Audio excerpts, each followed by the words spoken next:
Chapter: Robert Cohn was once middleweight boxing champion of Princeton. Do not think that I am very much impressed by that as a boxing title, but it meant a lot to Cohn. He cared nothing for boxing, in fact he disliked it, but he learned it painfully and thoroughly to counteract the feeling of inferiority and shyness he had felt on being treated as a Jew at Princeton. There was a certain inner comfort in knowing he could knock down anybody who was snooty to him, although, being very shy and a thoroughly nice boy, he never fought except in the gym. He was Spider Kelly's star pupil. Spider Kelly taught all his young gentlemen to box like featherweights, no matter whether they weighed 105 or 205 pounds. But it seemed to fit Cohn. He was really very fast. He was so good that Spider promptly overmatched him and got his nose permanently flattened. This increased Cohn's distaste for boxing, but it gave him a certain satisfaction of some strange sort, and it certainly improved his nose. In his last year at Princeton, he read too much and took to wearing spectacles. I never met anyone of his class who remembered him. They did not even remember that he was middleweight boxing champion.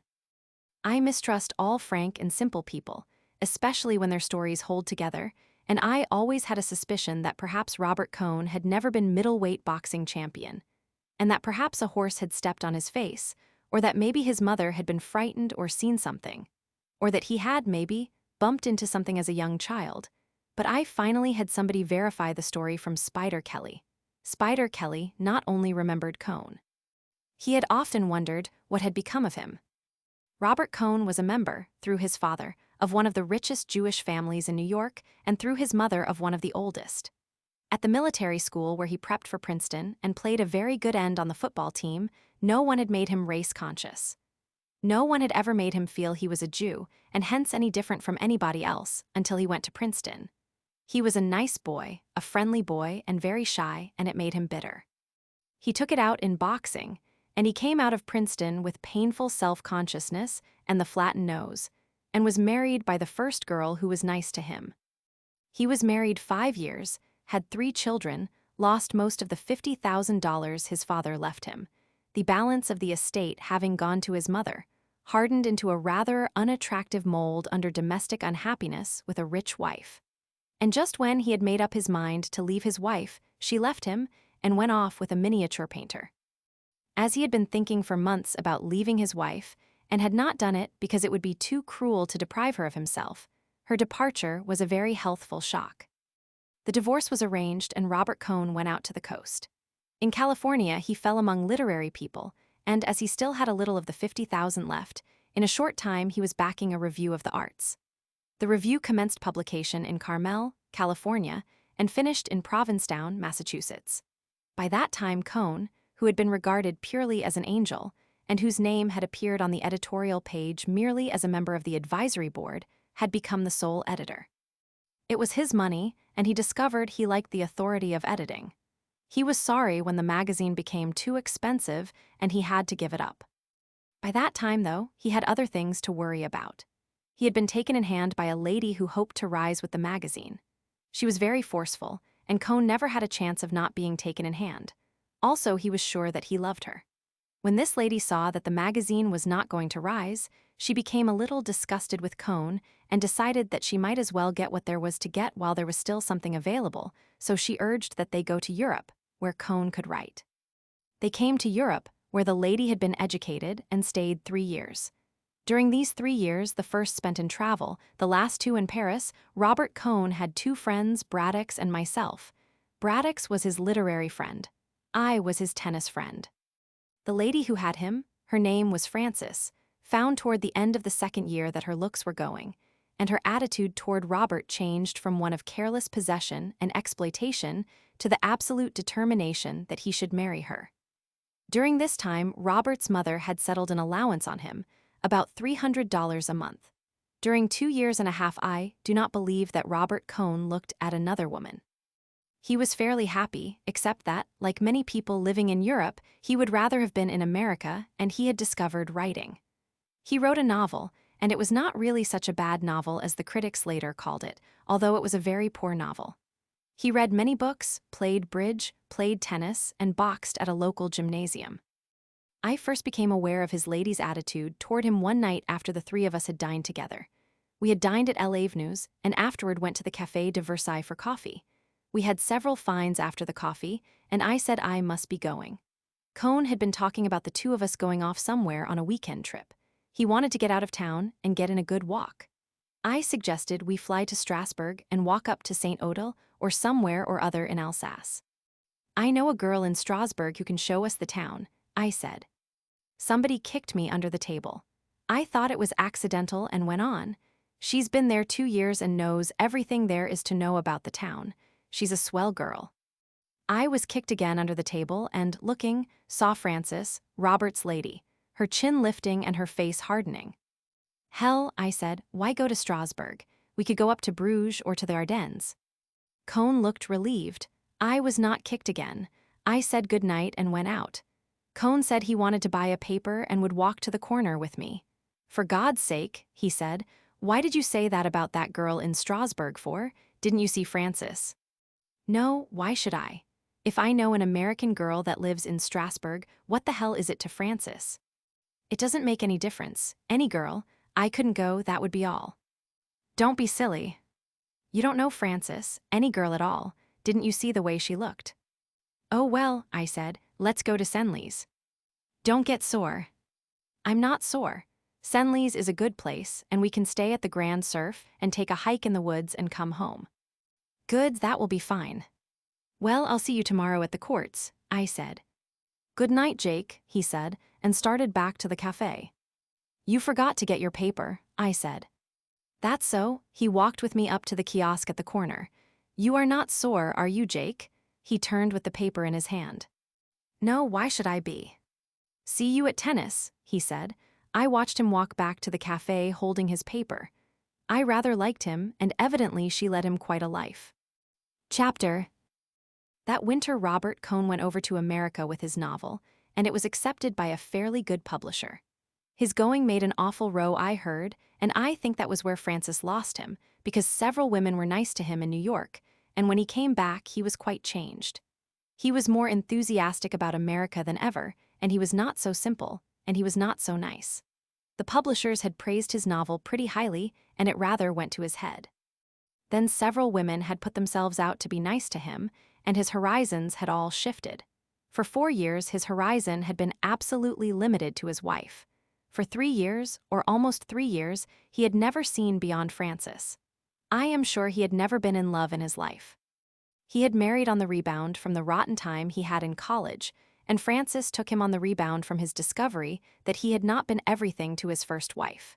He was not in love yet, but he realized that he was an attractive quantity to women, and that the fact of a woman caring for him and wanting to live with him was not simply a divine miracle. This changed him so that he was not so pleasant to have around. Also, playing for higher stakes than he could afford in some rather steep bridge games with his New York connections, he had held cards and won several $100s. It made him rather vain of his bridge game, and he talked several times of how a man could always make a living at bridge if he were ever forced to. Then there was another thing. He had been reading W.H. Hudson. That sounds like an innocent occupation, but Cohn had read and reread The Purple Land. The Purple Land is a very sinister book if read too late in life. It recounts splendid imaginary amorous adventures of a perfect English gentleman in an intensely romantic land, the scenery of which is very well described. For a man to take it at 34 as a guidebook to what life holds is about as safe as it would be for a man of the same age to enter Wall Street direct from a French convent, equipped with a complete set of the more practical algebra books. Cohn, I believe, took every word of The Purple Land as literally as though it had been an R.G. Dunn report. You understand me, he made some reservations, but on the whole the book to him was sound. It was all that was needed to set him off. I did not realize the extent to which it had set him off, until one day he came into my office. Hello, Robert, I said. Did you come in to cheer me up? Would you like to go to South America, Jake? He asked. No. Why not? I don't know. I never wanted to go. Too expensive. You can see all the South Americans you want in Paris anyway. They're not the real South Americans. They look awfully real to me. I had a boat train to catch with a week's mail stories, and only half of them written. Do you know any dirt? I asked. No. None of your exalted connections getting divorces. No, listen, Jake. If I handled both our expenses, would you go to South America with me? Why me? You can talk Spanish, and it would be more fun with two of us. No, I said. I like this town and I go to Spain in the summertime. All my life I've wanted to go on a trip like that, Cohn said. He sat down. I'll be too old before I can ever do it. Don't be a fool, I said. You can go anywhere you want. You've got plenty of money. I know, but I can't get started. Cheer up, I said. All countries look just like the moving pictures. But I felt sorry for him. He had it badly. I can't stand it to think my life is going so fast, and I'm not really living it. Nobody ever lives their life all the way up except bullfighters. I'm not interested in bullfighters. That's an abnormal life. I want to go back in the country in South America. We could have a great trip. Did you ever think about going to British East Africa to shoot? No, I wouldn't like that. I'd go there with you. No, that doesn't interest me. That's because you never read a book about it. Go on and read a book all full of love affairs with the beautiful shiny black princesses. I want to go to South America. He had a hard, Jewish, stubborn streak. Come on downstairs and have a drink. Aren't you working? No, I said. We went down the stairs to the cafe on the ground floor. Had discovered that was the best way to get rid of friends. Once you had a drink, all you had to say was, well, I've got to get back and get off some cables, and it was done. It is very important to discover graceful exits like that in the newspaper business, where it is such an important part of the ethics that you should never seem to be working. Anyway, we went downstairs to the bar and had a whiskey and soda. Cohn looked at the bottles in bins around the wall. This is a good place, he said. There's a lot of liquor, I agreed. Listen, Jake, he leaned forward on the bar. Don't you ever get the feeling that all your life is going by and you're not taking advantage of it? Do you realize you've lived nearly half the time you have to live already? Yes, every once in a while. Do you know that in about 35 years more we'll be dead? What the hell, Robert, I said. What the hell? I'm serious. It's one thing I don't worry about, I said. You ought to. I've had plenty to worry about one time or other. I'm through worrying. Well, I want to go to South America. Listen, Robert, going to another country doesn't make any difference. I've tried all that. You can't get away from yourself by moving from one place to another. There's nothing to that. But you've never been to South America. South America, hell, if you went there the way you feel now, it would be exactly the same. This is a good town. Why don't you start living your life in Paris? I'm sick of Paris, and I'm sick of the quarter. Stay away from the quarter, cruise around by yourself, and see what happens to you. Nothing happens to me. I walked alone all one night, and nothing happened except a bicycle cop stopped me and asked to see my papers. Wasn't the town nice at night? I don't care for Paris. So there you were.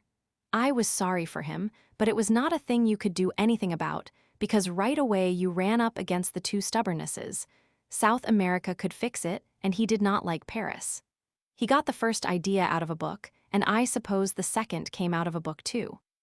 Well, I said, I've got to go upstairs and get off some cables. Do you really have to go? Yes, I've got to get these cables off. Do you mind if I come up and sit around the office? No, come on up. He sat in the outer room and read the papers, and the editor and publisher and I worked hard for 2 hours. Then I sorted out the carbons, stamped on a byline, put the stuff in a couple of big manila envelopes, and rang for a boy to take them to the Gare Saint Lazare. I went out into the other room, and there was Robert Cohn asleep in the big chair. He was asleep with his head on his arms. I did not like to wake him up, but I wanted to lock the office and shove off. I put my hand on his shoulder. He shook his head. I can't do it, he said, and put his head deeper into his arms. I can't do it. Nothing will make me do it. Robert, I said, and shook him by the shoulder. He looked up. He smiled and blinked. Did I talk out loud just then? Something, but it wasn't clear. God, what a rotten dream. Did the typewriter put you to sleep? Guess so. I didn't sleep all last night. What was the matter? Talking, he said. I could picture it. I have a rotten habit of picturing the bedroom scenes of my friends. We went out to the Café Napolitain to have an aperitif and watch the evening crowd on the boulevard. Chapter. It was a warm spring night, and I sat at a table on the terrace of the Napolitain after Robert had gone, watching it get dark and the electric signs come on, and the red and green stop-and-go traffic signal, and the crowd going by, and the horse cabs clippity-clopping along at the edge of the solid taxi traffic, and the pools going by, singly and in pairs, looking for the evening meal. I watched a good-looking girl walk past the table and watched her go up the street and lost sight of her, and watched another, and then saw the first one coming back again. She went by once more and I caught her eye, and she came over and sat down at the table. The waiter came up. "Well, what will you drink?" I asked. "Pernod." "That's not good for little girls." "Little girl yourself, Ditz Garkin un Pernod." "A Pernod for me too." "What's the matter?" she asked. "Going on a party?" "Sure, aren't you?" "I don't know, you never know in this town." "Don't you like Paris?" "No." "Why don't you go somewhere else?" "Isn't anywhere else." "You're happy all right." "Happy's hell." Pernod is greenish imitation absinthe. When you add water, it turns milky. It tastes like licorice and it has a good uplift, but it drops you just as far. We sat and drank it, and the girl looked sullen. "Well," I said, "are you going to buy me a dinner?" She grinned, and I saw why she made a point of not laughing. With her mouth closed, she was a rather pretty girl. I paid for the saucers, and we walked out to the street. I hailed a horse cab, and the driver pulled up at the curb. Settled back in the slow, smoothly rolling fiacre, we moved up the avenue to Elipera, past the locked doors of the shops, their windows lighted, the avenue broad and shiny and almost deserted. The cab passed the New York Herald Bureau with the window full of clocks. "What are all the clocks for?" she asked. "They show the hour all over America." "Don't kid me." We turned off the avenue up the Rue des Pyramids, through the traffic of the Rue de Rivoli, and through a dark gate into the Tuileries. She cuddled against me, and I put my arm around her. She looked up to be kissed. She touched me with one hand, and I put her hand away. "Never mind." "What's the matter? You sick?" "Yes." "Everybody's sick, I'm sick too." We came out of the Tuileries into the light and crossed the Seine, and then turned up the Rue des Saints Piers. "You oughtn't to drink Pernod if you're sick." "You neither." "It doesn't make any difference with me. It doesn't make any difference with a woman." "What are you called?" "Georgette, how are you called?"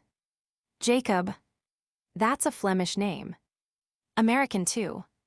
"You're not Flamand." "No, American." "Good, I detest Flamans." By this time, we were at the restaurant. I called to the cocher to stop. We got out, and Georgette did not like the looks of the place. "This is no great thing of a restaurant." "No," I said. "Maybe you would rather go to Foyot S. Why don't you keep the cab and go on?" I had picked her up because of a vague sentimental idea that it would be nice to eat with someone. It was a long time since I had dined with a pool, and I had forgotten how dull it could be. We went into the restaurant, past Madame Lavigne at the desk, and into a little room. Georgette cheered up a little under the food. "It isn't bad here," she said. "It isn't chic, but the food is all right. Better than you eat in Liege." "Brussels, you mean." We had another bottle of wine, and Georgette made a joke. She smiled and showed all her bad teeth, and we touched glasses. "You're not a bad type," she said. "It's a shame you're sick. We get on well. What's the matter with you anyway?" "I got hurt in the war," I said. "Oh, that dirty war." We would probably have gone on and discussed the war and agreed that it was in reality a calamity for civilization, and perhaps would have been better avoided. I was bored enough. Just then from the other room someone called, "Barnes? I say, Barnes, Jacob Barnes." "It's a friend calling me," I explained and went out. There was Braddock's at a big table with a party. Cohn, Francis Klein, Mrs. Braddock's, several people I did not know. "You're coming to the dance, aren't you?" Braddock's asked. "What dance?" "Why, the dancings, don't you know we've revived them?" Mrs. Braddock's put in. "You must come, Jake, we're all going," Francis said from the end of the table. She was tall and had a smile. "Of course he's coming," Braddock said. "Come in and have coffee with us, Barnes." "Right." "And bring your friend," said Mrs. Braddock's, laughing.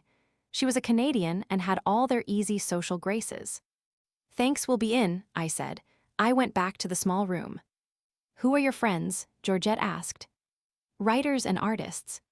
There are lots of those on this side of the river. Too many. I think so. Still, some of them make money. Oh, yes. We finished the meal and the wine. Come on, I said. We're going to have coffee with the others. Georgette opened her bag, made a few passes at her face as she looked in the little mirror, redefined her lips with the lipstick, and straightened her hat. Good, she said. We went into the room full of people and Braddock's, and the men at his table stood up. I wish to present my fiancée, Mademoiselle Georgette Leblanc, I said. Georgette smiled that wonderful smile, and we shook hands all round. Are you related to Georgette Leblanc, the singer? Mrs. Braddock asked. Canaille's pa, Georgette answered. But you have the same name, Mrs. Braddock insisted cordially. No, said Georgette, not at all, my name is Hobin.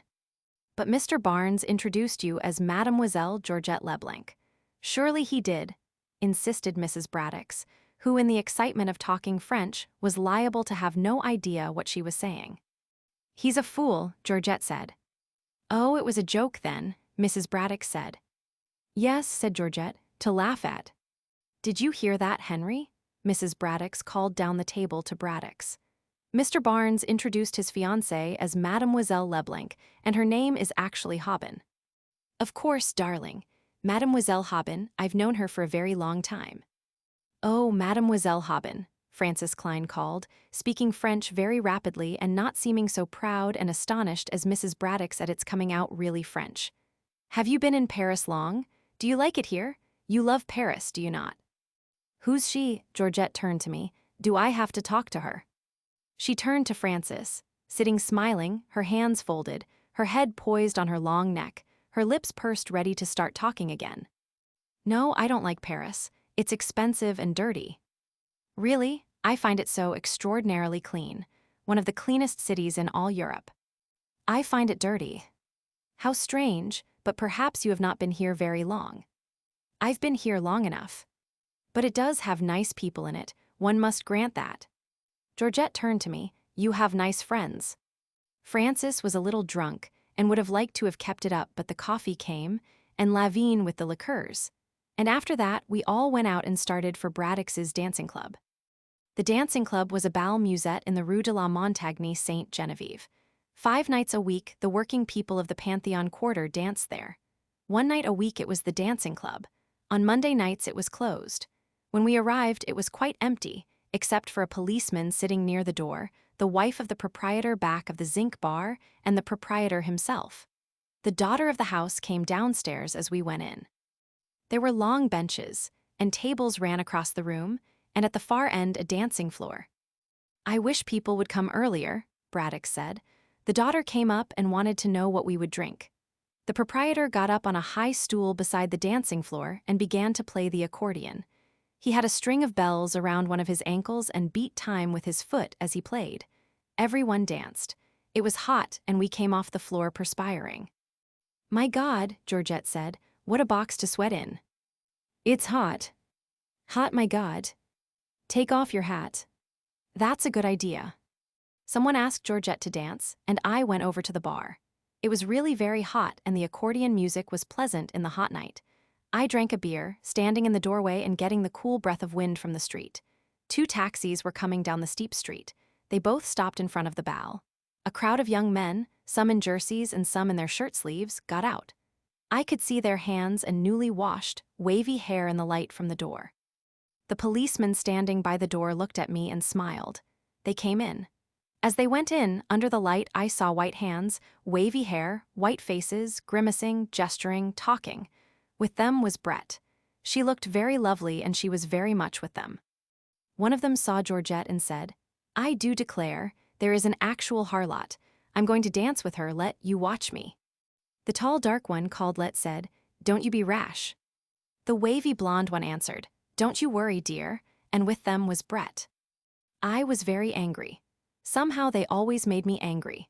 I know they are supposed to be amusing, and you should be tolerant, but I wanted to swing on one, anyone, anything to shatter that superior, simpering composure. Instead, I walked down the street and had a beer at the bar at the next bal. The beer was not good, and I had a worse cognac to take the taste out of my mouth.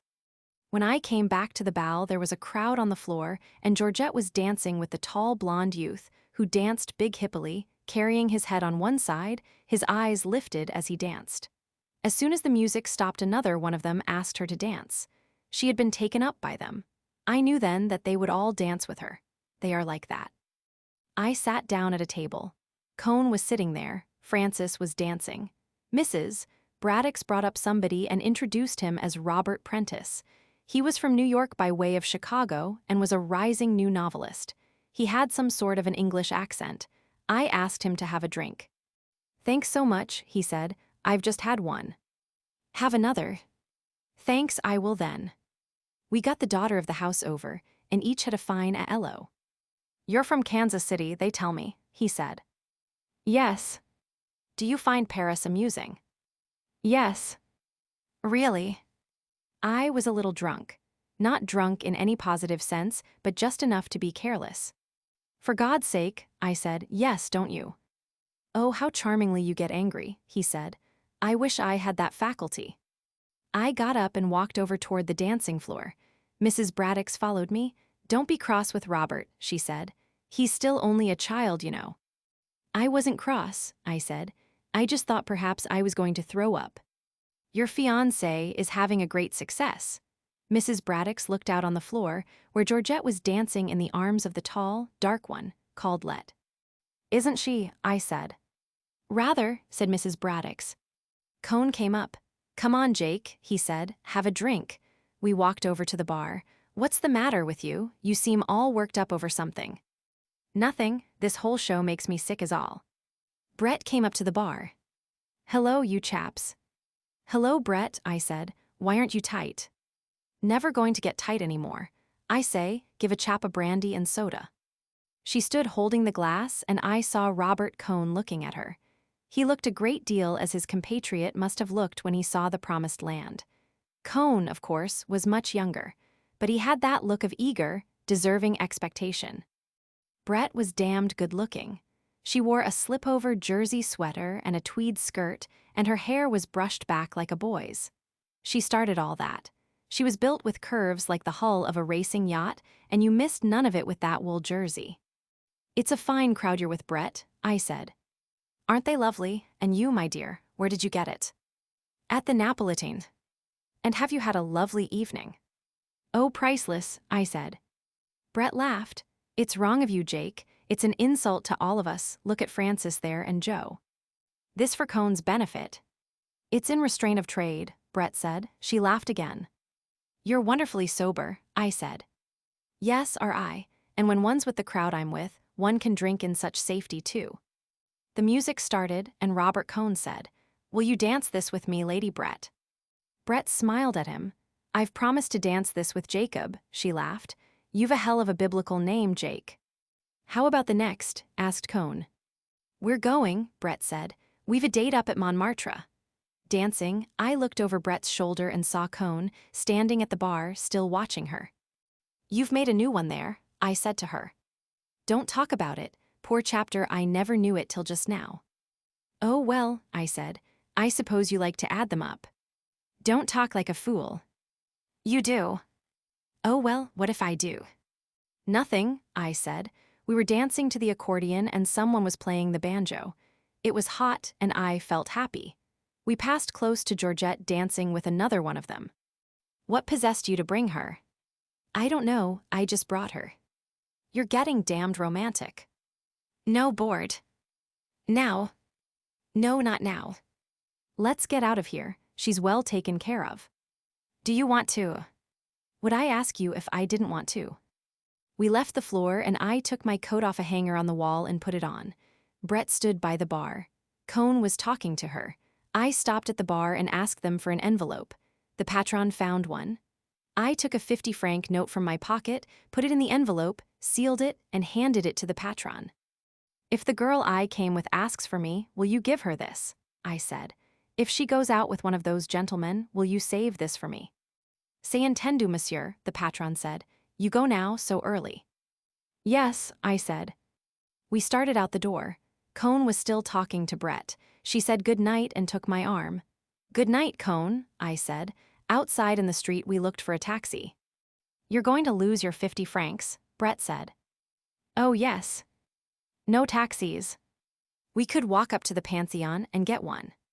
Come on, and we'll get a drink in the pub next door and send for one.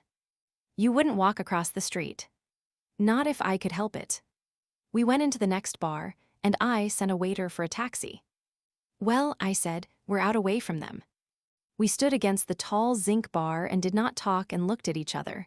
The waiter came and said the taxi was outside. Brett pressed my hand hard. I gave the waiter a franc and we went out. Where should I tell him? I asked. Oh, tell him to drive around. I told the driver to go to the Parc Montsouris and got in and slammed the door. Brett was leaning back in the corner, her eyes closed. I got in and sat beside her. The cab started with a jerk. Oh, darling, I've been so miserable, Brett said. Chapter. The taxi went up the hill, past the lighted square, then on into the dark, still climbing, then leveled out onto a dark street behind Saint-Étienne-du-Mont, went smoothly down the asphalt, past the trees and the standing bus at the Place de la Contrescarpe, then turned onto the cobbles of the Rue Mouffetard. There were lighted bars and late-open shops on each side of the street. We were sitting apart and we jolted close together going down the old street. Brett's hat was off. Her head was back. I saw her face in the lights from the open shops, then it was dark, then I saw her face clearly as we came out on the Avenue des Gobelins. The street was torn up and men were working on the car tracks by the light of acetylene flares. Brett's face was white and the long line of her neck showed in the bright light of the flares. The street was dark again and I kissed her. Our lips were tight together and then she turned away and pressed against the corner of the seat, as far away as she could get. Her head was down. Don't touch me, she said. Please don't touch me. What's the matter? I can't stand it. Oh, Brett. You must know, I can't stand it, that's all. Oh, darling, please understand. Don't you love me? Love you? I simply turn all to jelly when you touch me. Isn't there anything we can do about it? She was sitting up now. My arm was around her and she was leaning back against me, and we were quite calm. She was looking into my eyes with that way she had of looking that made you wonder whether she really saw out of her own eyes. They would look on, and on after everyone else's eyes in the world would have stopped looking. She looked as though there were nothing on earth she would not look at like that, and really she was afraid of so many things. And there's not a damn thing we could do, I said. I don't know, she said. I don't want to go through that hell again. We'd better keep away from each other. But darling, I have to see you. It isn't all that you know. No, but it always gets to be. That's my fault. Don't we pay for all the things we do, though? She had been looking into my eyes all the time. Her eyes had different depths. Sometimes they seemed perfectly flat. Now you could see all the way into them. When I think of the hell I've put chaps through, I'm paying for it all now. Don't talk like a fool, I said.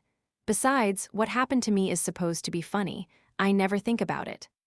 Oh no, I'll lay you don't. Well, let's shut up about it. I laughed about it too myself once. She wasn't looking at me.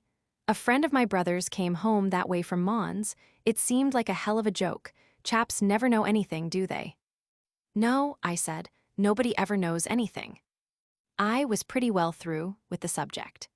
At one time or another, I had probably considered it from most of its various angles, including the one that certain injuries or imperfections are a subject of merriment while remaining quite serious for the person possessing them. It's funny, I said. It's very funny, and it's a lot of fun, too, to be in love. Do you think so? Her eyes looked flat again. I don't mean fun that way. In a way, it's an enjoyable feeling. No, she said. I think it's hell on earth. It's good to see each other. No, I don't think it is. Don't you want to? I have to. We were sitting now like two strangers. On the right was the Parc Montsouris, the restaurant where they have the pool of live trout and where you can sit and look out over the park was closed and dark. The driver leaned his head around. Where do you want to go? I asked. Brett turned her head away. Oh, go to the Select. Café Select, I told the driver. Boulevard Montparnasse. We drove straight down, turning around the Lion de Belfort that guards the passing Montrouge trams. Brett looked straight ahead. On the Boulevard Raspil, with the lights of Montparnasse in sight, Brett said, Would you mind very much if I asked you to do something? Don't be silly. Kiss me just once more before we get there. When the taxi stopped, I got out and paid. Brett came out putting on her hat. She gave me her hand as she stepped down. Her hand was shaky. I say, do I look too much of a mess? She pulled her felt hat down and started in for the bar. Inside, against the bar and at tables, were most of the crowd who had been at the dance. Hello, you chaps, Brett said. I'm going to have a drink. Oh, Brett, the little Greek portrait painter, who called himself a duke and whom everybody called Zizzy, pushed up to her. I got something fine to tell you. Hello, Zizzy, Brett said. I want you to meet a friend, Zizzy said. A fat man came up. Count Mippopoulos, meet my friend Lady Ashley. How do you do, said Brett. Well, does your ladyship have a good time here in Paris? Asked Count Mippopoulos, who wore an elk's tooth on his watch chain. Rather, said Brett. Paris is a fine town, all right, said the Count, but I guess you have pretty big doings yourself over in London. Oh yes, said Brett, enormous. Braddock's called to me from a table. Barnes, he said, have a drink, that girl of yours got in a frightful row. What about? Something the patron's daughter said, a corking row. She was rather splendid, you know, showed her yellow card and demanded the patron's daughter's too. I say it was a row. What finally happened? Oh, someone took her home, not a bad-looking girl, wonderful command of the idiom. Do stay and have a drink.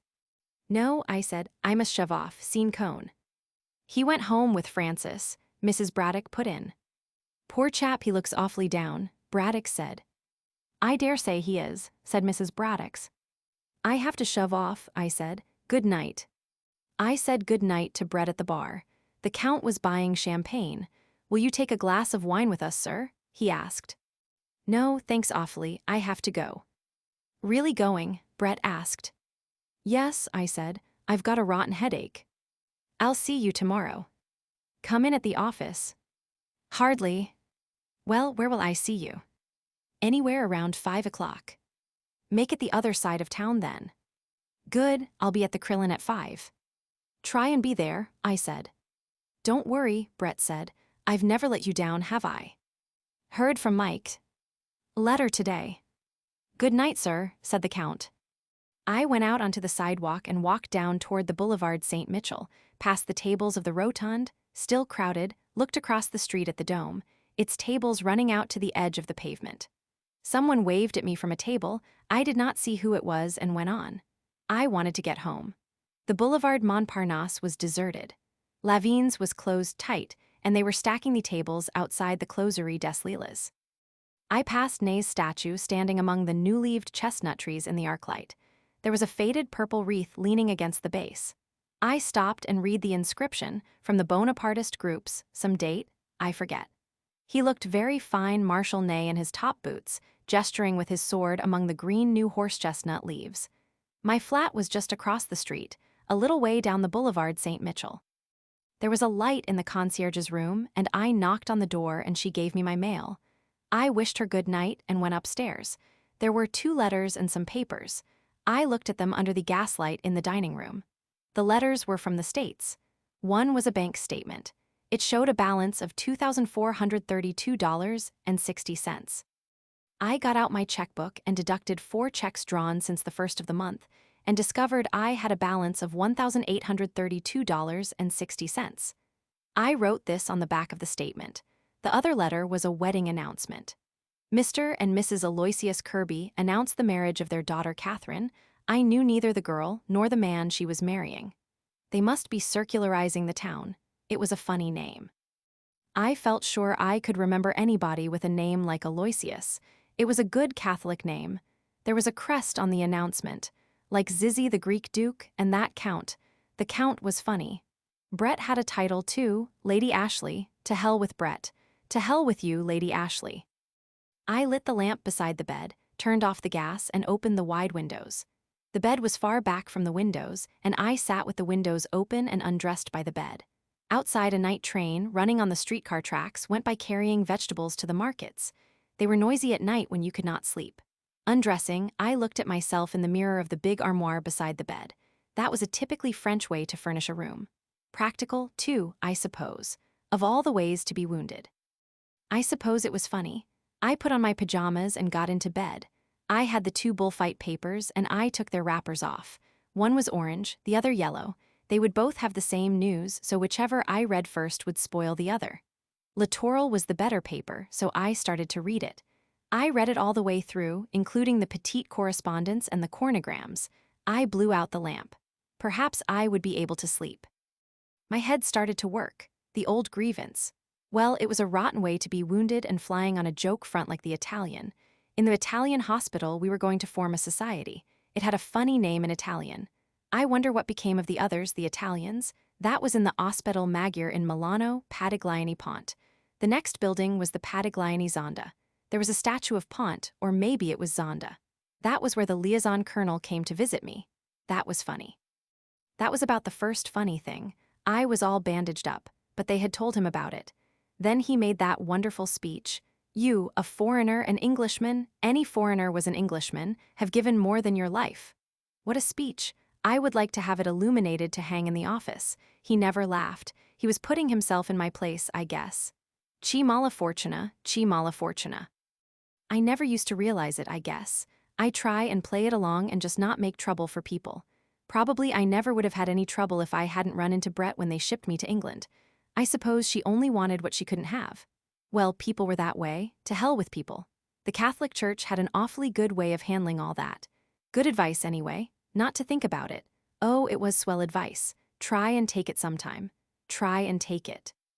I lay awake thinking and my mind jumping around. Then I couldn't keep away from it, and I started to think about Brett, and all the rest of it went away. I was thinking about Brett and my mind stopped jumping around and started to go in sort of smooth waves. Then all of a sudden I started to cry. Then after a while it was better and I lay in bed and listened to the heavy trams go by and way down the street, and then I went to sleep.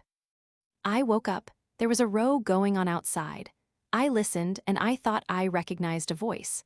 I put on a dressing gown and went to the door. The concierge was talking downstairs. She was very angry. I heard my name and called down the stairs. Is that you, Monsieur Barnes? The concierge called. Yes, it's me. There's a species of woman here who's waked the whole street up. What kind of a dirty business at this time of night? She says she must see you. I've told her you're asleep. Then I heard Brett's voice. Half asleep I had been sure it was Georgette. I don't know why. She could not have known my address. Will you send her up, please? Brett came up the stairs. I saw she was quite drunk. Silly thing to do, she said. Make an awful row. I say, you weren't asleep, were you? What did you think I was doing? Don't know. What time is it? I looked at the clock. It was 4:30. Had no idea what hour it was, Brett said. I say, can a chap sit down? Don't be cross, darling, just left the Count. He brought me here. What's he like? I was getting brandy and soda and glasses. Just a little, said Brett. Don't try and make me drunk. The Count, oh rather, he's quite one of us. Is he a count? Here's how. I rather think so, you know. Deserves to be anyhow. Knows hell's own amount about people. Don't know where he got it all. Owns a chain of sweet shops in the States. She sipped at her glass. Think he called it a chain, something like that. Linked them all up, told me a little about it. Damned interesting. He's one of us though, oh quite. No doubt, one can always tell. She took another drink. How do I buck on about all this? You don't mind, do you? He's putting up for Zizzy, you know. Is Zizzy really a duke too? I shouldn't wonder. Greek, you know, rotten painter. I rather liked the Count. Where did you go with him? Oh, everywhere. He just brought me here now. Offered me $10,000 to go to Biarritz with him. How much is that in pounds? Around 2,000. Lot of money. I told him I couldn't do it. He was awfully nice about it. Told him I knew too many people in Biarritz. Brett laughed. I say you are slow on the uptake, she said. I had only sipped my brandy and soda. I took a long drink. That's better, very funny, Brett said. Then he wanted me to go to Cannes with him. Told him I knew too many people in Cannes. Monte Carlo, told him I knew too many people in Monte Carlo. Told him I knew too many people everywhere. Quite true, too, so I asked him to bring me here. She looked at me, her hand on the table, her glass raised. Don't look like that, she said. Told him I was in love with you. True, too, don't look like that. He was damn nice about it. Wants to drive us out to dinner tomorrow night. Like to go. Why not? I'd better go now. Why? Just wanted to see you. Damned silly idea. Want to get dressed and come down? He's got the car just up the street. The Count, himself and a chauffeur in livery, going to drive me around and have breakfast in the boys. Hampers, got it all at Zelly's. Dozen bottles of Mums, tempt you. I have to work in the morning, I said. I'm too far behind you now to catch up and be any fun. Don't be an ass. Can't do it. Right, send him a tender message. Anything, absolutely. Good night, darling. Don't be sentimental. You make me ill. We kissed good night and Brett shivered. I'd better go, she said. Good night, darling. You don't have to go. Yes. We kissed again on the stairs, and as I called for the cordon, the concierge muttered something behind her door. I went back upstairs, and from the open window watched Brett walking up the street to the big limousine drawn up to the curb under the arc light. She got in and it started off. I turned around. On the table was an empty glass and a glass half full of brandy and soda. I took them both out to the kitchen and poured the half-full glass down the sink. I turned off the gas in the dining room, kicked off my slippers sitting on the bed, and got into bed. This was Brett, that I had felt like crying about. Then I thought of her walking up the street and stepping into the car as I had last seen her, and of course in a little while I felt like hell again. It is awfully easy to be hard-boiled about everything in the daytime, but at night it is another thing. Chapter. In the morning, I walked down the boulevard to the Rue Soufflot for coffee and brioche. It was a fine morning. The horse-chestnut trees in the Luxembourg Gardens were in bloom. There was the pleasant early morning feeling of a hot day. I read the papers with the coffee and then smoked a cigarette. The flower women were coming up from the market and arranging their daily stock. Students went by going up to the law school or down to the Sorbonne. The boulevard was busy with trams and people going to work. I got on an S-bus and rode down to the Madeleine, standing on the back platform. From the Madeleine, I walked along the Boulevard des Capucines to the Opera and up to my office. I passed the man with the jumping frogs and the man with the boxer toys. I stepped aside to avoid walking into the thread with which his girl assistant manipulated the boxers. She was standing looking away, the thread in her folded hands. The man was urging 2 tourists to buy. 3 more tourists had stopped and were watching. I walked on behind a man who was pushing a roller that printed the name Cinzano on the sidewalk in damp letters. All along people were going to work. It felt pleasant to be going to work. I walked across the avenue and turned into my office. Upstairs in the office, I read the French morning papers, smoked, and then sat at the typewriter and got off a good morning's work. At 11 o'clock, I went over to the Quai d'Orsay in a taxi and went in and sat with about a dozen correspondents, while the Foreign Office mouthpiece, a young Nouvelle Revue Francaise diplomat in horn-rimmed spectacles, talked and answered questions for half an hour. The president of the council was in Lyon making a speech, or rather he was on his way back.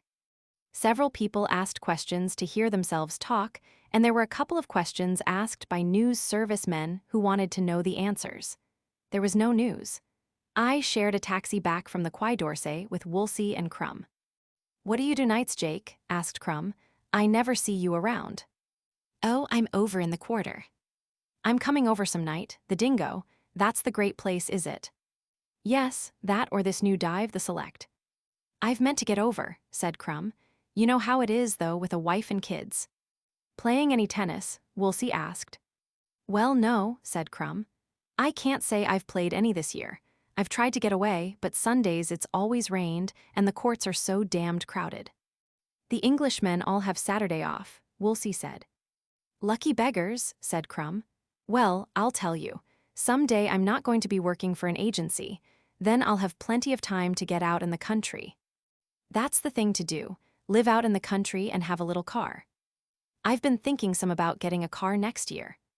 I banged on the glass. The chauffeur stopped. "Here's my street," I said. "Come in and have a drink." "Thanks, old man," Crumb said. Woolsey shook his head. "I've got to file that line he got off this morning." I put a 2-franc piece in Crumb's hand. "You're crazy, Jake," he said. "This is on me." "It's all on the office anyway." "Nope, I want to get it." I waved goodbye. Crumb put his head out. See you at the lunch on Wednesday. You bet. I went to the office in the elevator.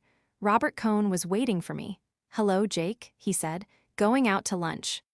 Yes, let me see if there is anything new. Where will we eat? Anywhere. I was looking over my desk. Where do you want to eat? How about Wetzel's? They've got good hors d'oeuvres. In the restaurant, we ordered hors d'oeuvres and beer. The sommelier brought the beer, tall, beaded on the outside of the steins, and cold. There were a dozen different dishes of hors d'oeuvres. Have any fun last night? I asked. No, I don't think so. How's the writing going? Rotten, I can't get this second book going. That happens to everybody. Oh, I'm sure of that. It gets me worried, though. Thought any more about going to South America? I mean that. Well, why don't you start off? Frances. Well, I said, take her with you. She wouldn't like it. That isn't the sort of thing she likes. She likes a lot of people around. Tell her to go to hell. I can't. I've got certain obligations to her. He shoved the sliced cucumbers away and took a pickled herring. What do you know about Lady Brett Ashley, Jake? Her name's Lady Ashley.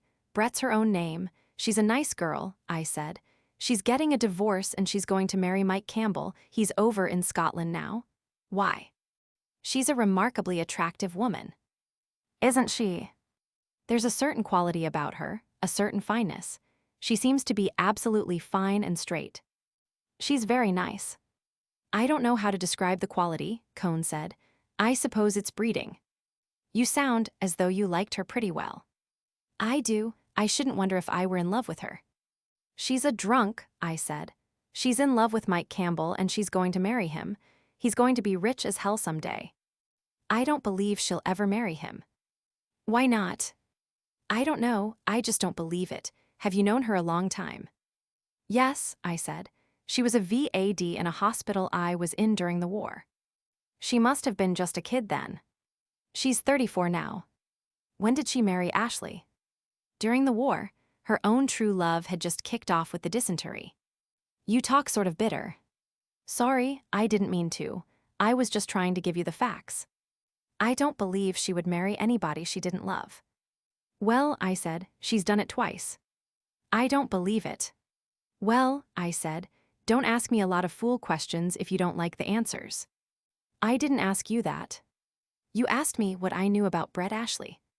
I didn't ask you to insult her. Oh, go to hell. He stood up from the table, his face white, and stood there white and angry behind the little plates of hors d'oeuvres. Sit down, I said, don't be a fool. You've got to take that back. Oh, cut out the prep school stuff. Take it back. Sure, anything. I never heard of Brett Ashley. How's that? No, not that. About me going to hell. Oh, don't go to hell, I said. Stick around, we're just starting lunch. Cohn smiled again and sat down. He seemed glad to sit down. What the hell would he have done if he hadn't sat down? You say such damned insulting things, Jake. I'm sorry, I've got a nasty tongue. I never mean it when I say nasty things. I know it, Cohn said. You're really about the best friend I have, Jake. God help you, I thought. Forget what I said out loud. I'm sorry. It's all right, it's fine. I was just sore for a minute. Good, let's get something else to eat. After we finished the lunch, we walked up to the Café de la Paix and had coffee. I could feel Cohn wanted to bring up Brett again, but I held him off it. We talked about one thing and another, and I left him to come to the office. Chapter. At 5 o'clock I was in the Hotel Krillin waiting for Brett. She was not there, so I sat down and wrote some letters. They were not very good letters, but I hoped their being on Krillin stationery would help them. Brett did not turn up, so about 5:45 I went down to the bar and had a Jack Rose with George the barman. Brett had not been in the bar either, and so I looked for her upstairs on my way out and took a taxi to the Café Select. Crossing the Seine, I saw a string of barges being towed empty down the current, riding high, the bargemen at the sweeps as they came toward the bridge. The river looked nice. It was always pleasant crossing bridges in Paris. The taxi rounded the statue of the inventor of the semaphore engaged in doing same and turned up the Boulevard Raspail, and I sat back to let that part of the ride pass. The Boulevard Raspail always made dull riding. It was like a certain stretch on the PLM between Fontainebleau and Montereau that always made me feel bored and dead and dull until it was over. I suppose it is some association of ideas that makes those dead places in a journey. There are other streets in Paris as ugly as the Boulevard Raspail. It is a street I do not mind walking down at all, but I cannot stand to ride along it. Perhaps I had read something about it once. That was the way Robert Cohn was about all of Paris. I wondered where Cohn got that incapacity to enjoy Paris, possibly from Mencken. Mencken hates Paris, I believe. So many young men get their likes and dislikes from Mencken. The taxi stopped in front of the Rotonde. No matter what café in Montparnasse you ask a taxi driver to bring you to from the right bank of the river, they always take you to the Rotonde. 10 years from now, it will probably be the Dome. It was near enough anyway. I walked past the sad tables of the Rotonde to the Select. There were a few people inside at the bar, and outside, alone, sat Harvey Stone. He had a pile of saucers in front of him, and he needed a shave. "Sit down," said Harvey. "I've been looking for you." "What's the matter?" "Nothing, just looking for you." "Been out to the races?" "No, not since Sunday." "What do you hear from the States?" "Nothing, absolutely nothing." "What's the matter?" "I don't know, I'm through with them. I'm absolutely through with them." He leaned forward and looked me in the eye. "Do you want to know something, Jake?" "Yes." "I haven't had anything to eat for 5 days." I figured rapidly back in my mind. It was 3 days ago that Harvey had won 200 francs from me shaking poker dice in the New York bar. "What's the matter?" "No money, money hasn't come," he paused. "I tell you it's strange, Jake. When I'm like this I just want to be alone. I want to stay in my own room, I'm like a cat." I felt in my pocket. "Would 100 help you any, Harvey?" "Yes." "Come on, let's go and eat." "There's no hurry, have a drink." "Better eat." "No, when I get like this I don't care whether I eat or not." We had a drink. Harvey added my saucer to his own pile. "Do you know Mencken, Harvey?" "Yes, why?" "What's he like?" "He's all right, he says some pretty funny things. Last time I had dinner with him we talked about Hoffenheimer. The trouble is, he said, he's a garter snapper. That's not bad." "That's not bad." "He's through now," Harvey went on. "He's written about all the things he knows, and now he's on all the things he doesn't know." "I guess he's all right," I said. "I just can't read him." "Oh, nobody reads him now," Harvey said, "except the people that used to read the Alexander Hamilton Institute." "Well," I said, "that was a good thing too." "Sure," said Harvey, so we sat and thought deeply for a while. "Have another port." "All right," said Harvey. "There comes Cohn," I said. Robert Cohn was crossing the street. "That moron," said Harvey. Cohn came up to our table. "Hello, you bums," he said. "Hello, Robert," Harvey said. "I was just telling Jake here that you're a moron." "What do you mean?" "Tell us right off. Don't think. What would you rather do if you could do anything you wanted?" Cohn started to consider. "Don't think, bring it right out." "I don't know," Cohn said. "What's it all about anyway?" "I mean, what would you rather do? What comes into your head first, no matter how silly it is?" "I don't know," Cohn said.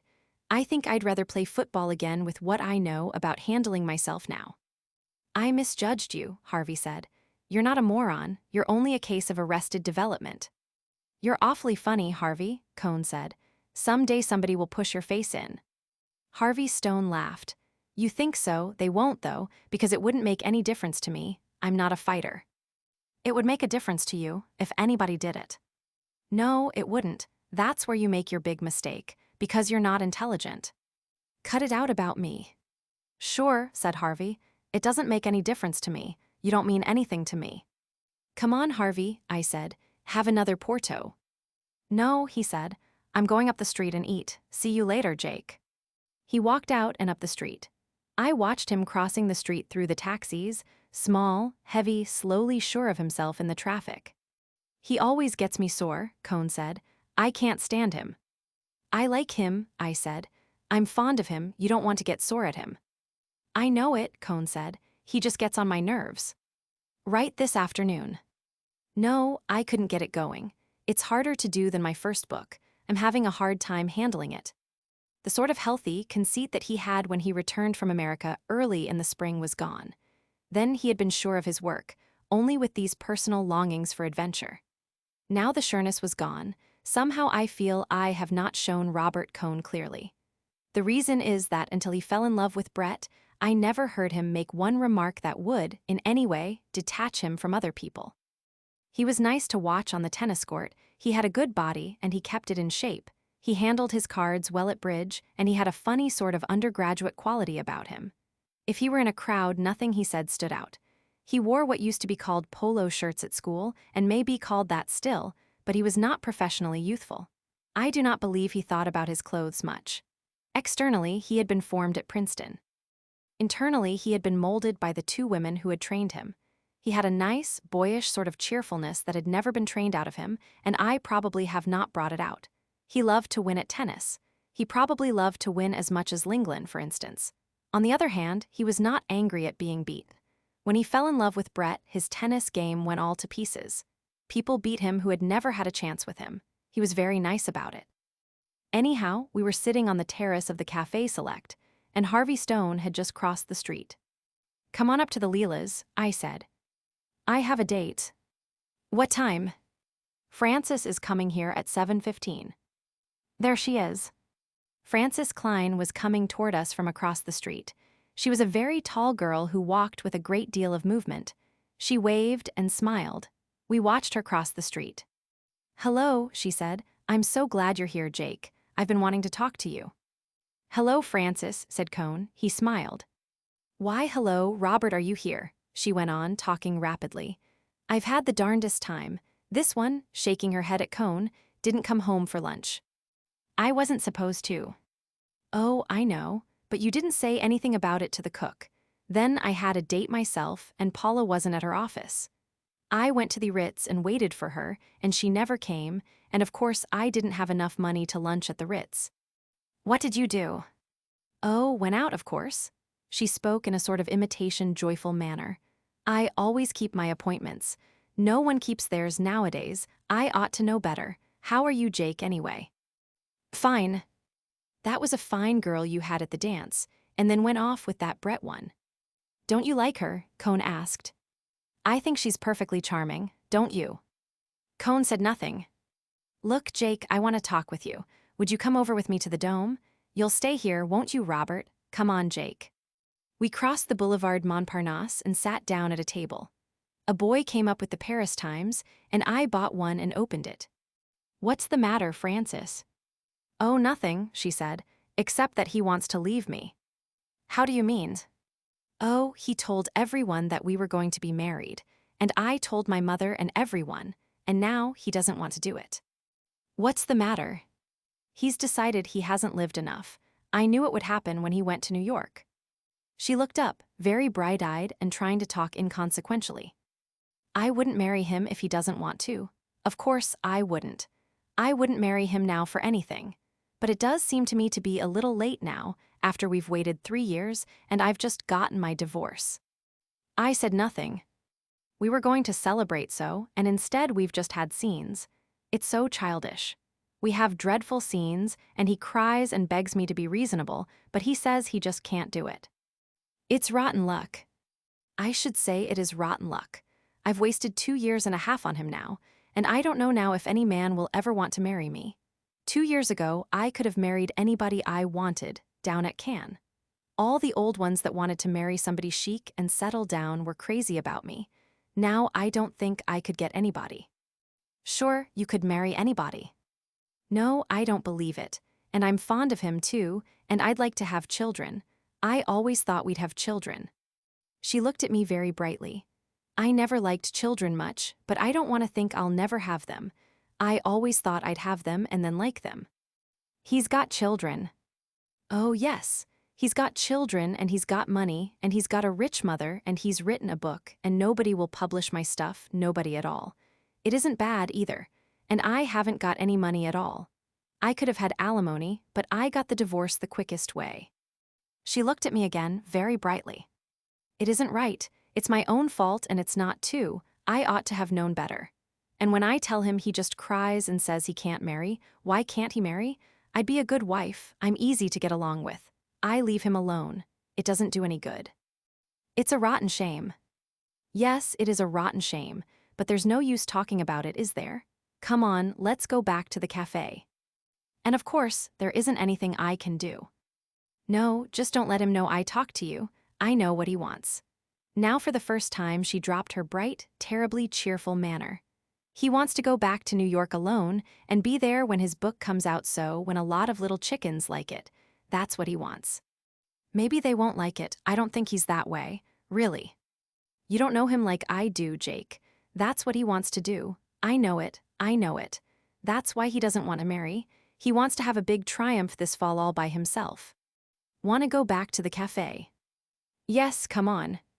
We got up from the table, they had never brought us a drink, and started across the street toward the Select, where Cohn sat smiling at us from behind the marble-top table. Well, what are you smiling at? Frances asked him. Feel pretty happy. I was smiling at you, and Jake with your secrets. Oh, what I've told Jake isn't any secret. Everybody will know it soon enough. I only wanted to give Jake a decent version. What was it, about your going to England? Yes, about my going to England.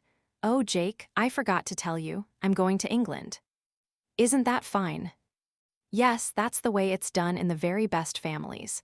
Robert's sending me. He's going to give me £200 and then I'm going to visit friends. Won't it be lovely? The friends don't know about it yet. She turned to Cohn and smiled at him. He was not smiling now. You were only going to give me £100, weren't you, Robert? But I made him give me 200. He's really very generous. Aren't you, Robert? I do not know how people could say such terrible things to Robert Cohn. There are people to whom you could not say insulting things. They give you a feeling that the world would be destroyed, would actually be destroyed before your eyes if you said certain things. But here was Cohn taking it all. Here it was, all going on right before me, and I did not even feel an impulse to try and stop it. And this was friendly joking to what went on later. How can you say such things, Frances? Cohn interrupted. Listen to him. I'm going to England. I'm going to visit friends. Ever visit friends that didn't want you? Oh, they'll have to take me all right. How do you do, my dear? Such a long time since we've seen you, and how is your dear mother? Yes, how is my dear mother? She put all her money into French war bonds. Yes, she did. Probably the only person in the world that did. And what about Robert? Or else very careful talking around Robert. You must be most careful not to mention him, my dear. Poor Frances has had a most unfortunate experience. Won't it be fun, Robert? Don't you think it will be fun, Jake? She turned to me with that terribly bright smile. It was very satisfactory to her to have an audience for this. And where are you going to be, Robert? It's my own fault, all right, perfectly my own fault. When I made you get rid of your little secretary on the magazine, I ought to have known you'd get rid of me the same way. Jake doesn't know about that. Should I tell him? Shut up, Frances, for God's sake. Yes, I'll tell him. Robert had a little secretary on the magazine. Just the sweetest little thing in the world, and he thought she was wonderful, and then I came along and he thought I was pretty wonderful, too. So I made him get rid of her, and he had brought her to Provincetown from Carmel when he moved the magazine, and he didn't even pay her fare back to the coast. All to please me. He thought I was pretty fine then. Didn't you, Robert? You mustn't misunderstand, Jake. It was absolutely platonic with the secretary. Not even platonic. Nothing at all, really. It was just that she was so nice. And he did that just to please me. Well, I suppose that we that live by the sword shall perish by the sword. Isn't that literary, though? You want to remember that for your next book, Robert. You know Robert is going to get material for a new book. Aren't you, Robert? That's why he's leaving me. He's decided I don't film well. You see, he was so busy all the time that we were living together, writing on this book, that he doesn't remember anything about us. So now he's going out and get some new material. Well, I hope he gets something frightfully interesting. Listen, Robert, dear, let me tell you something. You won't mind, will you? Don't have scenes with your young ladies. Try not to, because you can't have scenes without crying and then you pity yourself so much you can't remember what the other person said. You'll never be able to remember any conversations that way. Just try and be calm. I know it's awfully hard, but remember it's for literature. We all ought to make sacrifices for literature. Look at me. I'm going to England without a protest. All for literature. We must all help young writers. Don't you think so, Jake? But you're not a young writer. Are you, Robert? You're 34. Still, I suppose that is young for a great writer. Look at Hardy. Look at Anatole France. He just died a little while ago. Robert doesn't think he's any good, though. Some of his French friends told him. He doesn't read French very well himself. He wasn't a good writer like you are, was he, Robert? Do you think he ever had to go and look for material? What do you suppose he said to his mistresses when he wouldn't marry them? I wonder if he cried too. Oh, I've just thought of something. She put her gloved hand up to her lips. I know the real reason why Robert won't marry me, Jake. It's just come to me. They've sent it to me in a vision in the Café Select. Isn't it mystic? Someday they'll put a tablet up. Like at Lourdes. Do you want to hear, Robert? I'll tell you. It's so simple. I wonder why I never thought about it. Why, you see, Robert's always wanted to have a mistress, and if he doesn't marry me, why, then he's had one. She was his mistress for over 2 years. See how it is? And if he marries me like he's always promised he would, that would be the end of all the romance. Don't you think that's bright of me to figure that out? It's true, too. Look at him and see if it's not. Where are you going, Jake? I've got to go in and see Harvey Stone a minute. Cohn looked up as I went in. His face was white. Why did he sit there? Why did he keep on taking it like that? As I stood against the bar looking out, I could see them through the window. Frances was talking on to him, smiling brightly, looking into his face each time she asked, "Isn't it so, Robert?" Or maybe she did not ask that now. Perhaps she said something else. I told the barman I did not want anything to drink and went out through the side door. As I went out the door, I looked back through the 2 thicknesses of glass and saw them sitting there. She was still talking to him. I went down a side street to the Boulevard Raspil. A taxi came along, and I got in and gave the driver the address of my flat. Chapter. As I started up the stairs, the concierge knocked on the glass of the door of her lodge, and as I stopped, she came out. She had some letters and a telegram. "Here is the post, and there was a lady here to see you." "Did she leave a card?" "No, she was with a gentleman. It was the one who was here last night.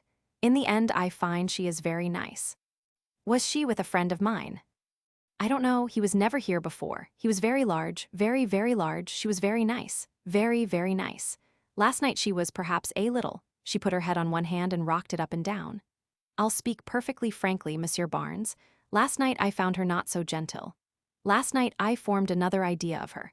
But listen to what I tell you. She is très gentle. She is a very good family. It is a thing you can see." "They did not leave any word."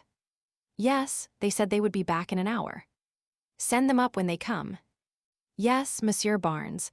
And that lady, there is someone. An eccentric, perhaps, but quelqu'un.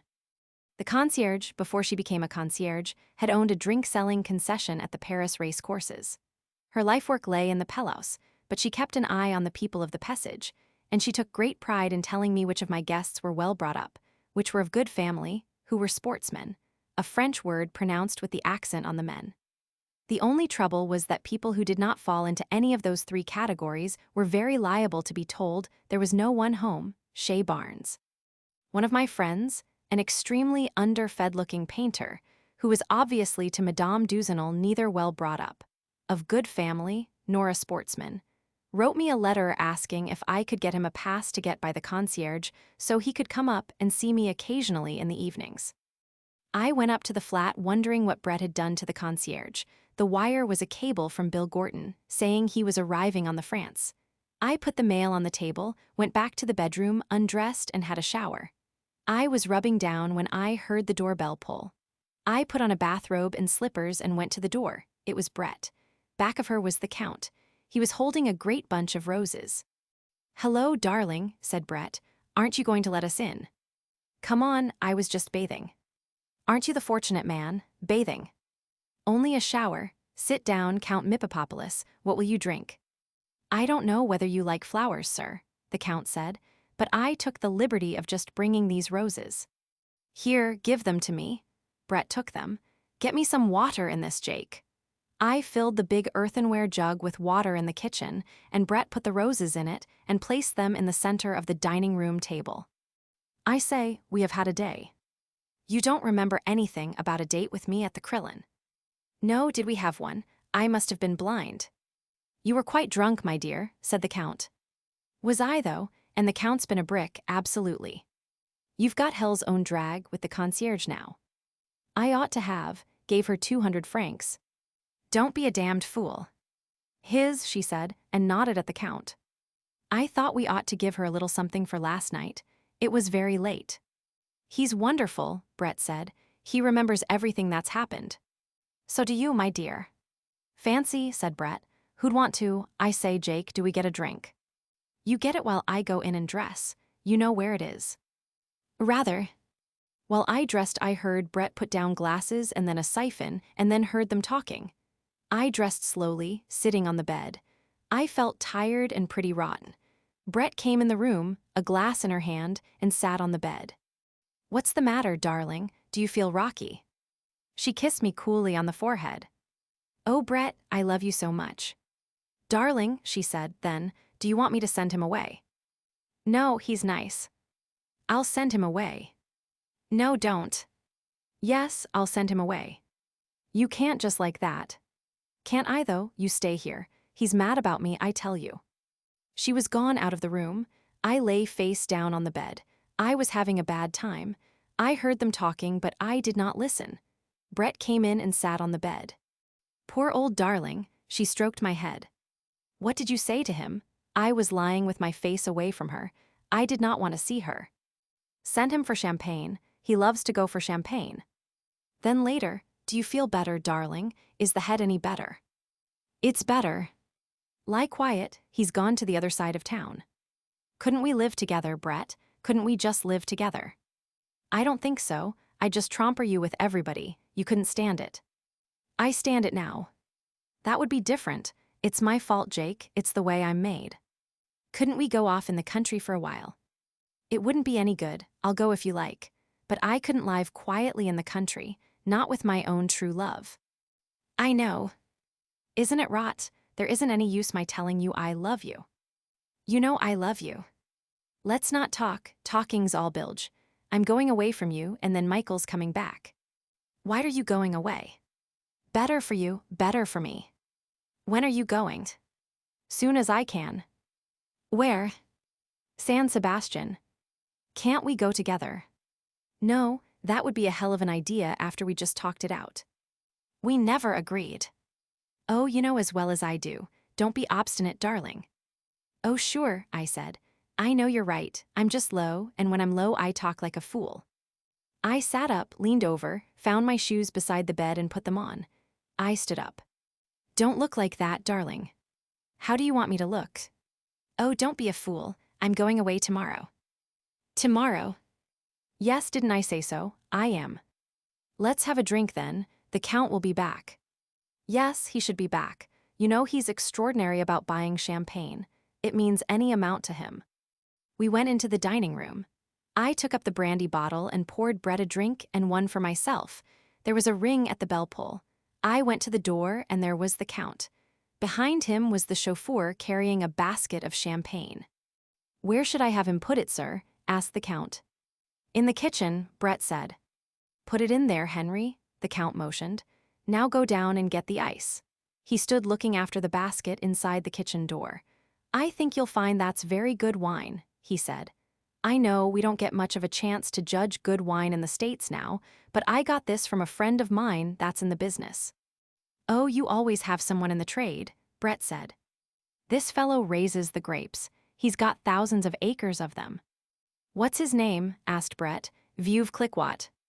No, said the Count. Mums, he's a baron. Isn't it wonderful? Said Brett. We all have titles. Why haven't you a title, Jake? I assure you, sir, the Count put his hand on my arm, it never does a man any good. Most of the time it costs you money. Oh, I don't know. It's damned useful sometimes, Brett said. I've never known it to do me any good. You haven't used it properly. I've had hell's own amount of credit on mine. Do sit down, Count, I said. Let me take that stick. The Count was looking at Brett across the table under the gaslight. She was smoking a cigarette and flicking the ashes on the rug. She saw me notice it. I say, Jake, I don't want to ruin your rugs. Can't you give a chap an ashtray? I found some ashtrays and spread them around. The chauffeur came up with a bucket full of salted ice. Put 2 bottles in it, Henry, the Count called. Anything else, sir? No, wait down in the car. He turned to Brett and to me. We'll want to ride out to the boys for dinner. If you like, Brett said, I couldn't eat a thing. I always like a good meal, said the Count. Should I bring the wine in, sir? Asked the chauffeur. Yes, bring it in, Henry, said the Count. He took out a heavy pigskin cigar case and offered it to me. Like to try a real American cigar. Thanks, I said. I'll finish the cigarette. He cut off the end of his cigar with a gold cutter he wore on one end of his watch chain. I like a cigar to really draw, said the Count. Half the cigars you smoke don't draw. He lit the cigar, puffed at it, looking across the table at Brett. And when you're divorced, Lady Ashley, then you won't have a title. No, what a pity. No, said the Count. You don't need a title, you got class all over you.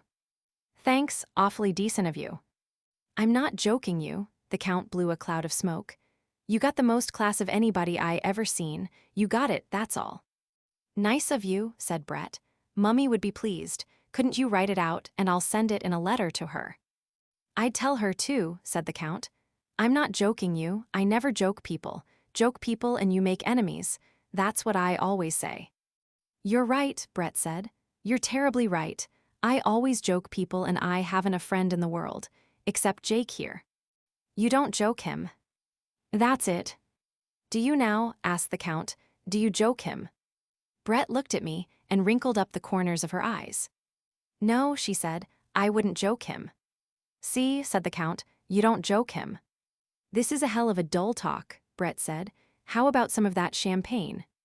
The Count reached down and twirled the bottles in the shiny bucket. It isn't cold yet. You're always drinking, my dear. Why don't you just talk? I've talked too ready much. I've talked myself all out to Jake. I should like to hear you really talk, my dear. When you talk to me, you never finish your sentences at all. Leave 'em for you to finish. Let anyone finish them as they like. It is a very interesting system. The Count reached down and gave the bottles a twirl. Still, I would like to hear you talk sometime. Isn't he a fool? Brett asked. Now, the Count brought up a bottle. I think this is cool. I brought a towel and he wiped the bottle dry and held it up. I like to drink champagne from magnums. The wine is better, but it would have been too hard to cool. He held the bottle, looking at it. I put out the glasses. I say, you might open it, Brett suggested. Yes, my dear, now I'll open it. It was amazing champagne. I say that is wine, Brett held up her glass. We ought to toast something. Here's to royalty. This wine is too good for toast drinking, my dear. You don't want to mix emotions up with a wine like that. You lose the taste. Brett's glass was empty. You ought to write a book on wines, Count, I said.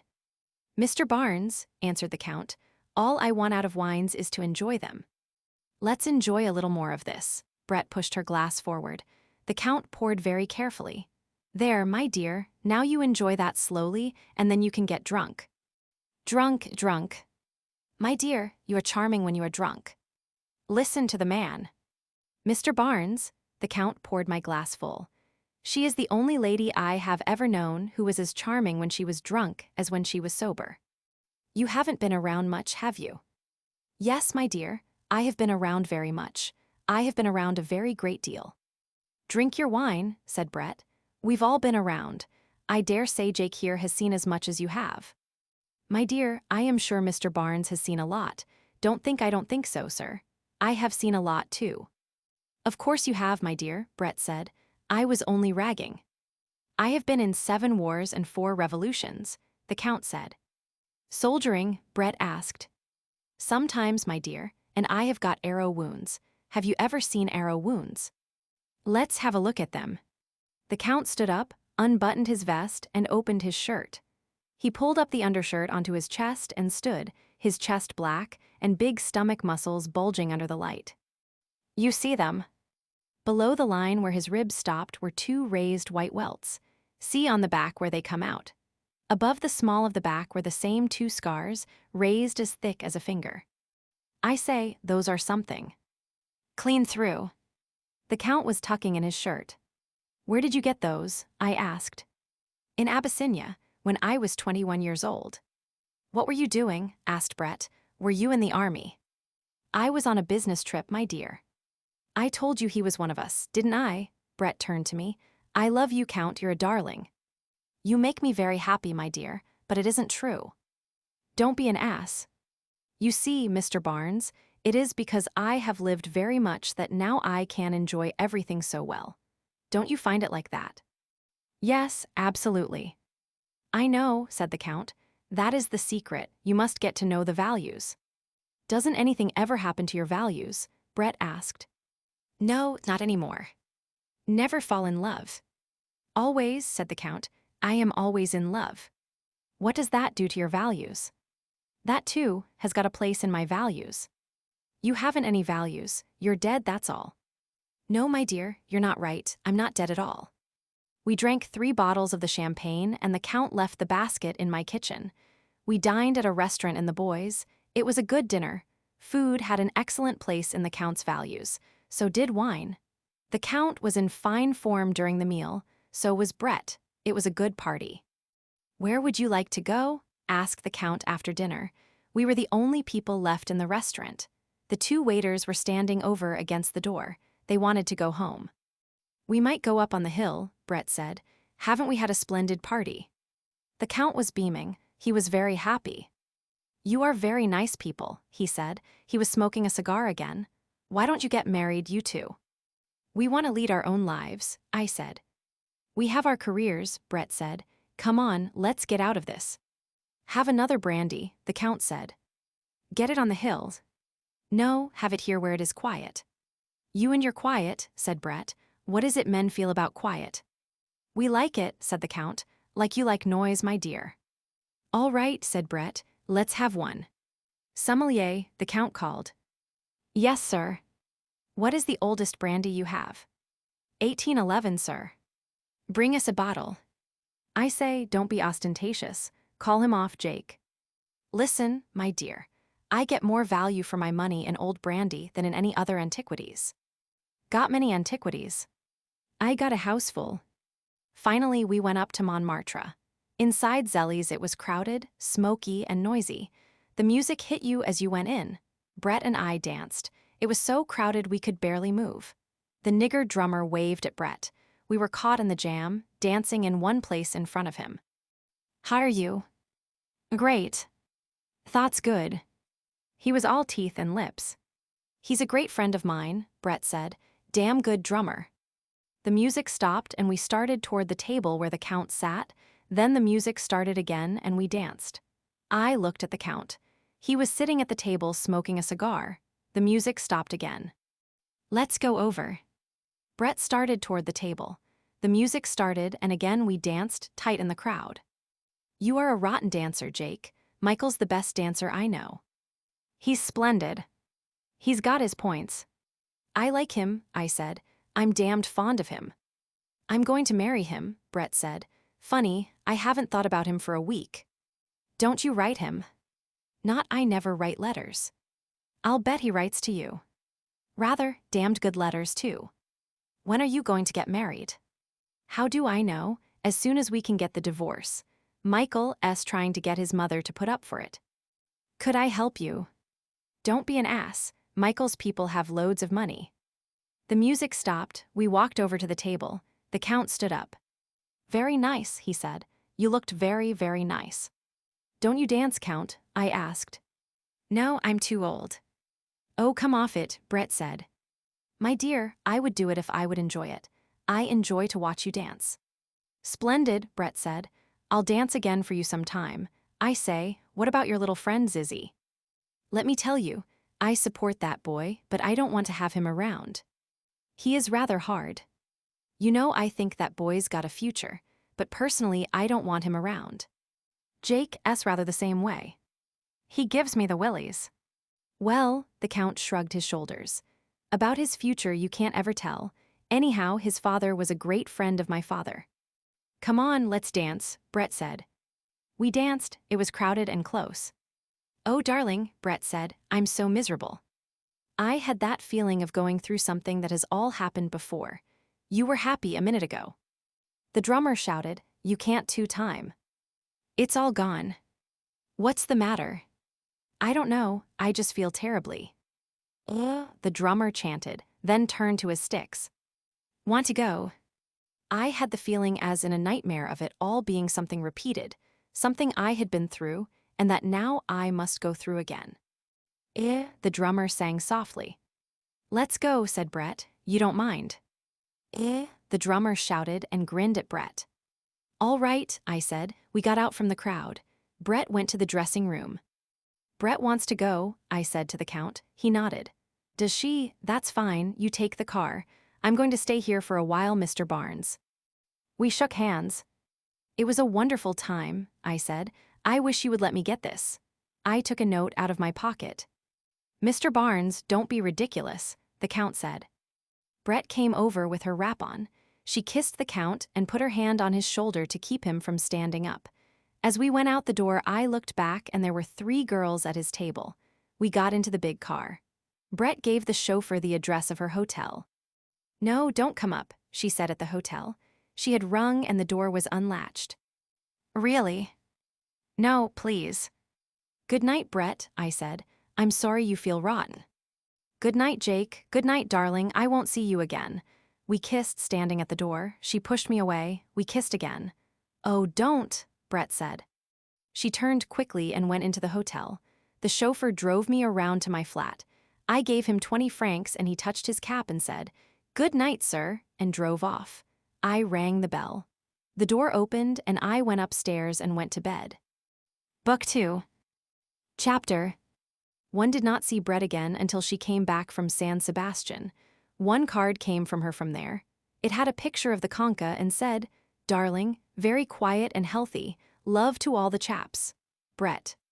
Nor did I see Robert Cohn again.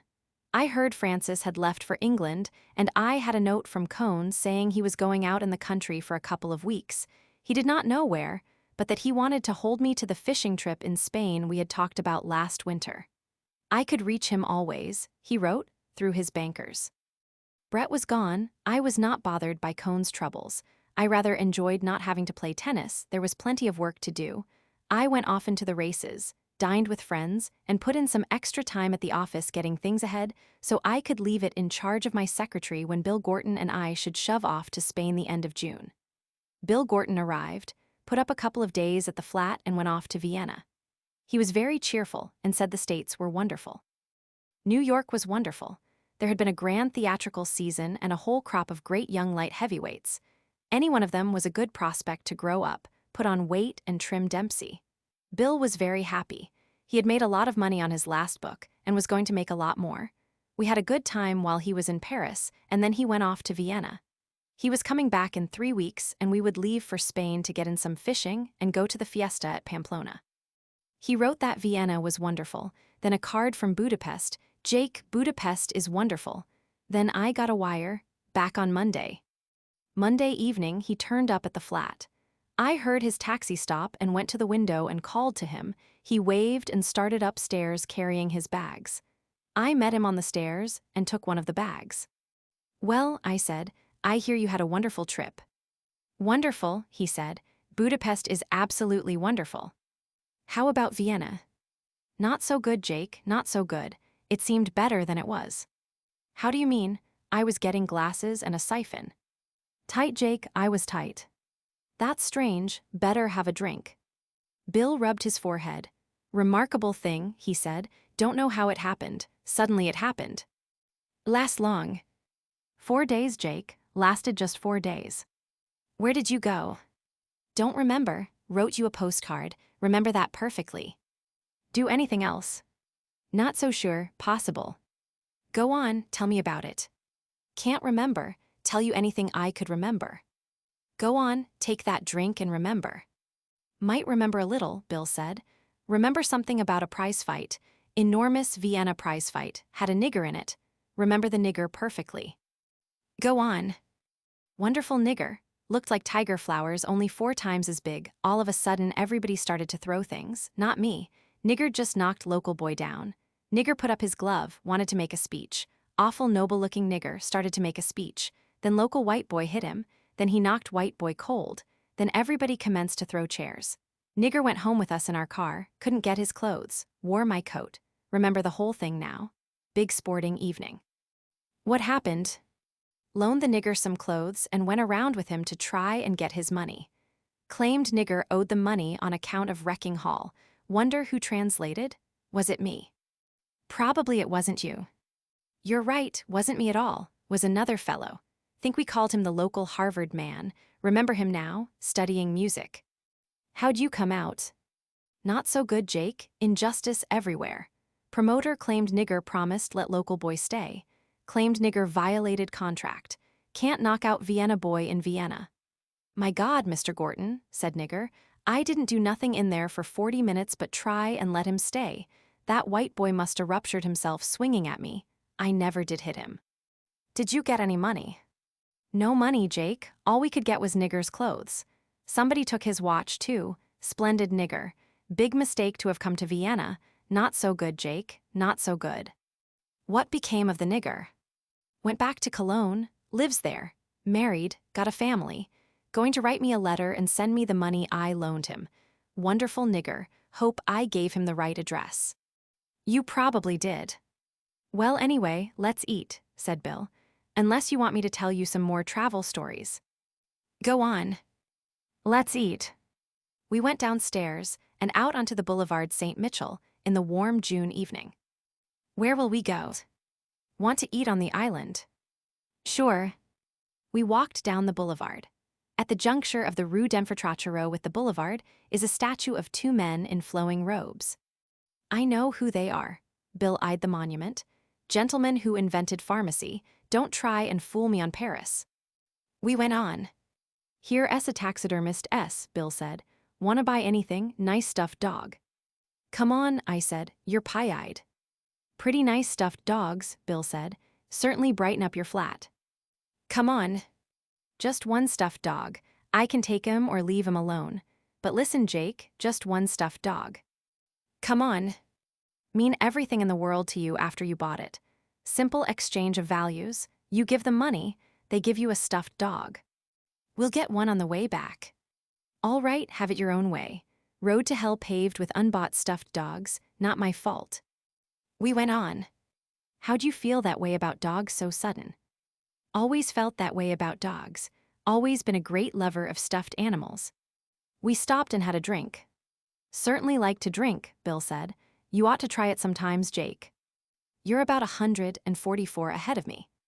Ought not to daunt you, never be daunted. Secret of my success, never been daunted in public.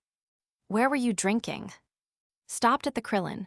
George made me a couple of Jack Roses. George is a great man. Know the secret of his success, never been daunted. You'll be daunted after about 3 more Pernots. Not in public. If I begin to feel daunted, I'll go off by myself. I'm like a cat that way. When did you see Harvey Stone? At the Krillin, Harvey was just a little daunted. Hadn't eaten for 3 days, doesn't eat anymore, just goes off like a cat. Pretty sad. He's all right. Splendid. Wish he wouldn't keep going off like a cat, though. Makes me nervous. What'll we do tonight? Doesn't make any difference. Only let's not get daunted. Suppose they got any hard-boiled eggs here. If they had hard-boiled eggs here, we wouldn't have to go all the way down to the island to eat. Nix, I said. We're going to have a regular meal. Just a suggestion, said Bill. Wanna start now? Come on. We started on again down the boulevard. A horse cab passed us. Bill looked at it. See that horse cab? Going to have that horse cab stuffed for you for Christmas. Going to give all my friends stuffed animals. I'm a nature writer. A taxi passed, someone in it waved, then banged for the driver to stop. The taxi backed up to the curb. In it was Brett. Beautiful lady, said Bill, going to kidnap us. Hello, Brett said. Hello. This is Bill Gorton, Lady Ashley. Brett smiled at Bill. I say I'm just back, haven't bathed even. Michael comes in tonight. Good, come on and eat with us, and we'll all go to meet him. Must clean myself. Oh rat, come on. Must bathe, he doesn't get in till 9. Come and have a drink then, before you bathe. Might do that, now you're not talking rot. We got in the taxi, the driver looked around. Stop at the nearest bistro, I said. We might as well go to the closery, Brett said. I can't drink these rotten brandies. Closery des Lilas. Brett turned to Bill. Have you been in this pestilential city long? Just got in today from Budapest. How was Budapest? Wonderful, Budapest was wonderful. Ask him about Vienna. Vienna, said Bill, is a strange city. Very much like Paris. Brett smiled at him, wrinkling the corners of her eyes. Exactly, Bill said. Very much like Paris at this moment. You have a good start. Sitting out on the terraces of the Leela's, Brett ordered a whiskey and soda. I took one, too, and Bill took another Pernod. How are you, Jake? Great, I said. I've had a good time. Brett looked at me. I was a fool to go away, she said. One's an ass to leave Paris. Did you have a good time? Oh, all right, interesting, not frightfully amusing. See anybody? No, hardly anybody. I never went out. Didn't you swim? Number didn't do a thing. Sounds like Vienna, Bill said. Brett wrinkled up the corners of her eyes at him. So that's the way it was in Vienna. It was like everything in Vienna. Brett smiled at him again. You've a nice friend, Jake. He's all right, I said. He's a taxidermist.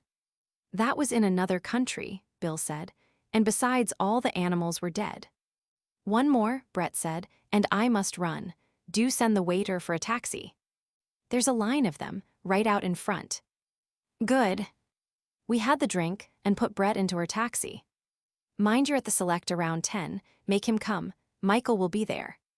We'll be there, Bill said. The taxi started and Brett waved.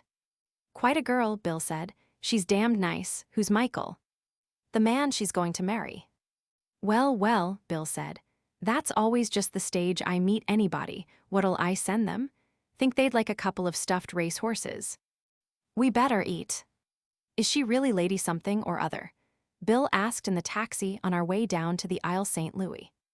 Oh yes, in the stud book and everything. Well, well.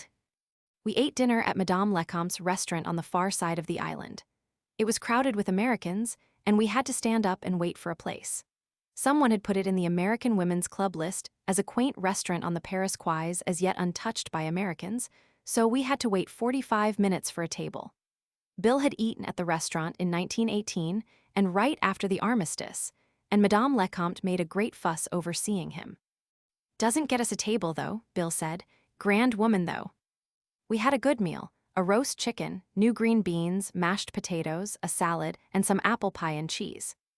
You've got the world here all right, Bill said to Madame Lecomte. She raised her hand. Oh my God. You'll be rich. I hope so. After the coffee and a fine, we got the bill, chalked up the same as ever on a slate. That was doubtless one of the quaint features. Paid it, shook hands, and went out. You never come here anymore, Monsieur Barnes, Madame Lecomte said. Too many compatriots. Come at lunchtime, it's not crowded then. Good, I'll be down soon. We walked along under the trees that grew out over the river on the Quai d'Orléans side of the island. Across the river were the broken walls of old houses that were being torn down. They're going to cut a street through. They would, Bill said. We walked on and circled the island. The river was dark and a bateau mouch went by, all bright with lights, going fast and quiet up and out of sight under the bridge. Down the river was Notre Dame squatting against the night sky. We crossed to the left bank of the Seine by the wooden footbridge from the Quai de Bethune and stopped on the bridge and looked down the river at Notre Dame. Standing on the bridge, the island looked dark, the houses were high against the sky, and the trees were shadows. It's pretty grand, Bill said. God, I love to get back. We leaned on the wooden rail of the bridge and looked up the river to the lights of the big bridges.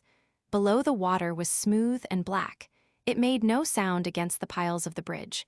A man and a girl passed us. They were walking with their arms around each other. We crossed the bridge and walked up the Rue du Cardinal Lemon. It was steep walking, and we went all the way up to the Place Contrescarpe.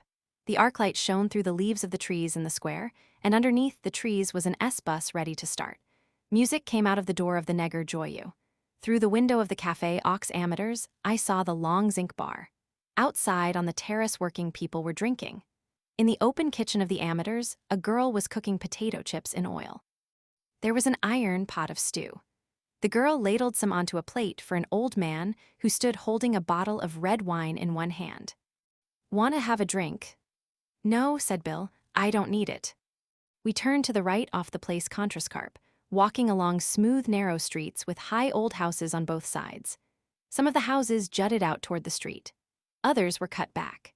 We came onto the Rue du Pot de Fer and followed it along until it brought us to the rigid north and south of the Rue Saint-Jacques, and then walked south, past Val de Grace, set back behind the courtyard and the iron fence, to the Boulevard du Port Royal. "What do you want to do?" I asked. "Go up to the café and see Brett and Mike." "Why not?" We walked along Port Royal until it became Montparnasse, and then on past the Lilas, Lavigne, and all the little cafés, dames, crossed the street to the Rotonde, past its lights and tables to the Select. Michael came toward us from the tables. He was tanned and healthy looking. "Hello, Jake," he said. "Hello, how are you, old lad?" "You look very fit, Mike." "Oh, I'm frightfully fit. I've done nothing but walk all day long. 1 drink a day with my mother at tea." Bill had gone into the bar. He was standing talking with Brett, who was sitting on a high stool, her legs crossed. She had no stockings on. "It's good to see you, Jake," Michael said. "I'm a little tight, you know. Amazing, isn't it? Did you see my nose?" There was a patch of dried blood on the bridge of his nose. "An old lady's bags did that," Mike said. "I reached up to help her with them and they fell on me." Brett gestured at him from the bar with her cigarette holder and wrinkled the corners of her eyes. "An old lady," said Mike. "Her bags fell on me. Let's go in and see Brett. I say, she is a piece. You are a lovely lady, Brett. Where did you get that hat?" "Chap bought it for me. Don't you like it?" "It's a dreadful hat. Do you get a good hat?" "Oh, we've so much money now," Brett said. "I say, haven't you met Bill yet? You are a lovely host, Jake." She turned to Mike. "This is Bill Gorton. This drunkard is Mike Campbell. Mr. Campbell is an undischarged bankrupt." "Aren't I, though? You know, I met my ex-partner yesterday in London, chap who did me in." "What did he say?" "Bought me a drink. I thought I might as well take it. I say, Brett, you are a lovely piece. Don't you think she's beautiful?" "Beautiful with this nose." "It's a lovely nose. Go on, point it at me. Is she a lovely piece?" "Couldn't we have kept the man in Scotland?" "I say, Brett, let's turn in early." "Don't be indecent, Michael. Remember there are ladies at this bar." "Isn't she a lovely piece? Don't you think so, Jake?" "There's a fight tonight," Bill said. "Like to go?" "Fight," said Mike. "Who's fighting?" "Ledoux and somebody." "He's very good, Ledoux," Mike said. "I'd like to see it, rather." He was making an effort to pull himself together, "but I can't go. I had a date with this thing here. I say, Brett, do get a new hat." Brett pulled the felt hat down far over one eye and smiled out from under it. "You two run along to the fight. I'll have to be taking Mr. Campbell home directly." "I'm not tight," Mike said. "Perhaps just a little. I say, Brett, you are a lovely piece." "Go on to the fight," Brett said. "Mr. Campbell's getting difficult. What are these outbursts of affection, Michael?" "I say, you are a lovely piece." "We said goodnight?" "I'm sorry I can't go," Mike said. Brett laughed. I looked back from the door. Mike had one hand on the bar and was leaning toward Brett, talking. Brett was looking at him quite coolly, but the corners of her eyes were smiling. Outside on the pavement, I said, "Do you want to go to the fight?" "Sure," said Bill, "if we don't have to walk." Mike was pretty excited about his girlfriend, I said in the taxi. "Well," said Bill, "you can't blame him such a hell of a lot." Chapter. The Ledoux Kid Francis fight was the night of the 20th of June. It was a good fight. The morning after the fight, I had a letter from Robert Cohn, written from Henday. He was having a very quiet time, he said, bathing, playing some golf and much bridge. Henday had a splendid beach, but he was anxious to start on the fishing trip. When would I be down? If I would buy him a double-tapered line, he would pay me when I came down. That same morning, I wrote Cohn from the office that Bill and I would leave Paris on the 25th unless I wired him otherwise, and would meet him at Bayonne, where we could get a bus over the mountains to Pamplona. The same evening, about 7 o'clock, I stopped in at the Select to see Michael and Brett. They were not there, and I went over to the Dingo. They were inside sitting at the bar. "Hello, darling," Brett put out her hand. "Hello, Jake," Mike said. "I understand I was tight last night." "Weren't you, though," Brett said. "Disgraceful business." "Look," said Mike, "when do you go down to Spain? Would you mind if we came down with you?" "It would be grand." "You wouldn't mind, really?" "I've been at Pamplona, you know. Brett's mad to go. You're sure we wouldn't just be a bloody nuisance?" "Don't talk like a fool." "I'm a little tight, you know. I wouldn't ask you like this if I weren't. You're sure you don't mind? Oh, shut up, Michael, Brett said. How can the man say he'd mind now? I'll ask him later. But you don't mind, do you? Don't ask that again, unless you want to make me sore. Bill and I go down on the morning of the 25th. By the way, where is Bill? Brett asked. He's out at Chantilly dining with some people. He's a good chapter. Splendid chap, said Mike. He is, you know. You don't remember him, Brett said. I do remember him perfectly. Look, Jake, we'll come down the night of the 25th. Brett can't get up in the morning. Indeed not. If our money comes, and you're sure you don't mind. It will come all right, I'll see to that. Tell me what tackle to send for. Get 2 or 3 rods with reels, and lines, and some flies.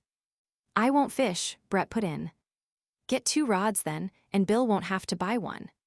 Right, said Mike. I'll send a wire to the keeper.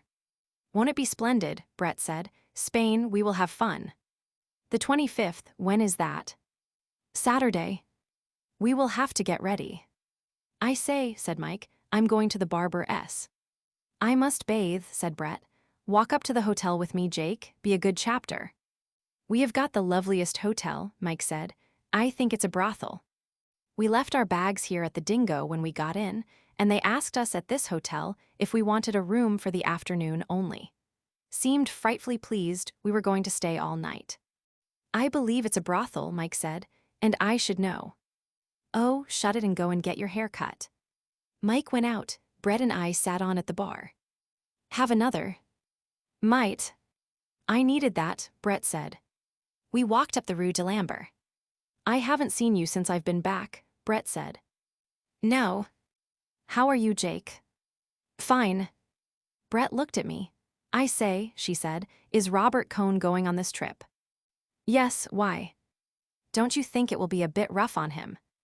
Why should it? Who did you think I went down to San Sebastian with? Congratulations, I said. We walked along. What did you say that for? I don't know. What would you like me to say? We walked along and turned a corner. He behaved rather well, too. He gets a little dull. Does he? I rather thought it would be good for him. You might take up social service. Don't be nasty. I won't. Didn't you really know? No, I said. I guess I didn't think about it. Do you think it will be too rough on him?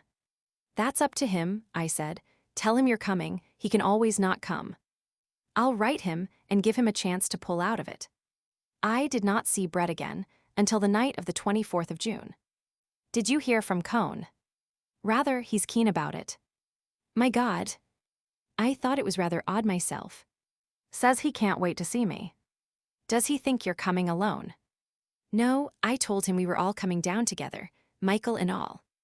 He's wonderful. Isn't he? They expected their money the next day. We arranged to meet at Pamplona. They would go directly to San Sebastian and take the train from there. We would all meet at the Montoya in Pamplona. If they did not turn up on Monday at the latest, we would go on ahead up to Bergheat in the mountains to start fishing. There was a bus to Bergheat. I wrote out an itinerary so they could follow us. Bill and I took the morning train from the Gare d'Orsay. It was a lovely day, not too hot, and the country was beautiful from the start. We went back into the diner and had breakfast. Leaving the dining car, I asked the conductor for tickets for the first service. Nothing until the 5th. What's this? There were never more than 2 servings of lunch on that train, and always plenty of places for both of them. They're all reserved, the dining car conductor said. There will be a 5th service at 3:30. This is serious, I said to Bill. Give him 10 francs. Here, I said, we want to eat in the first service. The conductor put the 10 francs in his pocket. Thank you, he said. I would advise you gentlemen to get some sandwiches. All the places for the first 4 services were reserved at the office of the company. You'll go a long way, brother, Bill said to him in English. I suppose if I'd given you 5 francs, you would have advised us to jump off the train. Comment. Go to hell, said Bill. Get the sandwiches made and a bottle of wine, you tell him, Jake. And send it up to the next car. I described where we were. In our compartment were a man and his wife, and their young son. I suppose you're Americans, aren't you? The man asked. Having a good trip. Wonderful, said Bill. That's what you want to do, travel while you're young. Mother and I always wanted to get over, but we had to wait a while. You could have come over 10 years ago if you wanted to, the wife said. What you always said was, see America first. I will say we've seen a good deal, take it one way and another. Say, there's plenty of Americans on this train, the husband said. They've got 7 cars of them from Dayton, Ohio. They've been on a pilgrimage to Rome, and now they're going down to Biarritz and Lourdes. So that's what they are, pilgrims, goddamn Puritans, Bill said. What part of the States you boys from? Kansas City, I said. He's from Chicago. You both going to Biarritz? No, we're going fishing in Spain. Well, I never cared for it myself. There's plenty that do out where I come from, though. We got some of the best fishing in the state of Montana. I've been out with the boys, but I never cared for it any. Mighty little fishing you did on them trips, his wife said. He winked at us. You know how the ladies are. If there's a jug goes along, or a case of beer, they think it's hell and damnation. That's the way men are, his wife said to us. She smoothed her comfortable lap. I voted against prohibition to please him, and because I like a little beer in the house, and then he talks that way. It's a wonder they ever find anyone to marry them. Say, said Bill, do you know that gang of Pilgrim Fathers have cornered the dining car until 3:30 this afternoon?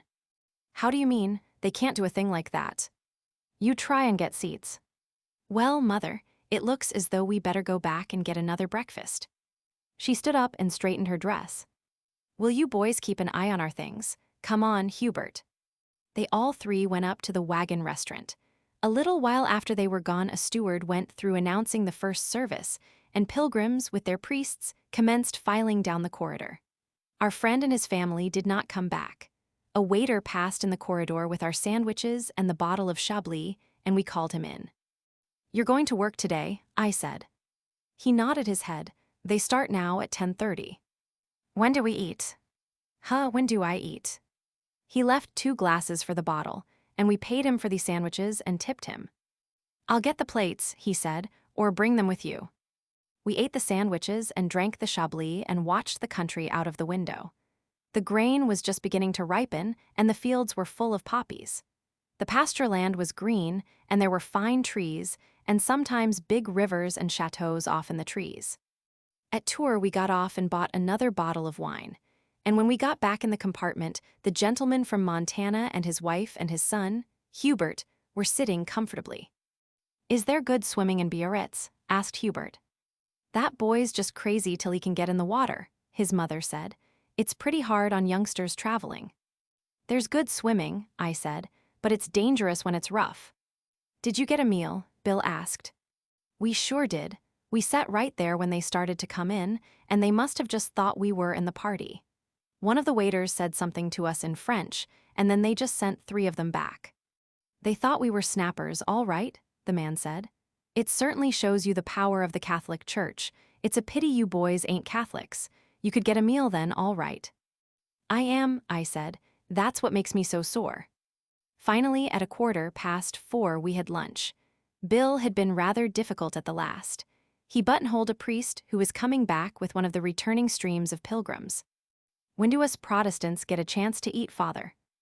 I don't know anything about it. Haven't you got tickets? It's enough to make a man join the clan, Bill said. The priest looked back at him. Inside the dining car, the waiter served the 5th successive table d'hôte meal. The waiter who served us was soaked through. His white jacket was purple under the arms. He must drink a lot of wine. Or wear purple undershirts. Let's ask him. No, he's too tired. The train stopped for half an hour at Bordeaux, and we went out through the station for a little walk. There was not time to get into the town. Afterward, we passed through the lands and watched the sun set. There were wide fire gaps cut through the pines, and you could look up them like avenues and see wooded hills way off. About 7:30, we had dinner and watched the country through the open window in the diner. It was all sandy pine country full of heather. There were little clearings with houses in them, and once in a while we passed a sawmill. It got dark, and we could feel the country hot and sandy and dark outside of the window, and about 9 o'clock we got into Bayonne. The man and his wife and Hubert all shook hands with us. They were going on to Langres to change for Biarritz. "Well, I hope you have lots of luck," he said. "Be careful about those bullfights." "Maybe we'll see you at Biarritz," Hubert said. We got off with our bags and rod cases and passed through the dark station and out to the lights and the line of cabs and hotel buses. There, standing with the hotel runners, was Robert Cohn. He did not see us at first. Then he started forward. "Hello, Jake, have a good trip." "Fine," I said. "This is Bill Gorton." "How are you?" "Come on," said Robert. "I've got a cab." He was a little nearsighted. I had never noticed it before. He was looking at Bill, trying to make him out. He was shy, too. "We'll go up to my hotel. It's all right, it's quite nice." We got into the cab, and the cabman put the bags up on the seat beside him and climbed up and cracked his whip. And we drove over the dark bridge and into the town. "I'm awfully glad to meet you," Robert said to Bill. "I've heard so much about you from Jake, and I've read your books. Did you get my line, Jake?" The cab stopped in front of the hotel, and we all got out and went in. It was a nice hotel, and the people at the desk were very cheerful, and we each had a good small room. Chapter. In the morning it was bright, and they were sprinkling the streets of the town, and we all had breakfast in a cafe. Bayonne is a nice town. It is like a very clean Spanish town, and it is on a big river. Already, so early in the morning, it was very hot on the bridge across the river. We walked out on the bridge and then took a walk through the town. I was not at all sure Mike's rods would come from Scotland in time, so we hunted a tackle store and finally bought a rod for Bill upstairs over a dry goods store. The man who sold the tackle was out, and we had to wait for him to come back. Finally he came in, and we bought a pretty good rod cheap and 2 landing nets. We went out into the street again and took a look at the cathedral. Cohn made some remark about it being a very good example of something or other, I forget what. It seemed like a nice cathedral, nice and dim, like Spanish churches. Then we went up past the old fort and out to the local Syndicat d'Initiative office, where the bus was supposed to start from. There they told us the bus service did not start until the 1st of July. We found out at the tourist office what we ought to pay for a motorcar to Pamplona and hired one at a big garage just around the corner from the municipal theater for 400 francs.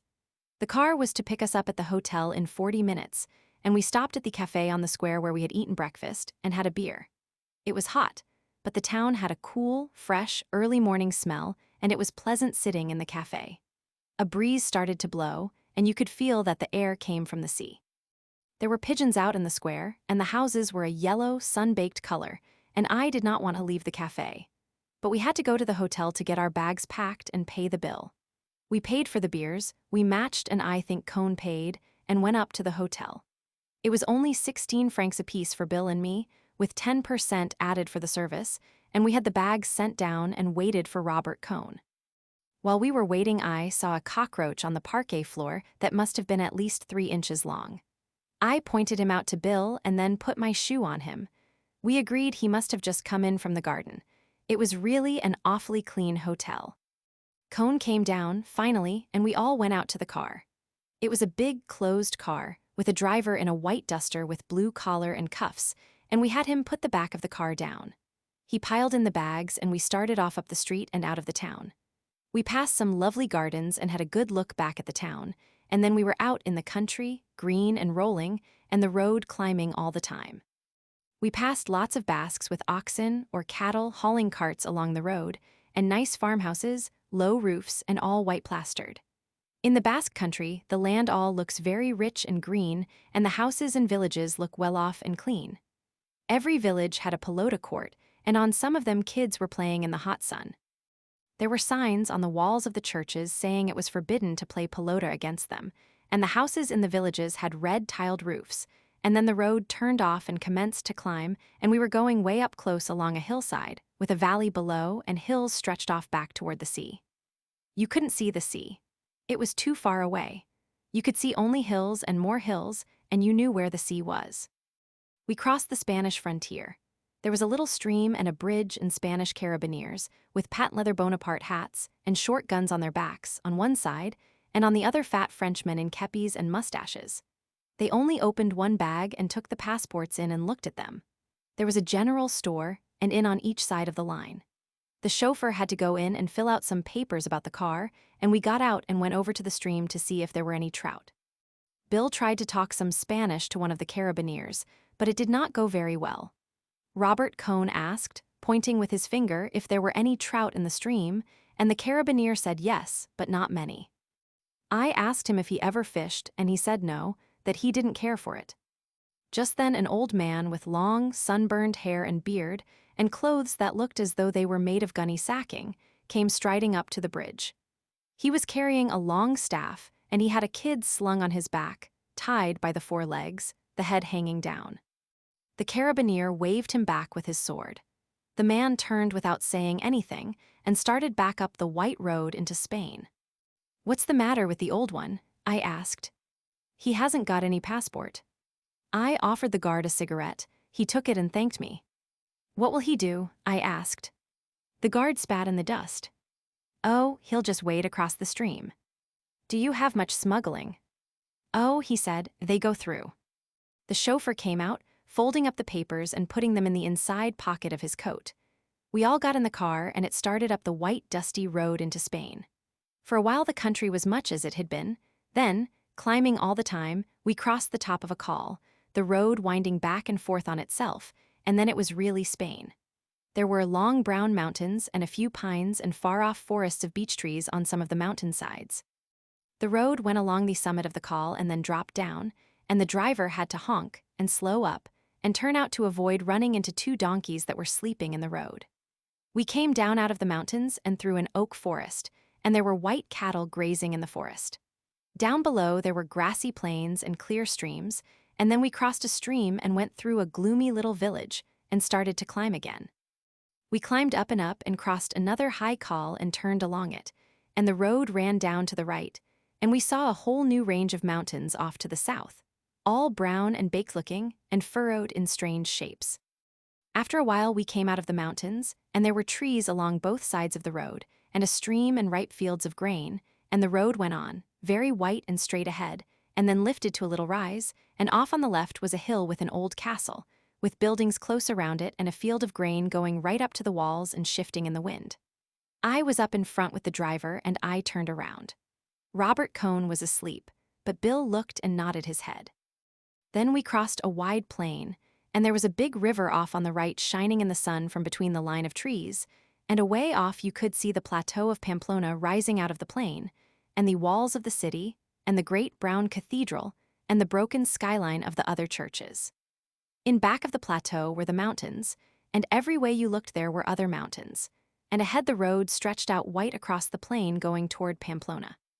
We came into the town on the other side of the plateau, the road slanting up steeply and dustily with shade trees on both sides, and then leveling out through the new part of town they are building up outside the old walls.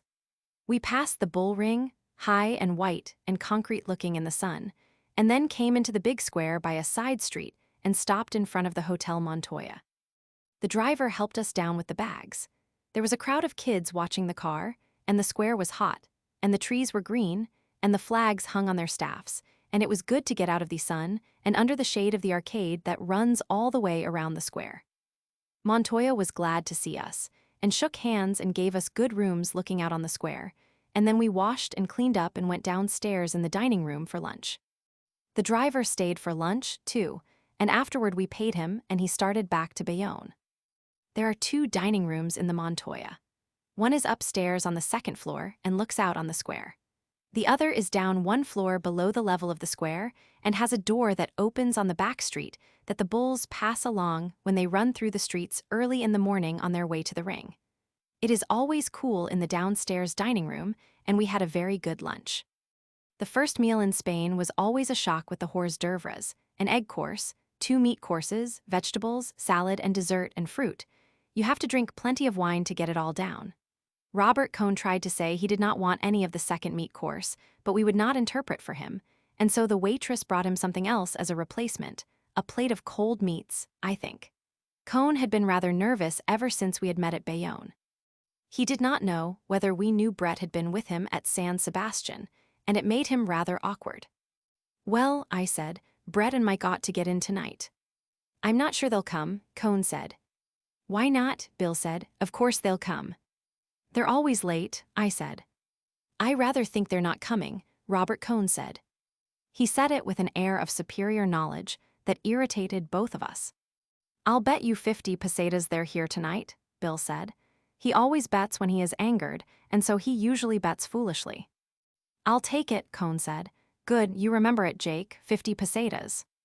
I'll remember it myself, Bill said. I saw he was angry and wanted to smooth him down. It's a sure thing they'll come, I said, but maybe not tonight. Want to call it off? Cohn asked. No, why should I? Make it 100 if you like. All right, I'll take that. That's enough, I said, or you'll have to make a book and give me some of it. I'm satisfied, Cohn said. He smiled. You'll probably win it back at bridge anyway. You haven't got it yet, Bill said. We went out to walk around under the arcade to the Café Aruna for coffee. Cohn said he was going over and get a shave. Say, Bill said to me, have I got any chance on that bet? You've got a rotten chance. They've never been on time anywhere. If their money doesn't come, it's a cinch they won't get in tonight. I was sorry as soon as I opened my mouth, but I had to call him. He's all right, I guess, but where does he get this inside stuff? Mike and Brett fixed it up with us about coming down here. I saw Cohn coming over across the square. Here he comes. Well, let him not get superior and Jewish. The barber shop's closed, Cohn said. It's not open till 4. We had coffee at the Aruna, sitting in comfortable wicker chairs looking out from the cool of the arcade at the big square. After a while, Bill went to write some letters, and Cohn went over to the barber shop. It was still closed, so he decided to go up to the hotel and get a bath, and I sat out in front of the cafe and then went for a walk in the town. It was very hot, but I kept on the shady side of the streets and went through the market and had a good time seeing the town again.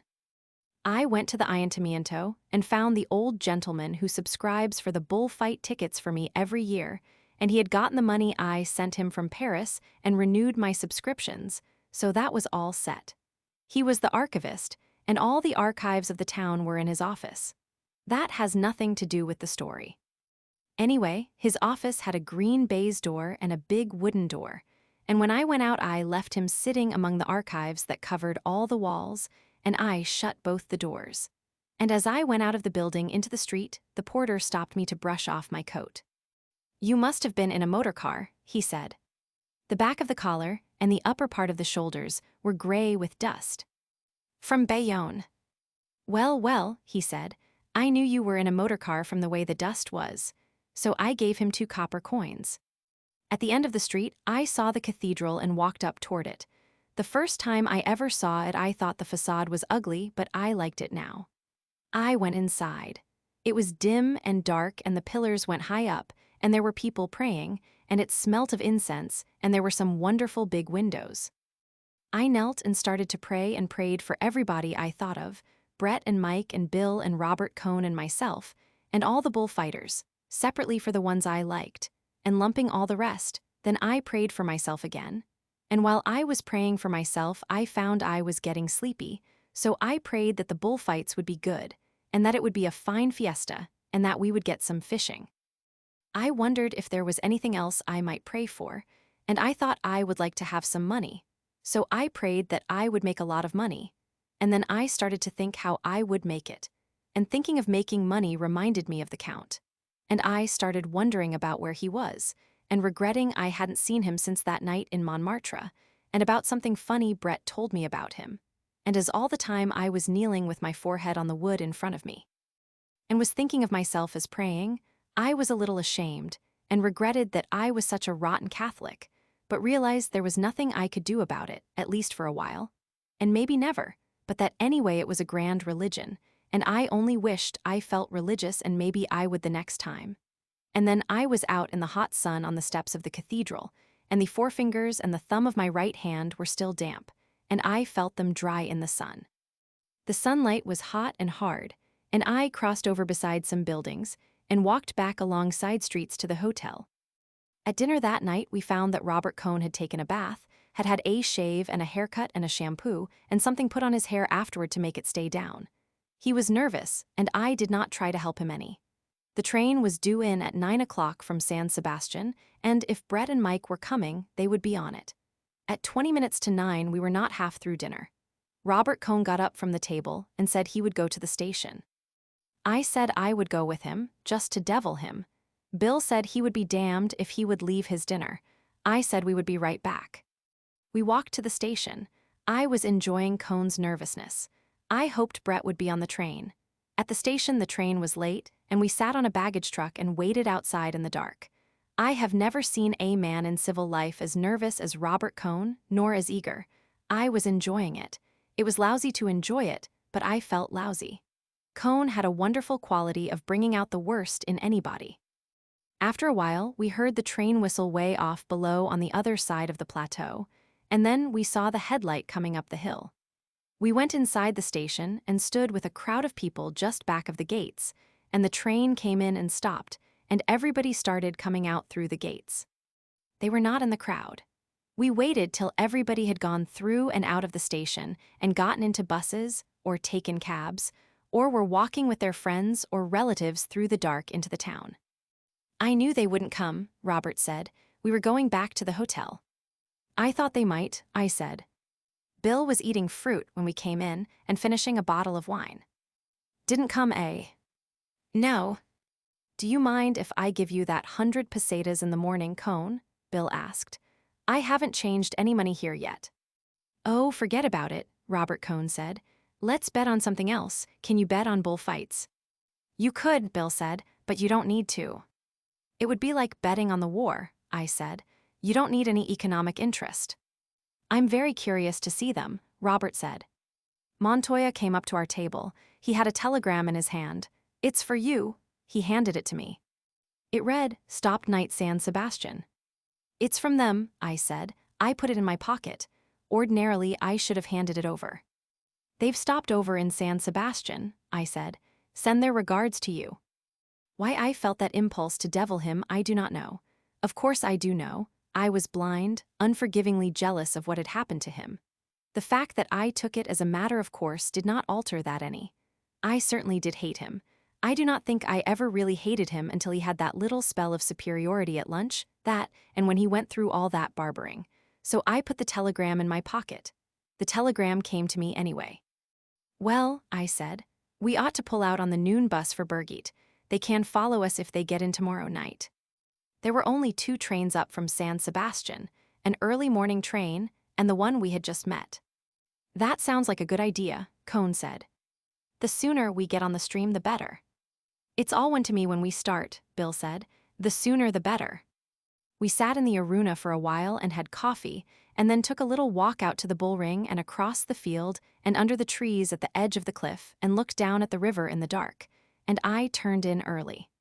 Bill and Cohn stayed out in the cafe quite late, I believe, because I was asleep when they came in. In the morning, I bought 3 tickets for the bus to Birgit. It was scheduled to leave at 2 o'clock. There was nothing earlier. I was sitting over at the aruna reading the papers when I saw Robert Cohn coming across the square. He came up to the table and sat down in one of the wicker chairs.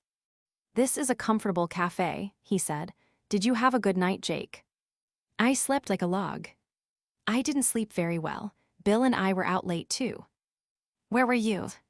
Here, and after it shut, we went over to that other cafe. The old man there speaks German and English. The Café Suizo. That's it, he seems like a nice old fellow. I think it's a better cafe than this one. It's not so good in the daytime, I said. Too hot. By the way, I got the bus tickets. I'm not going up today. You and Bill go on ahead. I've got your ticket. Give it to me, I'll get the money back. It's 5 pesetas. Robert Cohn took out a silver 5 peseta piece and gave it to me. I ought to stay, he said. You see, I'm afraid there's some sort of misunderstanding. Why? I said. They may not come here for 3 or 4 days now if they start on parties at San Sebastian. That's just it, said Robert.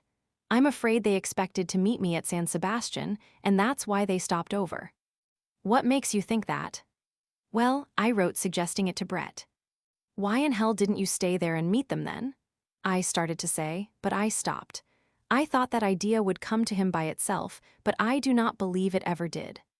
He was being confidential now, and it was giving him pleasure to be able to talk with the understanding that I knew there was something between him and Brett. Well, Bill and I will go up right after lunch, I said. I wish I could go. We've been looking forward to this fishing all winter. He was being sentimental about it. But I ought to stay. I really ought. As soon as they come, I'll bring them right up. Let's find Bill. I want to go over to the barber shop. See you at lunch. I found Bill up in his room. He was shaving. Oh yes, he told me all about it last night, Bill said. He's a great little confider. He said he had a date with Brett at San Sebastian. The lying bastard. Oh no, said Bill. Don't get sore at this stage of the trip. How did you ever happen to know this fellow anyway? Don't rub it in. Bill looked around, half-shaved, and then went on talking into the mirror while he lathered his face. Didn't you send him with a letter to me in New York last winter? Thank God, I'm a traveling man. Haven't you got some more Jewish friends you could bring along? He rubbed his chin with his thumb, looked at it, and then started scraping again. You've got some fine ones yourself.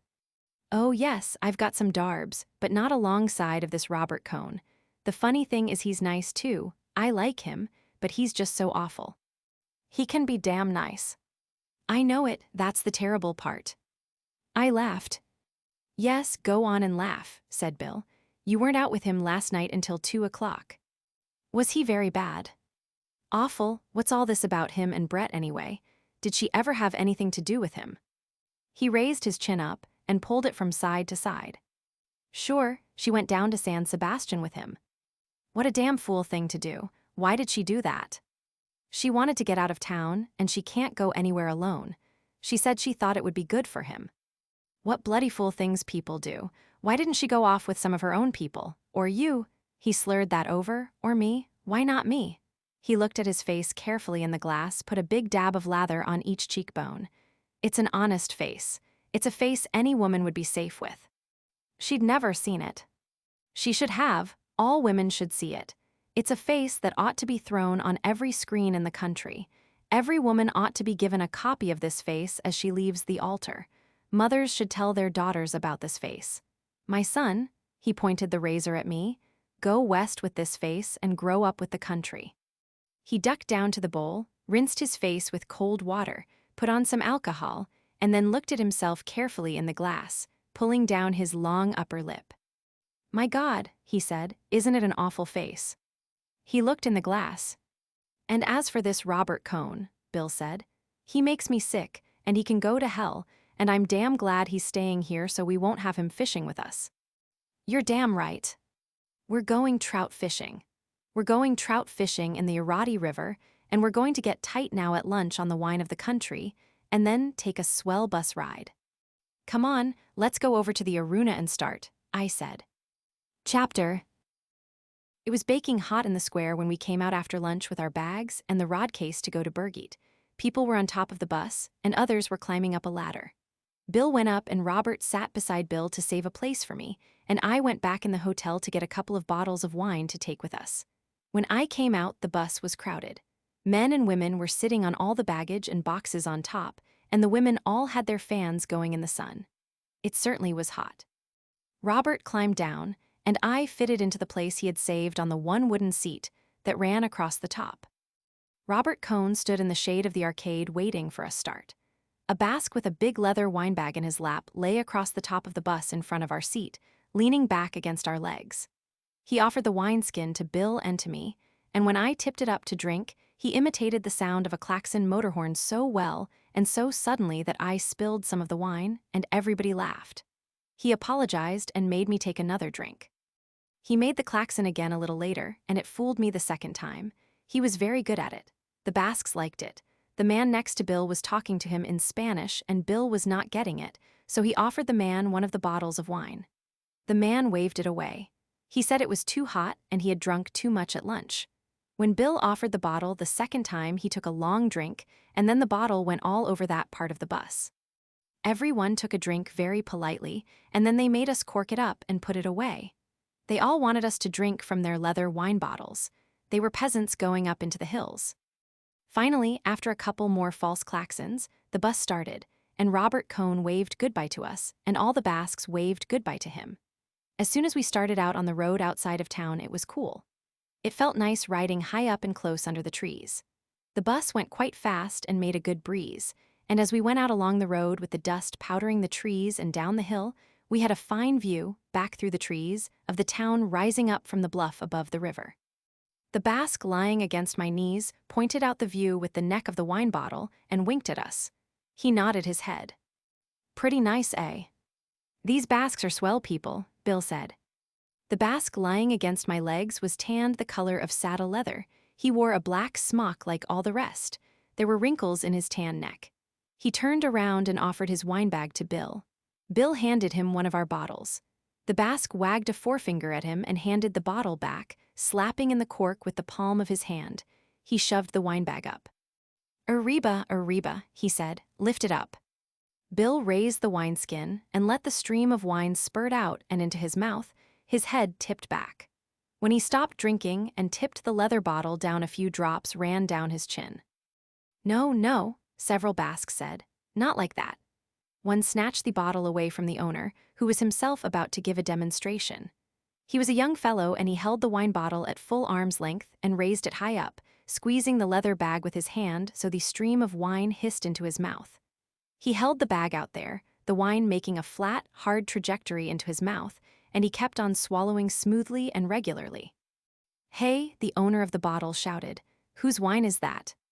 The drinker waggled his little finger at him and smiled at us with his eyes. Then he bit the stream off sharp, made a quick lift with the wine bag and lowered it down to the owner. He winked at us. The owner shook the wineskin sadly. We passed through a town and stopped in front of the posada, and the driver took on several packages. Then we started on again, and outside the town the road commenced to mount. We were going through farming country with rocky hills that sloped down into the fields. The grain fields went up the hillsides. Now as we went higher there was a wind blowing the grain. The road was white and dusty, and the dust rose under the wheels and hung in the air behind us. The road climbed up into the hills and left the rich grain fields below. Now there were only patches of grain on the bare hillsides and on each side of the watercourses. We turned sharply out to the side of the road to give room to pass to a long string of 6 mules, following one after the other, hauling a high-hooded wagon loaded with freight. The wagon and the mules were covered with dust. Close behind was another string of mules and another wagon. This was loaded with lumber, and the arriero driving the mules leaned back and put on the thick wooden brakes as we passed. Up here the country was quite barren, and the hills were rocky and hard-baked clay furrowed by the rain. We came around a curve into a town, and on both sides opened out a sudden green valley. A stream went through the center of the town, and fields of grapes touched the houses. The bus stopped in front of a posada, and many of the passengers got down, and a lot of the baggage was unstrapped from the roof, from under the big tarpaulins, and lifted down. Bill and I got down and went into the posada. There was a low, dark room with saddles and harness, and hay forks made of white wood, and clusters of canvas, rope-soled shoes, and hams and slabs of bacon and white garlics and long sausages hanging from the roof. It was cool and dusky, and we stood in front of a long wooden counter with 2 women behind it serving drinks. Behind them were shelves stacked with supplies and goods. We each had an aguardiente and paid 40 centimes for the 2 drinks. I gave the woman 50 centimes to make a tip, and she gave me back the copper piece, thinking I had misunderstood the price. 2 of our Basques came in and insisted on buying a drink. So they bought a drink, and then we bought a drink, and then they slapped us on the back and bought another drink. Then we bought, and then we all went out into the sunlight and the heat and climbed back on top of the bus. There was plenty of room now for everyone to sit on the seat, and the Basque who had been lying on the tin roof now sat between us. The woman who had been serving drinks came out wiping her hands on her apron and talked to somebody inside the bus. Then the driver came out swinging 2 flat leather mail pouches and climbed up, and everybody waving we started off. The road left the green valley at once, and we were up in the hills again. Bill and the wine bottle Basque were having a conversation. A man leaned over from the other side of the seat and asked in English, "You're Americans?" "Sure. I been there," he said, 40 years ago. He was an old man, as brown as the others, with the stubble of a white beard. "How was it?" "What you say?" "How was America?" "Oh, I was in California. It was fine." "Why did you leave?" "What you say?" "Why did you come back here?" Oh, I come back to get married. I was going to go back, but my wife, she don't like to travel. Where you from? Kansas City. I been there, he said. I been in Chicago, St. Louis, Kansas City, Denver, Los Angeles, Salt Lake City. He named them carefully. How long were you over? 15 years, then I come back and got married. Have a drink. All right, he said. You can't get this in America, eh? There's plenty if you can pay for it. What you come over here for? We're going to the fiesta at Pamplona. You like the bullfights? Sure, don't you? Yes, he said. I guess I like them. Then, after a little. Where you go now? Up to Bergate to fish. Well, he said, I hope you catch something. He shook hands and turned around to the back seat again. The other Basques had been impressed. He sat back comfortably and smiled at me when I turned around to look at the country, but the effort of talking American seemed to have tired him. He did not say anything after that. The bus climbed steadily up the road. The country was barren and rocks stuck up through the clay. There was no grass beside the road. Looking back, we could see the country spread out below. Far back, the fields were squares of green and brown on the hillsides. Making the horizon were the brown mountains. They were strangely shaped. As we climbed higher, the horizon kept changing. As the bus ground slowly up the road, we could see other mountains coming up in the south. Then the road came over the crest, flattened out, and went into a forest. It was a forest of cork oaks, and the sun came through the trees in patches, and there were cattle grazing back in the trees. We went through the forest, and the road came out and turned along a rise of land, and out ahead of us was a rolling green plain, with dark mountains beyond it. These were not like the brown, heat-baked mountains we had left behind. These were wooded, and there were clouds coming down from them. The green plain stretched off. It was cut by fences, and the white of the road showed through the trunks of a double line of trees that crossed the plain toward the north. As we came to the edge of the rise, we saw the red roofs and white houses of Bergate ahead, strung out on the plain, and away off on the shoulder of the first dark mountain was the gray metal-sheathed roof of the monastery of Roncesvalles. There's Roncesvalles, I said. Where? Way off there where the mountain starts. It's cold up here, Bill said. It's high, I said. It must be 1,200 meters. It's awful cold, Bill said. The bus leveled down onto the straight line of road that ran to Bergate. We passed a crossroads and crossed a bridge over a stream. The houses of Bergate were along both sides of the road. There were no side streets. We passed the church and the schoolyard, and the bus stopped. We got down, and the driver handed down our bags and the rod case. A carabiner in his cocked hat and yellow leather cross straps came up. What's in there? He pointed to the rod case. I opened it and showed him. He asked to see our fishing permits, and I got them out. He looked at the date and then waved us on. Is that all right? I asked. Yes, of course. We went up the street, past the whitewashed stone houses, families sitting in their doorways watching us, to the inn. The fat woman who ran the inn came out from the kitchen and shook hands with us. She took off her spectacles, wiped them, and put them on again. It was cold in the inn, and the wind was starting to blow outside. The woman sent a girl upstairs with us to show the room. There were 2 beds, a washstand, a clothes chest, and a big, framed steel engraving of Nostra Senora de Roncesvalles. The wind was blowing against the shutters. The room was on the north side of the inn. We washed, put on sweaters, and came downstairs into the dining room. It had a stone floor, low ceiling, and was oak-paneled. The shutters were up, and it was so cold you could see your breath. My God, said Bill. It can't be this cold tomorrow. I'm not going to wade a stream in this weather. There was an upright piano in the far corner of the room, beyond the wooden tables, and Bill went over and started to play. I got to keep warm, he said. I went out to find the woman and ask her how much the room and board was.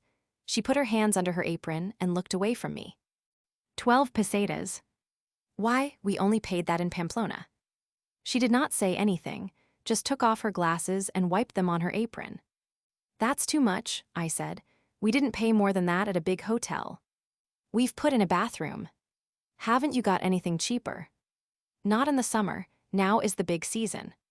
We were the only people in the inn. Well, I thought, it's only a few days. Is the wine included? Oh, yes. Well, I said, it's all right. I went back to Bill. He blew his breath at me to show how cold it was and went on playing. I sat at one of the tables and looked at the pictures on the wall. There was one panel of rabbits, dead, one of pheasants, also dead, and one panel of dead ducks. The panels were all dark and smoky-looking. There was a cupboard full of liqueur bottles. I looked at them all. Bill was still playing. "How about a hot rum punch?" he said. "This isn't going to keep me warm permanently." I went out and told the woman what a rum punch was and how to make it. In a few minutes, a girl brought a stone pitcher, steaming, into the room. Bill came over from the piano, and we drank the hot punch and listened to the wind. "There isn't too much rum in that." I went over to the cupboard and brought the rum bottle and poured a half-tumblerful into the pitcher. "Direct action," said Bill. "It beats legislation." The girl came in and laid the table for supper. "It blows like hell up here," Bill said. The girl brought in a big bowl of hot vegetable soup and the wine. We had fried trout afterward and some sort of a stew and a big bowl full of wild strawberries. We did not lose money on the wine, and the girl was shy but nice about bringing it. The old woman looked in once and counted the empty bottles. After supper, we went upstairs and smoked and read in bed to keep warm. Once in the night, I woke and heard the wind blowing. It felt good to be warm and in bed. Chapter. When I woke in the morning, I went to the window and looked out. It had cleared and there were no clouds on the mountains. Outside under the window were some carts and an old diligence, the wood of the roof cracked and split by the weather. It must have been left from the days before the motor buses. A goat hopped up on one of the carts and then to the roof of the diligence. He jerked his head at the other goats below, and when I waved at him, he bounded down. Bill was still sleeping, so I dressed, put on my shoes outside in the hall, and went downstairs. No one was stirring downstairs, so I unbolted the door and went out. It was cool outside in the early morning, and the sun had not yet dried the dew that had come when the wind died down. I hunted around in the shed behind the inn and found a sort of mattock, and went down toward the stream to try and dig some worms for bait. The stream was clear and shallow, but it did not look trouty. On the grassy bank where it was damp, I drove the mattock into the earth and loosened a chunk of sod. There were worms underneath. They slid out of sight as I lifted the sod, and I dug carefully and got a good many. Digging at the edge of the damp ground, I filled 2 empty tobacco tins with worms and sifted dirt onto them. The goats watched me dig. When I went back into the inn, the woman was down in the kitchen, and I asked her to get coffee for us and that we wanted a lunch. Bill was awake and sitting on the edge of the bed. "I saw you out of the window," he said. "Didn't want to interrupt you. What were you doing? Burying your money." "You lazy bum." "Been working for the common good? Splendid. I want you to do that every morning."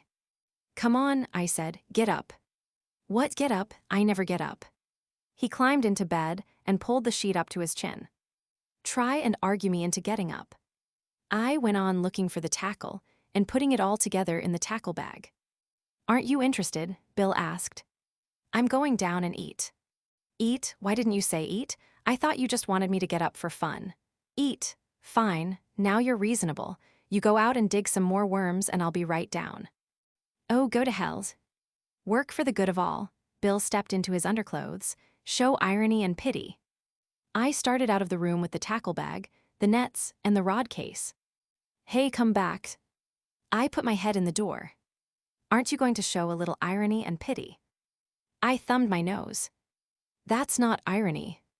As I went downstairs, I heard Bill singing, "Irony and pity. When you're feeling, oh, give them irony and give them pity.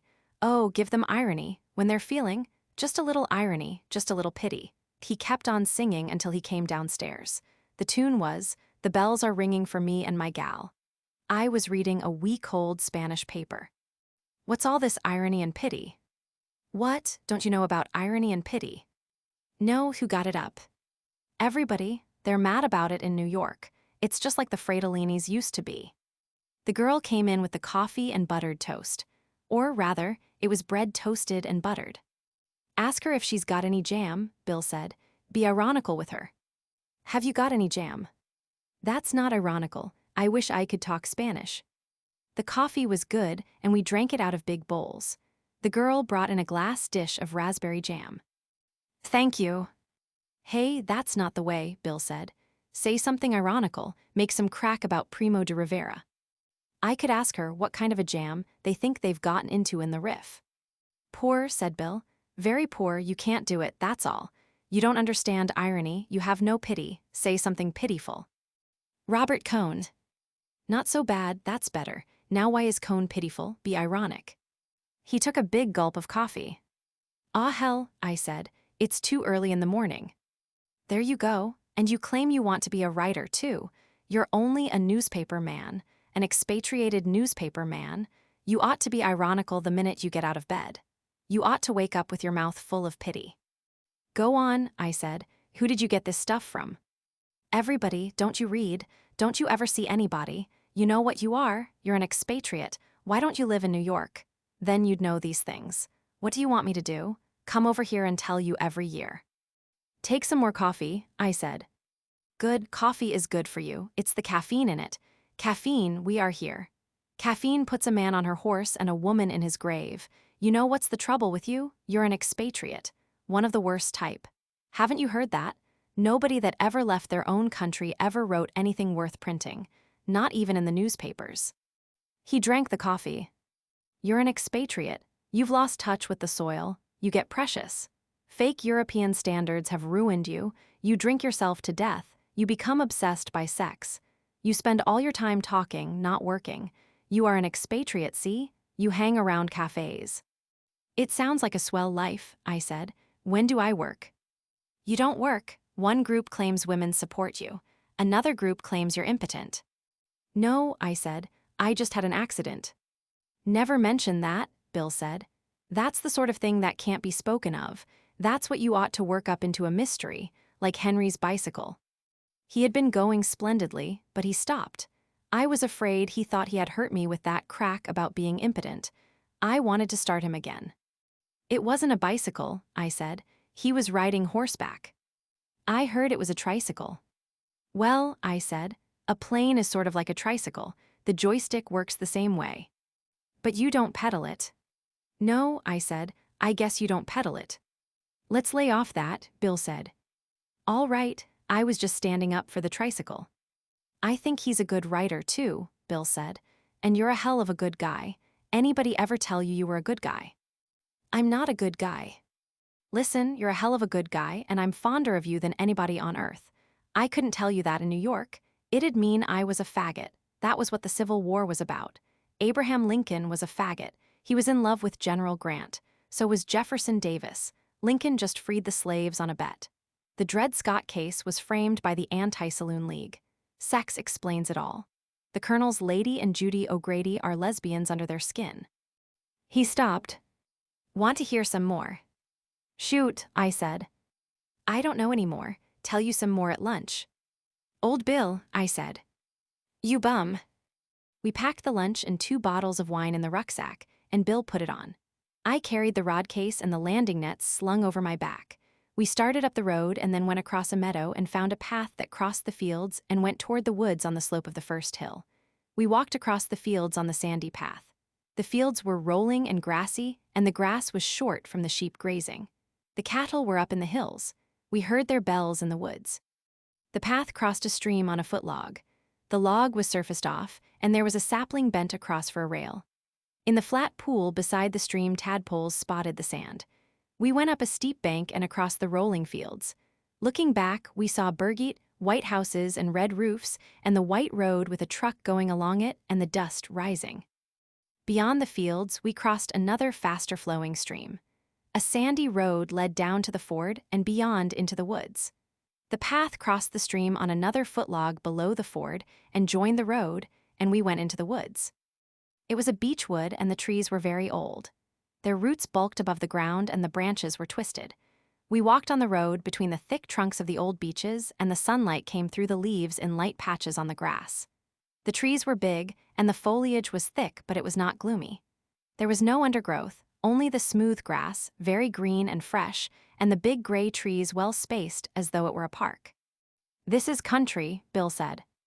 The road went up a hill, and we got into thick woods, and the road kept on climbing. Sometimes it dipped down, but rose again steeply. All the time we heard the cattle in the woods.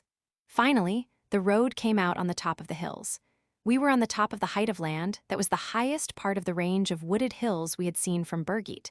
There were wild strawberries growing on the sunny side of the ridge in a little clearing in the trees. Ahead, the road came out of the forest and went along the shoulder of the ridge of hills. The hills ahead were not wooded, and there were great fields of yellow gorse. Way off, we saw the steep bluffs, dark with trees and jutting with gray stone, that marked the course of the Irati River. We have to follow this road along the ridge, cross these hills, go through the woods on the far hills, and come down to the Irati Valley. I pointed out to Bill. That's a hell of a hike. It's too far to go and fish and come back the same day, comfortably. Comfortably? That's a nice word. We'll have to go like hell to get there and back and have any fishing at all. It was a long walk, and the country was very fine.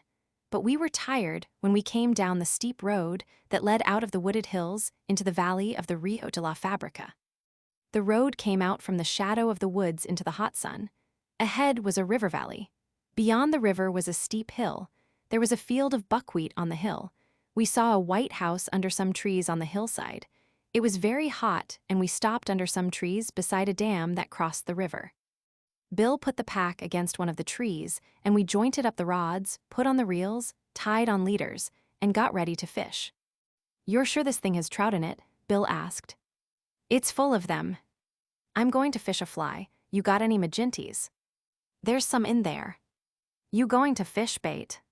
"Yeah, I'm going to fish the dam here." "Well, I'll take the fly book then." He tied on a fly. "Where do I better go, up or down?" "Down is the best. There are plenty up above, too." Bill went down the bank. "Take a worm can." "No, I don't want one.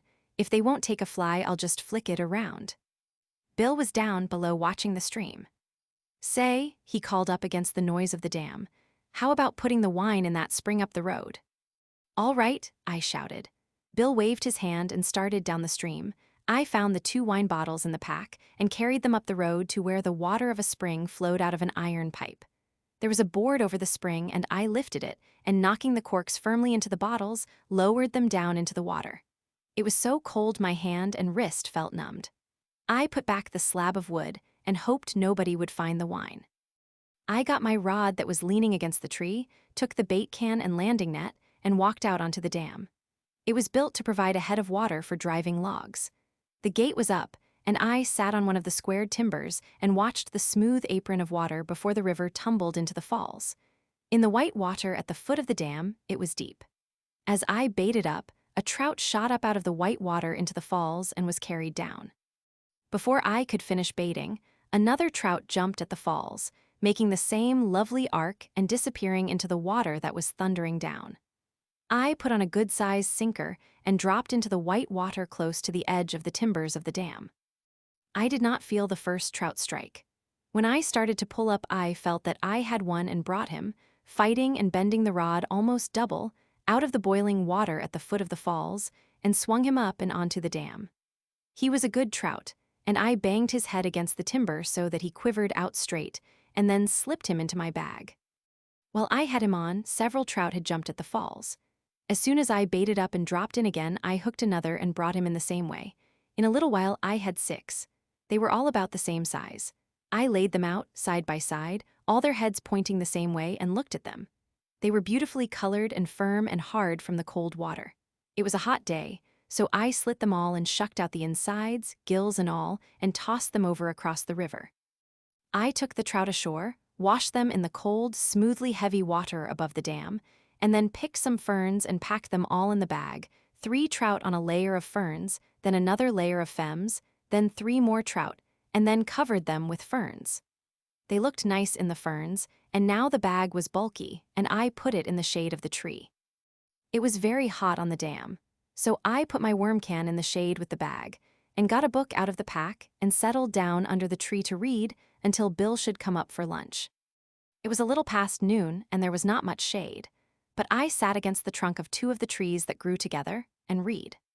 The book was something by A.E.W. Mason, and I was reading a wonderful story about a man who had been frozen in the Alps and then fallen into a glacier and disappeared, and his bride was going to wait 24 years exactly for his body to come out on the moraine, while her true love waited too, and they were still waiting when Bill came up. "Get any?" he asked. He had his rod and his bag and his net all in one hand, and he was sweating. I hadn't heard him come up because of the noise from the dam. 6, what did you get? Bill sat down, opened up his bag, laid a big trout on the grass. He took out 3 more, each one a little bigger than the last, and laid them side by side in the shade from the tree. His face was sweaty and happy. How are yours? Smaller. Let's see them. They're packed. How big are they really? They're all about the size of your smallest. You're not holding out on me. I wish I were. Get them all on worms. Yes. You lazy bum. Bill put the trout in the bag and started for the river, swinging the open bag. He was wet from the waist down, and I knew he must have been wading the stream. I walked up the road and got out the 2 bottles of wine. They were cold. Moisture beaded on the bottles as I walked back to the trees. I spread the lunch on a newspaper and uncorked one of the bottles and leaned the other against a tree. Bill came up drying his hands, his bag plump with ferns. Let's see that bottle, he said. He pulled the cork and tipped up the bottle and drank. Phew, that makes my eyes ache. Let's try it. The wine was icy cold and tasted faintly rusty. That's not such filthy wine, Bill said. The cold helps it, I said. We unwrapped the little parcels of lunch. Chicken. There's hard-boiled eggs. Find any salt. First the egg, said Bill, then the chicken. Even Brian could see that. He's dead. I read it in the paper yesterday. No, not really. Yes, Brian's dead. Bill laid down the egg he was peeling. Gentlemen, he said, and unwrapped a drumstick from a piece of newspaper. I reversed the order, for Brian's sake, as a tribute to the great commoner. First the chicken, then the egg. Wonder what day God created the chicken. Oh, said Bill, sucking the drumstick, how should we know? We should not question. Our stay on earth is not for long. Let us rejoice and believe and give thanks. Eat an egg. Bill gestured with the drumstick in one hand and the bottle of wine in the other. Let us rejoice in our blessings. Let us utilize the fowls of the air. Let us utilize the product of the vine. Will you utilize a little, brother? After you, brother. Bill took a long drink. Utilize a little, brother. He handed me the bottle. Let us not doubt, brother. Let us not pry into the holy mysteries of the hencoop with simian fingers. Let us accept on faith and simply say, I want you to join with me in saying, what shall we say, brother? He pointed the drumstick at me and went on. Let me tell you, we will say, and I for one am proud to say, and I want you to say with me, on your knees, brother. Let no man be ashamed to kneel here in the great out of doors. Remember the woods were God's first temples. Let us kneel and say, don't eat that, lady, that's Mencken. Here, I said, utilize a little of this. We uncorked the other bottle. What's the matter? I said. Didn't you like Brian? I loved Brian, said Bill. We were like brothers. Where did you know him? He and Mencken and I all went to Holy Cross together. And Frankie Fritch. It's a lie. Frankie Fritch went to Fordham. Well, I said, I went to Loyola with Bishop Manning. It's a lie, Bill said. I went to Loyola with Bishop Manning myself. You're cockeyed, I said. On wine. Why not? It's the humidity, Bill said. They ought to take this damn humidity away. Have another shot. Is this all we've got? Only the 2 bottles. Do you know what you are? Bill looked at the bottle affectionately. No, I said. You're in the pay of the Anti-Saloon League. I went to Notre Dame with Wayne B. Wheeler. It's a lie, said Bill. I went to Austin Business College with Wayne B. Wheeler. He was class president. Well, I said, the saloon must go. You're right there, old classmate, Bill said. The saloon must go, and I will take it with me. You're cockeyed. On wine. On wine. Well, maybe I am. Want to take a nap? All right. We lay with our heads in the shade and looked up into the trees. You asleep? No, Bill said. I was thinking. I shut my eyes. It felt good lying on the ground. Say, Bill said, what about this Brett business? What about it? Were you ever in love with her? Sure. For how long? Off and on for a hell of a long time. Oh hell, Bill said. I'm sorry, fella. It's all right, I said. I don't give a damn anymore. Really? Really? Only I'd a hell of a lot rather not talk about it. You aren't sore I asked you. Why the hell should I be? I'm going to sleep, Bill said. He put a newspaper over his face. Listen, Jake, he said, are you really a Catholic? Technically. What does that mean? I don't know. All right, I'll go to sleep now, he said. Don't keep me awake by talking so much. I went to sleep, too. When I woke up, Bill was packing the rucksack. It was late in the afternoon, and the shadow from the trees was long and went out over the dam. I was stiff from sleeping on the ground. What did you do? Wake up, Bill asked. Why didn't you spend the night? I stretched and rubbed my eyes. I had a lovely dream, Bill said. I don't remember what it was about, but it was a lovely dream. I don't think I dreamt. You ought to dream, Bill said. All our biggest businessmen have been dreamers. Look at Ford. Look at President Coolidge. Look at Rockefeller. Look at Joe Davidson. I disjointed my rod and Bill and packed them in the rod case. I put the reels in the tackle bag. Bill had packed the rucksack, and we put one of the trout bags in. I carried the other. Well, said Bill, have we got everything? The worms. Your worms, put them in there. He had the pack on his back, and I put the worm cans in one of the outside flap pockets. You got everything now. I looked around on the grass at the foot of the elm trees. Yes. We started up the road into the woods. It was a long walk home to Permeate, and it was dark when we came down across the fields to the road, and along the road between the houses of the town, their windows lighted to the inn. We stayed 5 days at Permeate and had good fishing. The nights were cold and the days were hot, and there was always a breeze even in the heat of the day. It was hot enough so that it felt good to wade in a cold stream, and the sun dried you when you came out and sat on the bank. We found a stream with a pool deep enough to swim in. In the evenings, we played three-handed bridge with an Englishman named Harris, who had walked over from St. Jean Pied de Port and was stopping at the inn for the fishing. He was very pleasant and went with us twice to the Irati River. There was no word from Robert Cohn nor from Brett and Mike. Chapter. One morning, I went down to breakfast, and the Englishman, Harris, was already at the table. He was reading the paper through spectacles. He looked up and smiled. Good morning, he said. Letter for you. I stopped at the post and they gave it me with mine. The letter was at my place at the table, leaning against a coffee cup. Harris was reading the paper again. I opened the letter. It had been forwarded from Pamplona. It was dated San Sebastian, Sunday. Dear Jake, we got here Friday. Brett passed out on the train, so brought her here for 3 days' rest with old friends of ours. We go to Montoya Hotel Pamplona Tuesday, arriving at I don't know what hour. Will you send a note by the bus to tell us what to do to rejoin you all on Wednesday? All our love and sorry to be late, but Brett was really done in and will be quite all right by twos, and is practically so now. I know her so well and try to look after her, but it's not so easy.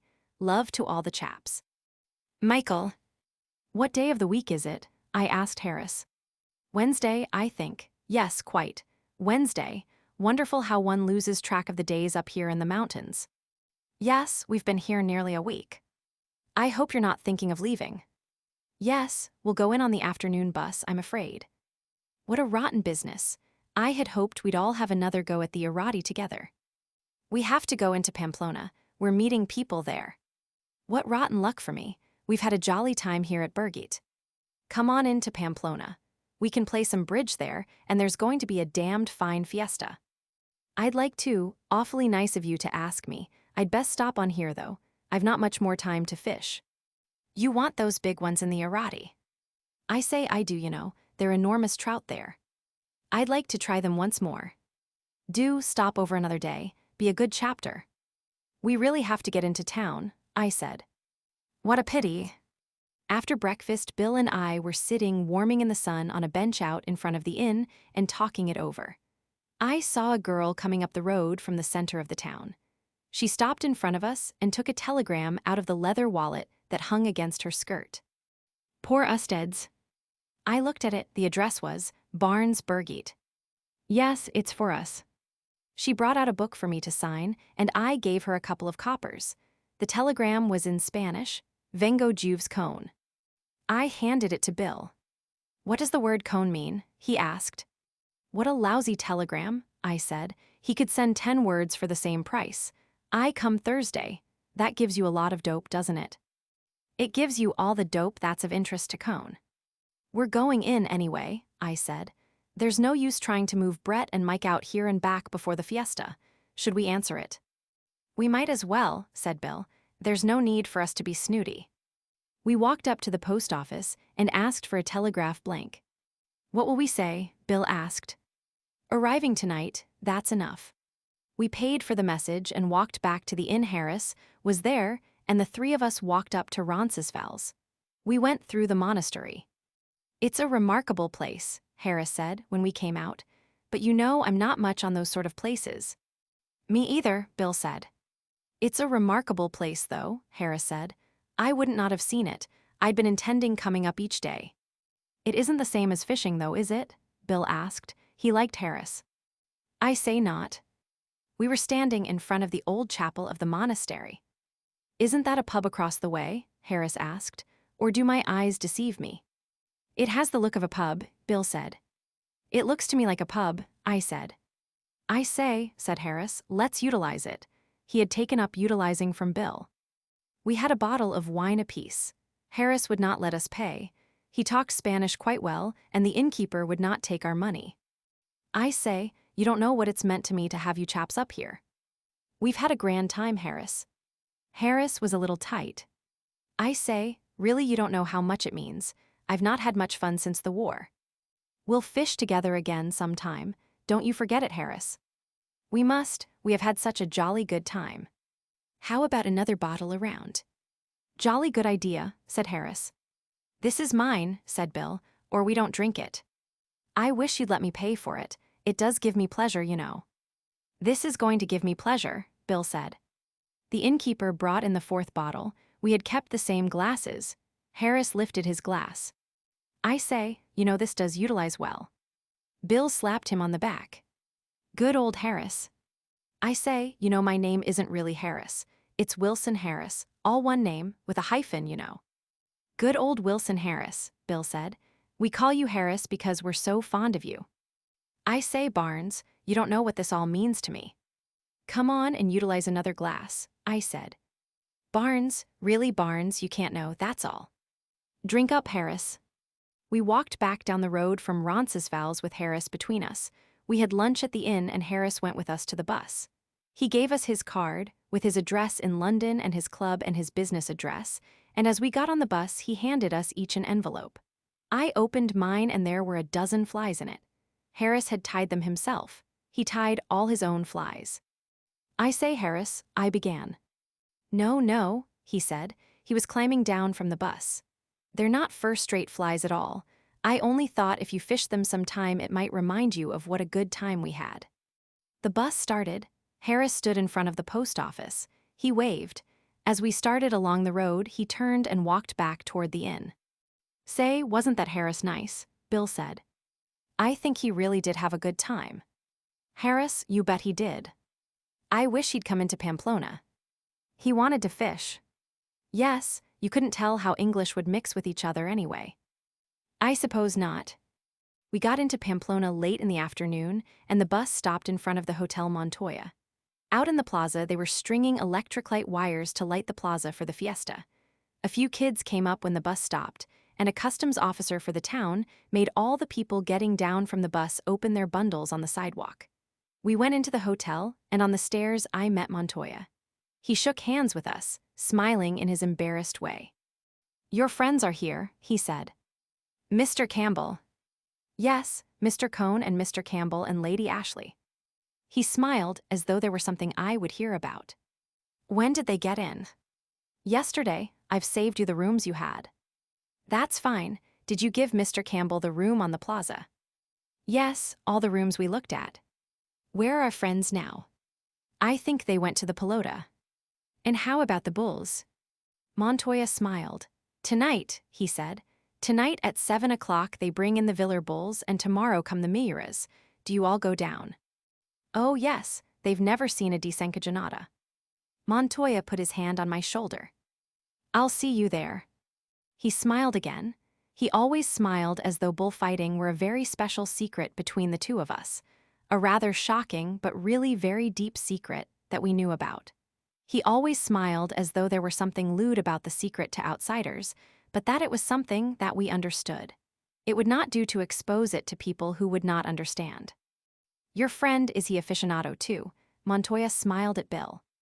Yes, he came all the way from New York to see the San Fermins. Yes, Montoya politely disbelieved, but he's not aficionado like you. He put his hand on my shoulder again, embarrassedly. Yes, I said, he's a real aficionado. But he's not aficionado like you are. Afición means passion. An aficionado is one who is passionate about the bullfights. All the good bullfighters stayed at Montoya's hotel, that is, those with afición stayed there. The commercial bullfighters stayed once, perhaps, and then did not come back. The good ones came each year. In Montoya's room were their photographs. The photographs were dedicated to Juanito Montoya or to his sister. The photographs of bullfighters Montoya had really believed in were framed. Photographs of bullfighters who had been without afición Montoya kept in a drawer of his desk. They often had the most flattering inscriptions, but they did not mean anything. One day Montoya took them all out and dropped them in the wastebasket. He did not want them around. We often talked about bulls and bullfighters. I had stopped at the Montoya for several years. We never talked for very long at a time. It was simply the pleasure of discovering what we each felt.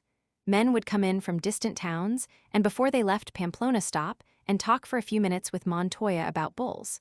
These men were aficionados. Those who were aficionados could always get rooms even when the hotel was full. Montoya introduced me to some of them.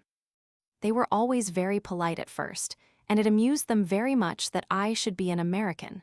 Somehow it was taken for granted that an American could not have afición. He might simulate it or confuse it with excitement, but he could not really have it. When they saw that I had afición, and there was no password, no set questions that could bring it out, rather it was a sort of oral spiritual examination with the questions always a little on the defensive and never apparent, there was this same embarrassed putting the hand on the shoulder or a buen hombre. But nearly always there was the actual touching. It seemed as though they wanted to touch you to make it certain. Montoya could forgive anything of a bullfighter who had afición. He could forgive attacks of nerves, panic, bad unexplainable actions, all sorts of lapses. For one who had afición, he could forgive anything. At once he forgave me all my friends. Without his ever saying anything, they were simply a little something shameful between us, like the spilling open of the horses in bullfighting. Bill had gone upstairs as we came in, and I found him washing and changing in his room.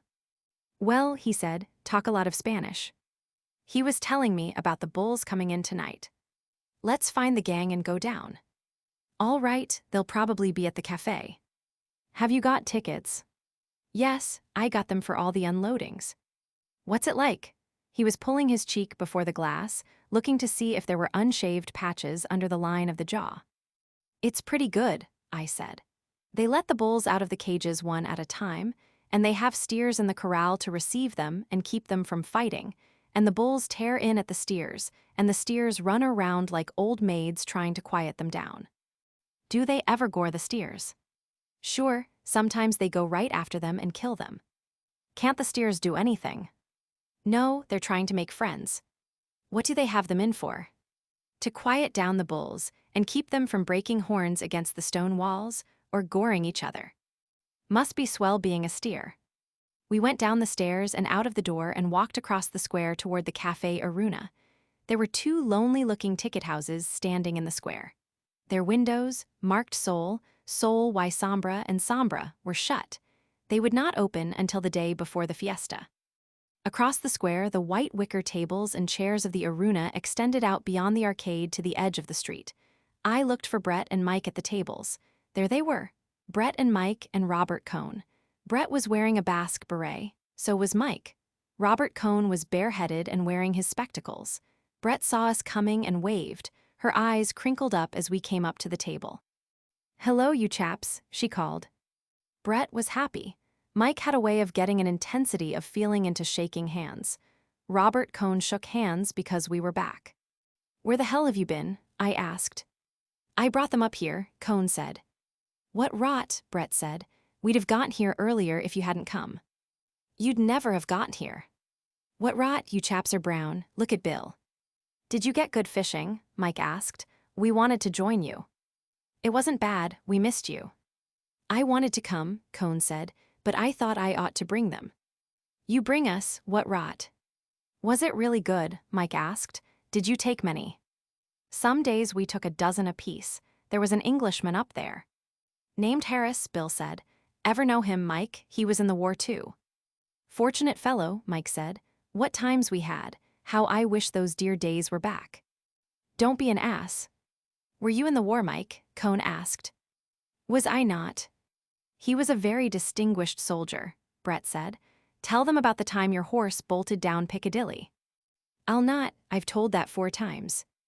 You never told me, Robert Cohn said. I'll not tell that story, it reflects discredit on me. Tell them about your medals.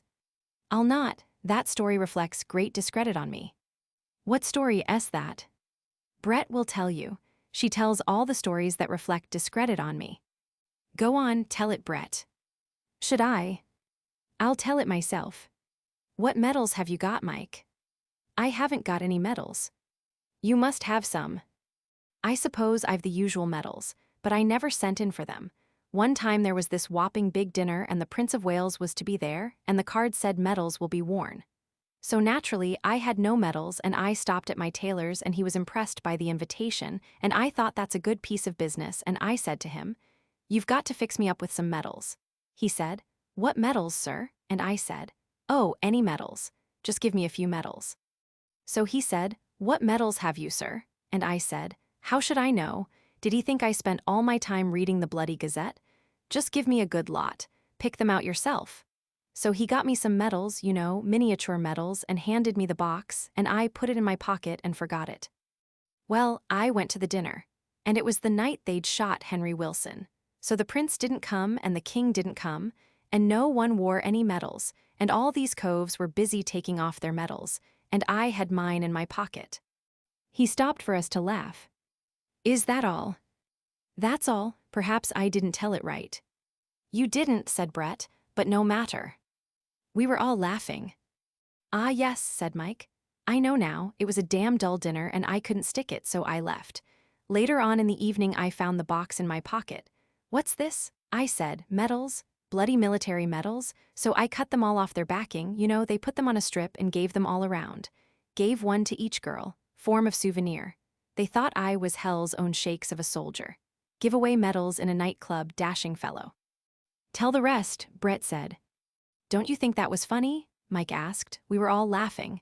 It was, I swear it was. Any rate, my tailor wrote me and wanted the medals back. Sent a man around. Kept on writing for months. Seems some chap had left them to be cleaned. Frightfully military cove. Set hell's own store by them. Mike paused. Rotten luck for the tailor, he said. You don't mean it, Bill said. I should think it would have been grand for the tailor. Frightfully good tailor. Never believe it to see me now, Mike said. I used to pay him £100 a year just to keep him quiet, so he wouldn't send me any bills. Frightful blow to him when I went bankrupt. It was right after the medals. Gave his letters rather a bitter tone. How did you go bankrupt? Bill asked. 2 ways, Mike said. Gradually and then suddenly. What brought it on? Friends, said Mike. I had a lot of friends, false friends. Then I had creditors too. Probably had more creditors than anybody in England. Tell them about in the court, Brett said. I don't remember, Mike said. I was just a little tight. Tight, Brett exclaimed. You were blind.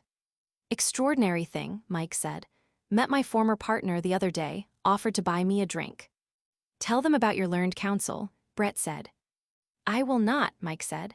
My learned counsel was blind too. I say this is a gloomy subject. Are we going down and see these bulls unloaded or not? Let's go down. We called the waiter, paid, and started to walk through the town. I started off walking with Brett, but Robert Cohn came up and joined her on the other side. The 3 of us walked along, past the ayuntamiento with the banners hung from the balcony, down past the market, and down past the steep street that led to the bridge across the Arga. There were many people walking to go and see the bulls, and carriages drove down the hill and across the bridge, the drivers, the horses, and the whips rising above the walking people in the street. A Across the bridge, we turned up a road to the corrals. We passed a wine shop with a sign in the window, "Good wine 30 centimes a liter." "That's where we'll go when funds get low," Brett said. The woman standing in the door of the wine shop looked at us as we passed. She called to someone in the house, and 3 girls came to the window and stared. They were staring at Brett. At the gate of the corrals, 2 men took tickets from the people that went in. We went in through the gate. There were trees inside and a low stone house. At the far end was the stone wall of the corrals, with apertures in the stone that were like loopholes running all along the face of each corral. A ladder led up to the top of the wall, and people were climbing up the ladder and spreading down to stand on the walls that separated the 2 corrals. As we came up the ladder, walking across the grass under the trees, we passed the big, gray-painted cages with the bulls in them. There was 1 bull in each traveling box. They had come by train from a bull-breeding ranch in Castile and had been unloaded off flat cars at the station and brought up here to be let out of their cages into the corrals. Each cage was stenciled with the name and the brand of the bull breeder. We climbed up and found a place on the wall looking down into the corral. The stone walls were whitewashed, and there was straw on the ground and wooden feed boxes and water troughs set against the wall. "Look up there," I said. Beyond the river rose the plateau of the town. All along the old walls and ramparts people were standing. The 3 lines of fortifications made 3 black lines of people. Above the walls, there were heads in the windows of the houses. At the far end of the plateau, boys had climbed into the trees. "They must think something is going to happen," Brett said. "They want to see the bulls." Mike and Bill were on the other wall across the pit of the corral. They waved to us. People who had come late were standing behind us, pressing against us when other people crowded them. "Why don't they start?" Robert Cohn asked. A single mule was hitched to one of the cages and dragged it up against the gate in the corral wall. The men shoved and lifted it with crowbars into position against the gate. Men were standing on the wall ready to pull up the gate of the corral and then the gate of the cage. At the other end of the corral, a gate opened and 2 steers came in, swaying their heads and trotting, their lean flanks swinging. They stood together at the far end, their heads toward the gate where the bull would enter. "They don't look happy," Brett said. The men on top of the wall leaned back and pulled up the door of the corral. Then they pulled up the door of the cage. I leaned way over the wall and tried to see into the cage. It was dark. Someone rapped on the cage with an iron bar. Inside, something seemed to explode. The bull, striking into the wood from side to side with his horns, made a great noise. Then I saw a dark muzzle and the shadow of horns. And then, with a clattering on the wood in the hollow box, the bull charged and came out into the corral, skidding with his forefeet in the straw as he stopped, his head up, the great hump of muscle on his neck swollen tight, his body muscles quivering as he looked up at the crowd on the stone walls. The 2 steers backed away against the wall, their heads sunken, their eyes watching the bull. The bull saw them and charged. A man shouted from behind one of the boxes and slapped his hat against the planks, and the bull, before he reached the steer, turned, gathered himself and charged where the man had been, trying to reach him behind the planks with a half-dozen quick, searching drives with the right horn. "My God, isn't he beautiful?" Brett said. We were looking right down on him. "Look how he knows how to use his horns," I said. "He's got a left and a right just like a boxer." "Not really." "You watch. It goes too fast. Wait, there'll be another one in a minute." They had backed up another cage into the entrance. In the far corner, a man, from behind one of the plank shelters, attracted the bull, and while the bull was facing away, the gate was pulled up and a second bull came out into the corral. He charged straight for the steers, and 2 men ran out from behind the planks and shouted to turn him. He did not change his direction, and the men shouted, "Ha, ha, toro," and waved their arms. The 2 steers turned sideways to take the shock, and the bull drove into one of the steers. "Don't look," I said to Brett. She was watching, fascinated. "Fine," I said, "if it doesn't buck you." "I saw it," she said. "I saw him shift from his left to his right horn." "Damn good." The steer was down now, his neck stretched out, his head twisted. He lay the way he had fallen. Suddenly the bull left off and made for the other steer, which had been standing at the far end, his head swinging, watching it all.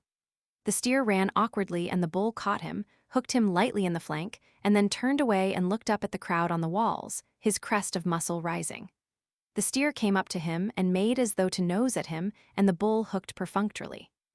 The next time, he nosed at the steer, and then the two of them trotted over to the other bull. When the next bull came out, all three, the two bulls and the steer, stood together, their heads side by side, their horns against the newcomer. In a few minutes the steer picked the new bull up, quieted him down, and made him one of the herd. When the last two bulls had been unloaded, the herd were all together. The steer who had been gored had gotten to his feet and stood against the stone wall. None of the bulls came near him, and he did not attempt to join the herd. We climbed down from the wall with the crowd and had a last look at the bulls through the loopholes in the wall of the corral. They were all quiet now, their heads down. We got a carriage outside and rode up to the cafe. Mike and Bill came in half an hour later. They had stopped on the way for several drinks. We were sitting in the cafe. "That's an extraordinary business," Brett said. "Will those last ones fight as well as the first?" Robert Cohn asked. "They seem to quiet down awfully fast." "They all know each other," I said. "They're only dangerous when they're alone, or only 2 or 3 of them together." "What do you mean dangerous?" Bill said. "They all look dangerous to me." "They only want to kill when they're alone. Of course, if you went in there you'd probably detach one of them from the herd, and he'd be dangerous." "That's too complicated," Bill said. "Don't you ever detach me from the herd, Mike?" "I say," Mike said, "they were fine bulls, weren't they? Did you see their horns?" "Did I not?" said Brett. "I had no idea what they were like." "Did you see the one hit that steer?" Mike asked. "That was extraordinary." "It's no life being a steer," Robert Cohn said. "Don't you think so?" Mike said. "I would have thought you'd loved being a steer, Robert." "What do you mean, Mike?" "They lead such a quiet life. They never say anything and they're always hanging about so." We were embarrassed, Bill laughed. Robert Cohn was angry. Mike went on talking. "I should think you'd love it. You'd never have to say a word. Come on, Robert, do say something, don't just sit there." "I said something, Mike, don't you remember, about the steers?" "Oh, say something more, say something funny. Can't you see we're all having a good time here?" "Come off it, Michael, you're drunk," Brett said. "I'm not drunk, I'm quite serious. Is Robert Cohn going to follow Brett around like a steer all the time?"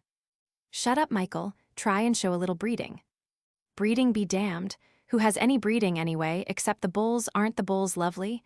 Don't you like them, Bill? Why don't you say something, Robert? Don't sit there looking like a bloody funeral. What if Brett did sleep with you? She slept with lots of better people than you." "Shut up," Cohn said. He stood up. "Shut up, Mike." "Oh, don't stand up and act as though you were going to hit me. That won't make any difference to me. Tell me, Robert, why do you follow Brett around like a poor bloody steer? Don't you know you're not wanted? I know when I'm not wanted.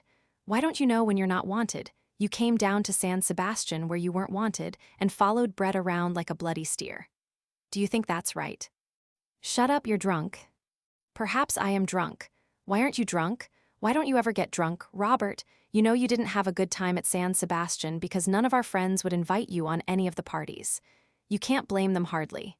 Can you? I asked them to, they wouldn't do it. You can't blame them now. Can you? Now answer me, can you blame them?" "Go to hell, Mike." "I can't blame them. Can you blame them?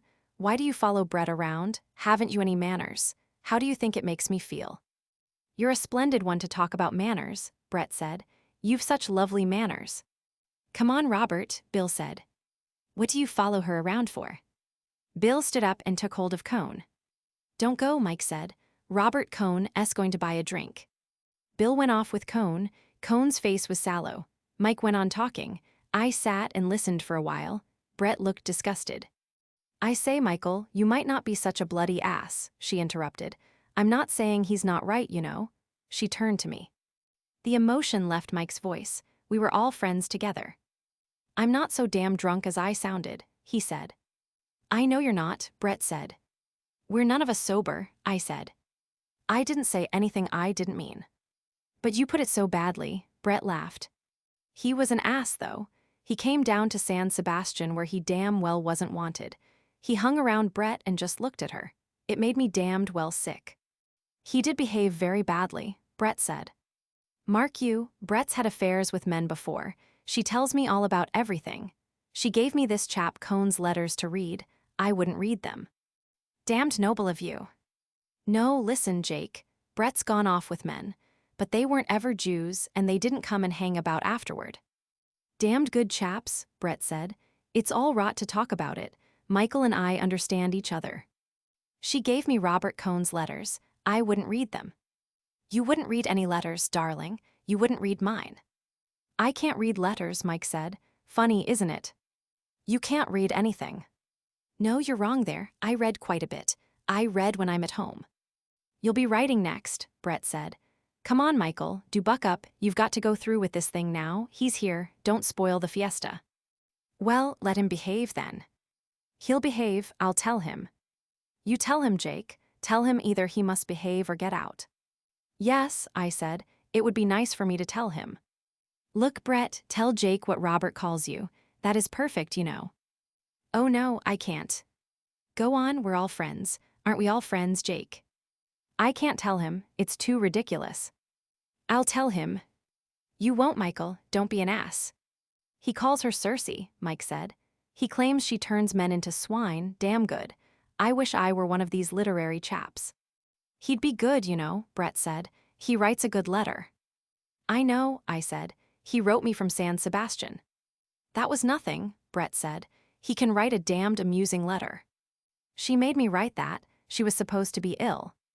I damned well was too. Come on, I said. We must go in and eat. How should I meet Cohn? Mike said. Just act as though nothing had happened. It's quite all right with me, Mike said. I'm not embarrassed. If he says anything, just say you were tight. Quite, and the funny thing is I think I was tight. Come on, Brett said. Are these poisonous things paid for? I must bathe before dinner. We walked across the square. It was dark, and all around the square were the lights from the cafes under the arcades. We walked across the gravel under the trees to the hotel. They went upstairs, and I stopped to speak with Montoya. Well, how did you like the bulls? He asked. Good, they were nice bulls. They're all right, Montoya shook his head, but they're not too good. What didn't you like about them? I don't know, they just didn't give me the feeling that they were so good. I know what you mean. They're all right. Yes, they're all right. How did your friends like them? Fine. Good, Montoya said. I went upstairs. Bill was in his room standing on the balcony looking out at the square. I stood beside him. Where's Cohn? Upstairs in his room. How does he feel? Like hell, naturally. Mike was awful. He's terrible when he's tight. He wasn't so tight. The hell he was. I know what we had before we came to the cafe. He sobered up afterward. Good, he was terrible. I don't like Cohn, God knows, and I think it was a silly trick for him to go down to San Sebastian, but nobody has any business to talk like Mike. How'd you like the bulls? Grand, it's grand the way they bring them out. Tomorrow come the Miras. When does the fiesta start? Day after tomorrow. We've got to keep Mike from getting so tight. That kind of stuff is terrible. We'd better get cleaned up for supper. Yes, that will be a pleasant meal. Won't it? As a matter of fact, supper was a pleasant meal. Brett wore a black, sleeveless evening dress. She looked quite beautiful. Mike acted as though nothing had happened. I had to go up and bring Robert Cohn down. He was reserved and formal, and his face was still taut and sallow, but he cheered up finally. He could not stop looking at Brett. It seemed to make him happy. It must have been pleasant for him to see her looking so lovely and know he had been away with her and that everyone knew it. They could not take that away from him. Bill was very funny, so was Michael. They were good together. It was like certain dinners I remember from the war. There was much wine, an ignored tension, and a feeling of things coming that you could not prevent happening. Under the wine, I lost the disgusted feeling and was happy. It seemed they were all such nice people.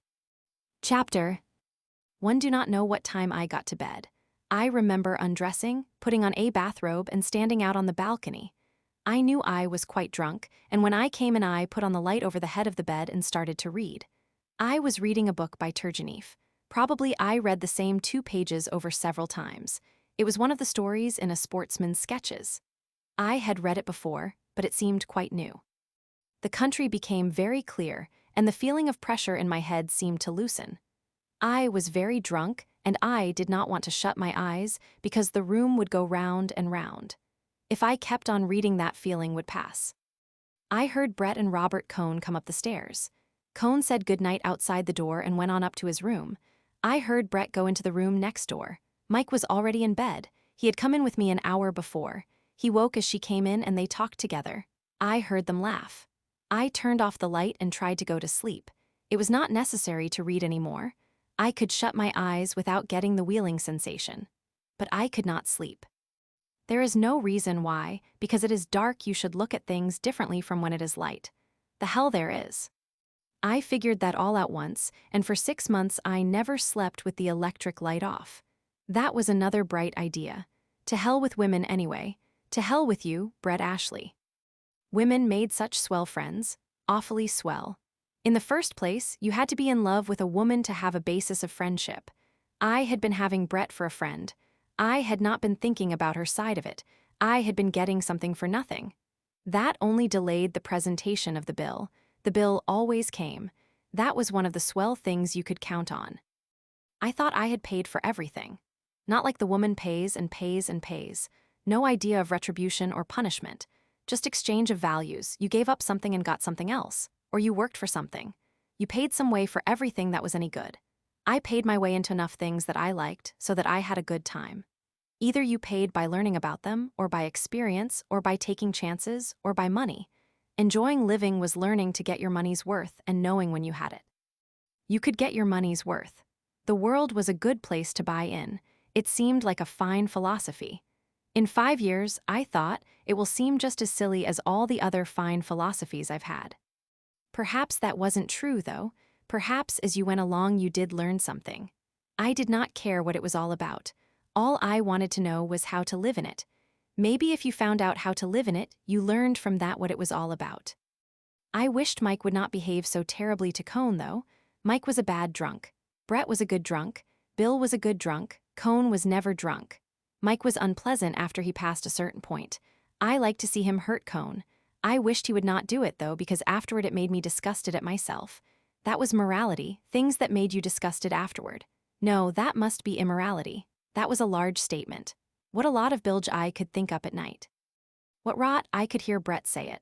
What rot? When you were with English, you got into the habit of using English expressions in your thinking.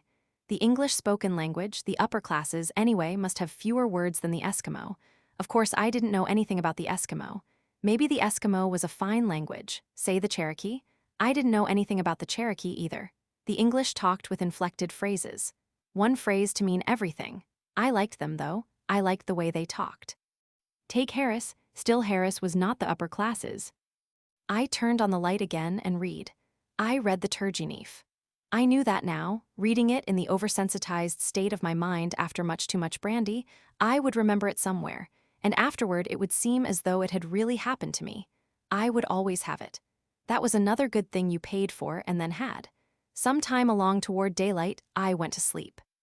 The next 2 days in Pamplona were quiet, and there were no more rows. The town was getting ready for the fiesta.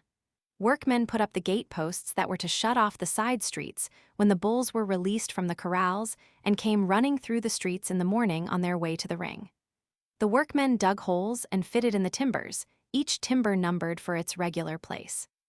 Out on the plateau beyond the town, employees of the bull ring exercised picador horses, galloping them stiff-legged on the hard, sun-baked fields behind the bull ring.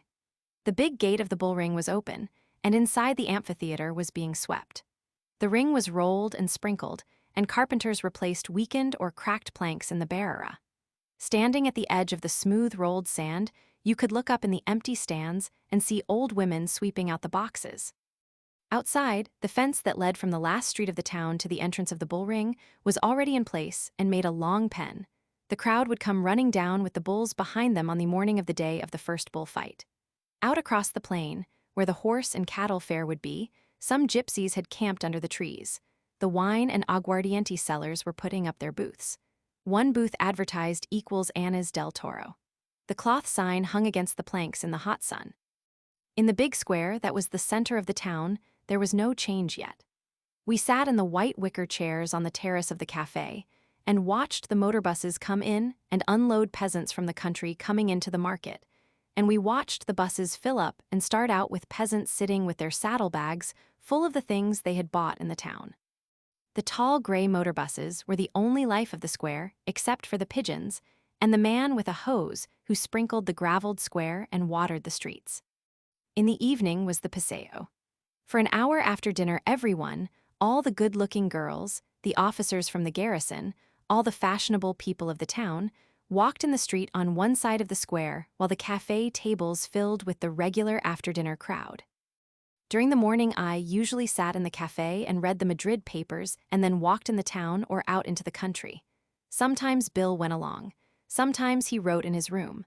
Robert Cohn spent the mornings studying Spanish or trying to get a shave at the barber shop. Brett and Mike never got up until noon. We all had a vermouth at the café. It was a quiet life and no one was drunk. I went to church a couple of times, once with Brett. She said she wanted to hear me go to confession, but I told her that not only was it impossible, but it was not as interesting as it sounded. And besides, it would be in a language she did not know. We met Cohn as we came out of church, and although it was obvious he had followed us, yet he was very pleasant and nice, and we all three went for a walk out to the gypsy camp, and Brett had her fortune told. It was a good morning. There were high white clouds above the mountains.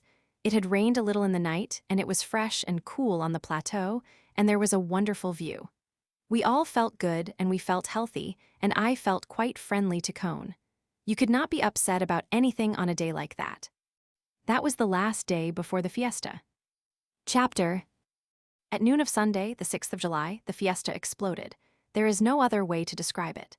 People had been coming in all day from the country, but they were assimilated in the town and you did not notice them. The square was as quiet in the hot sun as on any other day.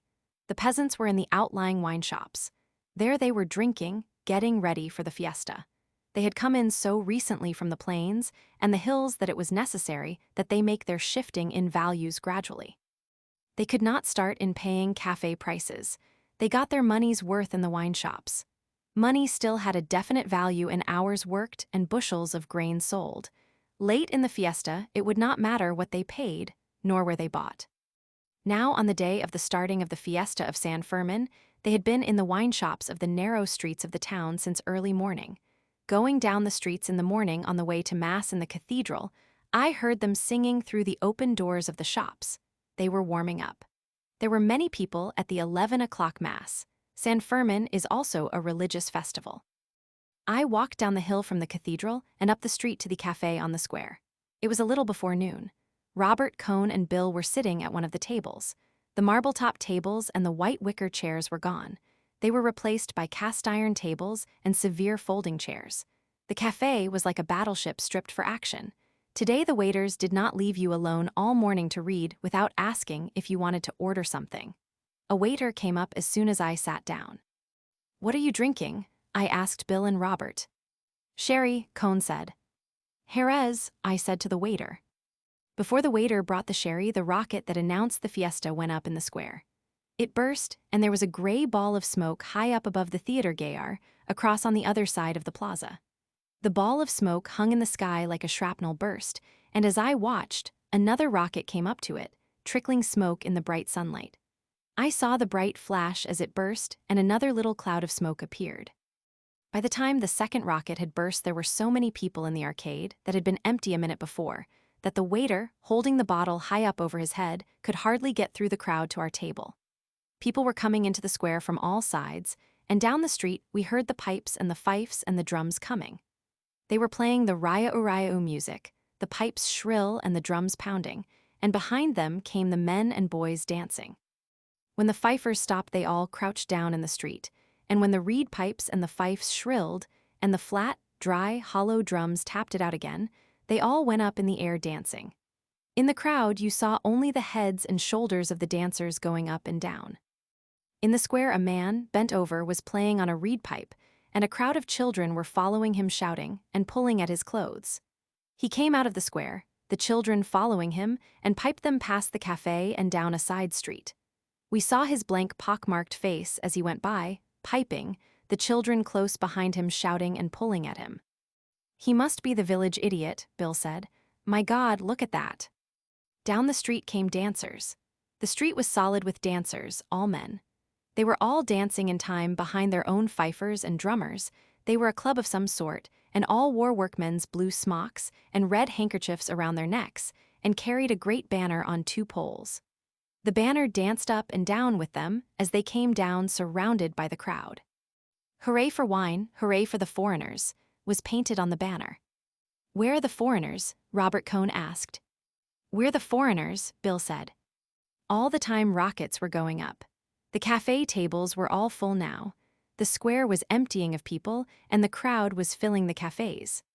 "Where's Brett and Mike?" Bill asked. "I'll go and get them," Cohn said. "Bring them here." The fiesta was really started. It kept up day and night for 7 days. The dancing kept up, the drinking kept up, the noise went on. The things that happened could only have happened during a fiesta. Everything became quite unreal finally, and it seemed as though nothing could have any consequences. It seemed out of place to think of consequences during the fiesta. All during the fiesta you had the feeling, even when it was quiet, that you had to shout any remark to make it heard. It was the same feeling about any action. It was a fiesta, and it went on for 7 days. That afternoon was the big religious procession. San Fermin was translated from one church to another. In the procession were all the dignitaries, civil and religious. We could not see them because the crowd was too great. Ahead of the formal procession, and behind it danced the Raya dancers. There was one mass of yellow shirts dancing up and down in the crowd. All we could see of the procession through the closely pressed people that crowded all the side streets and curbs were the great giants, cigar store Indians, 30 feet high, Moors, a king and queen, whirling and waltzing solemnly to the Raya. They were all standing outside the chapel where San Fermin and the dignitaries had passed in, leaving a guard of soldiers, the giants, with the men who danced in them standing beside their resting frames, and the dwarfs moving with their whacking bladders through the crowd. We started inside, and there was a smell of incense and people filing back into the church, but Brett was stopped just inside the door because she had no hat, so we went out again and along the street that ran back from the chapel into town. The street was lined on both sides with people keeping their place at the curb for the return of the procession. Some dancers formed a circle around Brett and started to dance. They wore big wreaths of white garlics around their necks. They took Bill and me by the arms and put us in the circle. Bill started to dance, too. They were all chanting. Brett wanted to dance, but they did not want her to. They wanted her as an image to dance around. When the song ended with the sharp Raya, they rushed us into a wine shop. We stood at the counter. They had Brett seated on a wine cask.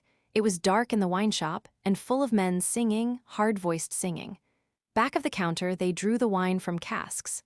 I put down money for the wine, but one of the men picked it up and put it back in my pocket. "I want a leather wine bottle," Bill said. "There's a place down the street," I said. "I'll go get a couple." The dancers did not want me to go out. 3 of them were sitting on the high wine cask beside Brett, teaching her to drink out of the wineskins. They had hung a wreath of garlics around her neck. Someone insisted on giving her a glass. Somebody was teaching Bill a song, singing it into his ear, beating time on Bill's back. I explained to them that I would be back. Outside in the street, I went down the street looking for the shop that made leather wine bottles. The crowd was packed on the sidewalks, and many of the shops were shuttered, and I could not find it. I walked as far as the church, looking on both sides of the street. Then I asked a man, and he took me by the arm and led me to it. The shutters were up, but the door was open. Inside it smelled of fresh tanned leather and hot tar. A man was stenciling completed wineskins. They hung from the roof in bunches. He took one down, blew it up, screwed the nozzle tight, and then jumped on it. "See, it doesn't leak." "I want another one too, a big one." He took down a big one that would hold a gallon or more, from the roof. He blew it up, his cheeks puffing ahead of the wineskin, and stood on the boda holding on to a chair. "What are you going to do, sell them in Bayonne?" "No, drink out of them." He slapped me on the back. "Good man, 8 pesetas for the 2, the lowest price." The man who was stenciling the new ones and tossing them into a pile stopped. "It's true," he said, 8 pesetas is cheap." I paid and went out and along the street back to the wine shop. It was darker than ever inside and very crowded. I did not see Brett and Bill, and someone said they were in the back room. At the counter, the girl filled the 2 wineskins for me. One held 2 liters, the other held 5 liters. Filling them both cost 3 pesetas 60 centimos. Someone at the counter, that I had never seen before, tried to pay for the wine, but I finally paid for it myself. The man who had wanted to pay then bought me a drink. He would not let me buy one in return, but said he would take a rinse of the mouth from the new wine bag.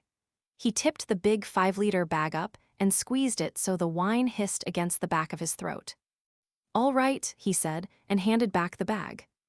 In the back room, Brett and Bill were sitting on barrels surrounded by the dancers. Everybody had his arms on everybody else's shoulders, and they were all singing. Mike was sitting at a table with several men in their shirt sleeves, eating from a bowl of tuna fish, chopped onions, and vinegar. They were all drinking wine and mopping up the oil and vinegar with pieces of bread. "Hello, Jake, hello," Mike called. "Come here, I want you to meet my friends. We're all having an hors d'oeuvre." I was introduced to the people at the table. They supplied their names to Mike and sent for a fork for me. "Stop eating their dinner, Michael," Brett shouted from the wine barrels. "I don't want to eat up your meal," I said when someone handed me a fork. "Eat," he said. "What do you think it's here for?"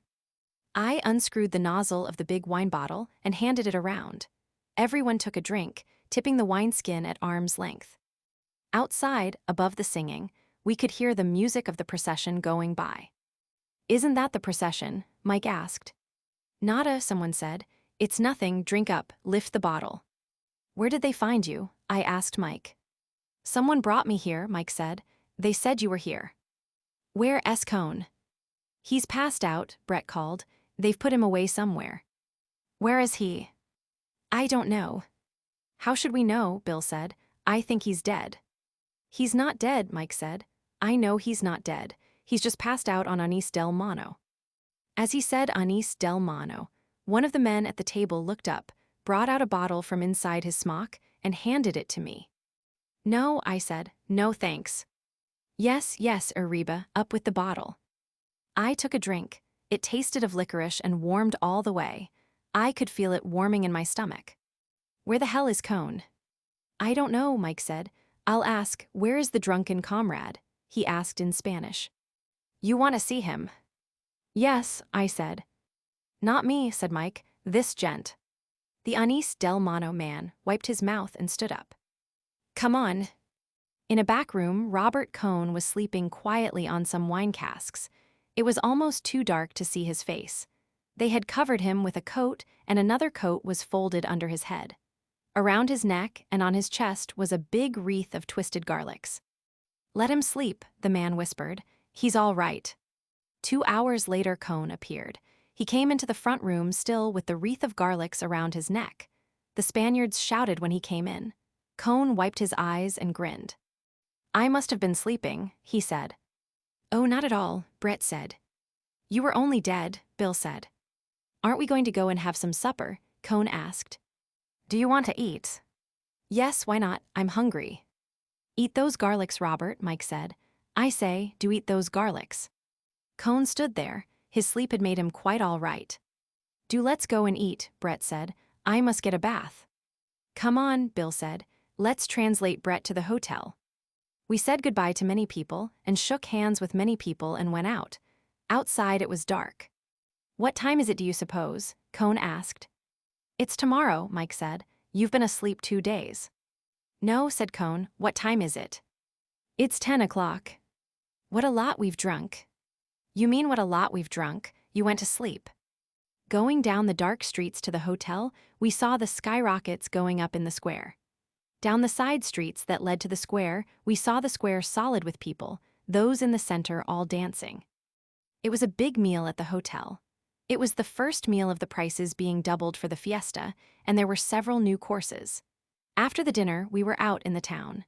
I remember resolving that I would stay up all night to watch the bulls go through the streets at 6 o'clock in the morning, and being so sleepy that I went to bed around 4 o'clock. The others stayed up. My own room was locked and I could not find the key, so I went upstairs and slept on one of the beds in Cohn's room. The fiesta was going on outside in the night, but I was too sleepy for it to keep me awake. When I woke, it was the sound of the rocket exploding that announced the release of the bulls from the corrals at the edge of town. They would race through the streets and out to the bull ring. I had been sleeping heavily, and I woke feeling I was too late. I put on a coat of Cohn's and went out on the balcony. Down below the narrow street was empty. All the balconies were crowded with people. Suddenly, a crowd came down the street. They were all running, packed close together. They passed along and up the street toward the bull ring, and behind them came more men running faster, and then some stragglers who were really running. Behind them was a little bare space, and then the bulls galloping, tossing their heads up and down. It all went out of sight around the corner. One man fell, rolled to the gutter, and lay quiet. But the bulls went right on and did not notice him. They were all running together. After they went out of sight, a great roar came from the bull ring. It kept on. Then, finally, the pop of the rocket that meant the bulls had gotten through the people in the ring and into the corrals. I went back in the room and got into bed. I had been standing on the stone balcony in bare feet. I knew our crowd must have all been out at the bull ring. Back in bed, I went to sleep. Cohn woke me when he came in. He started to undress and went over and closed the window because the people on the balcony of the house just across the street were looking in. "Did you see the show?" I asked. "Yes, we were all there." "Anybody get hurt?" One of the bulls got into the crowd in the ring and tossed 6 or 8 people. "How did Brett like it?" "It was all so sudden, there wasn't any time for it to bother anybody." "I wish I'd been up." "We didn't know where you were. We went to your room, but it was locked." "Where did you stay up?" "We danced at some club." "I got sleepy," I said. "My gosh, I'm sleepy now," Cohn said. "Doesn't this thing ever stop?" "Not for a week." Bill opened the door and put his head in. "Where were you, Jake?" "I saw them go through from the balcony. How was it?" "Grand." "Where you going?" "To sleep." No one was up before noon. We ate at tables set out under the arcade. The town was full of people. We had to wait for a table. After lunch, we went over to the arena. It had filled up, and as the time for the bullfight came, it got fuller and the tables were crowded closer. There was a close, crowded hum that came every day before the bullfight. The cafe did not make this same noise at any other time, no matter how crowded it was. This hum went on, and we were in it and a part of it. I had taken 6 seats for all the fights. 3 of them were beareras, the first row at the ringside, and 3 were sobrepuertos, seats with wooden backs, halfway up the amphitheater. Mike thought Brett had best sit high up for her first time, and Cohn wanted to sit with them. Bill and I were going to sit in the beareras, and I gave the extra ticket to a waiter to sell. Bill said something to Cohn about what to do and how to look so he would not mind the horses. Bill had seen 1 season of bullfights. "I'm not worried about how I'll stand it. I'm only afraid I may be bored," Cohn said. "You think so?" "Don't look at the horses after the bull hits them," I said to Brett. "Watch the charge and see the picador try and keep the bull off, but then don't look again until the horse is dead if it's been hit." "I'm a little nervy about it," Brett said. "I'm worried whether I'll be able to go through with it all right." "You'll be all right. There's nothing but that horse part that will bother you, and they're only in for a few minutes with each bull. Just don't watch when it's bad." "She'll be all right," Mike said. "I'll look after her." "I don't think you'll be bored," Bill said. "I'm going over to the hotel to get the glasses and the wineskin," I said. "See you back here. Don't get cockeyed." "I'll come along," Bill said. Brett smiled at us. We walked around through the arcade to avoid the heat of the square. "That Cohn gets me," Bill said. "He's got this Jewish superiority so strong that he thinks the only emotion he'll get out of the fight will be being bored." "We'll watch him with the glasses," I said. "Oh, to hell with him. He spends a lot of time there. I want him to stay there." In the hotel on the stairs, we met Montoya. "Come on," said Montoya. "Do you want to meet Pedro Romero?" "Fine," said Bill. "Let's go see him." We followed Montoya up a flight and down the corridor. "He's in room number 8, Montoya explained. "He's getting dressed for the bullfight." Montoya knocked on the door and opened it. It was a gloomy room with a little light coming in from the window on the narrow street. There were 2 beds separated by a monastic partition. The electric light was on. The boy stood very straight and unsmiling in his bullfighting clothes. His jacket hung over the back of a chair. They were just finishing winding his sash. His black hair shone under the electric light. He wore a white linen shirt, and the sword handler finished his sash and stood up and stepped back. Pedro Romero nodded, seeming very far away and dignified when we shook hands. Montoya said something about what great aficionados we were and that we wanted to wish him luck. Romero listened very seriously. Then he turned to me. He was the best-looking boy I have ever seen. You go to the bullfight, he said in English. You know English, I said, feeling like an idiot. No, he answered and smiled. One of 3 men who had been sitting on the beds came up and asked us if we spoke French. Would you like me to interpret for you? Is there anything you would like to ask Pedro Romero? We thanked him. What was there that you would like to ask? The boy was 19 years old, alone except for his sword handler and the 3 hangers-on, and the bullfight was to commence in 20 minutes. We wished him much a sweart, shook hands, and went out. He was standing, straight and handsome and altogether by himself, alone in the room with the hangers-on as we shut the door. He's a fine boy, don't you think so? Montoya asked. He's a good-looking kid, I said. He looks like a torero, Montoya said. He has the type. He's a fine boy. We'll see how he is in the ring, Montoya said. We found the big leather wine bottle leaning against the wall in my room, took it and the field glasses, locked the door, and went downstairs. It was a good bullfight. Bill and I were very excited about Pedro Romero. Montoya was sitting about 10 places away. After Romero had killed his first bull, Montoya caught my eye and nodded his head. This was a real one. There had not been a real one for a long time. Of the other 2 matadors, one was very fair and the other was passable. But there was no comparison with Romero, although neither of his bulls was much. Several times during the bullfight, I looked up at Mike and Brett and Cohn with the glasses. They seemed to be all right. Brett did not look upset. All 3 were leaning forward on the concrete railing in front of them. Let me take the glasses, Bill said. Does Cohn look bored? I asked. That kike. Outside the ring, after the bullfight was over, you could not move in the crowd. We could not make our way through, but had to be moved with the whole thing, slowly, as a glacier, back to town. We had that disturbed emotional feeling that always comes after a bullfight, and the feeling of elation that comes after a good bullfight. The fiesta was going on. The drums pounded and the pipe music was shrill, and everywhere the flow of the crowd was broken by patches of dancers. The dancers were in a crowd, so you did not see the intricate play of the feet. All you saw was the heads and shoulders going up and down, up and down. Finally, we got out of the crowd and made for the cafe. The waiter saved chairs for the others, and we each ordered an absinthe and watched the crowd in the square and the dancers. What do you suppose that dance is? Bill asked. It's a sort of hoda. They're not all the same, Bill said. They dance differently to all the different tunes. It's swell dancing. In front of us on a clear part of the street, a company of boys were dancing. The steps were very intricate and their faces were intent and concentrated.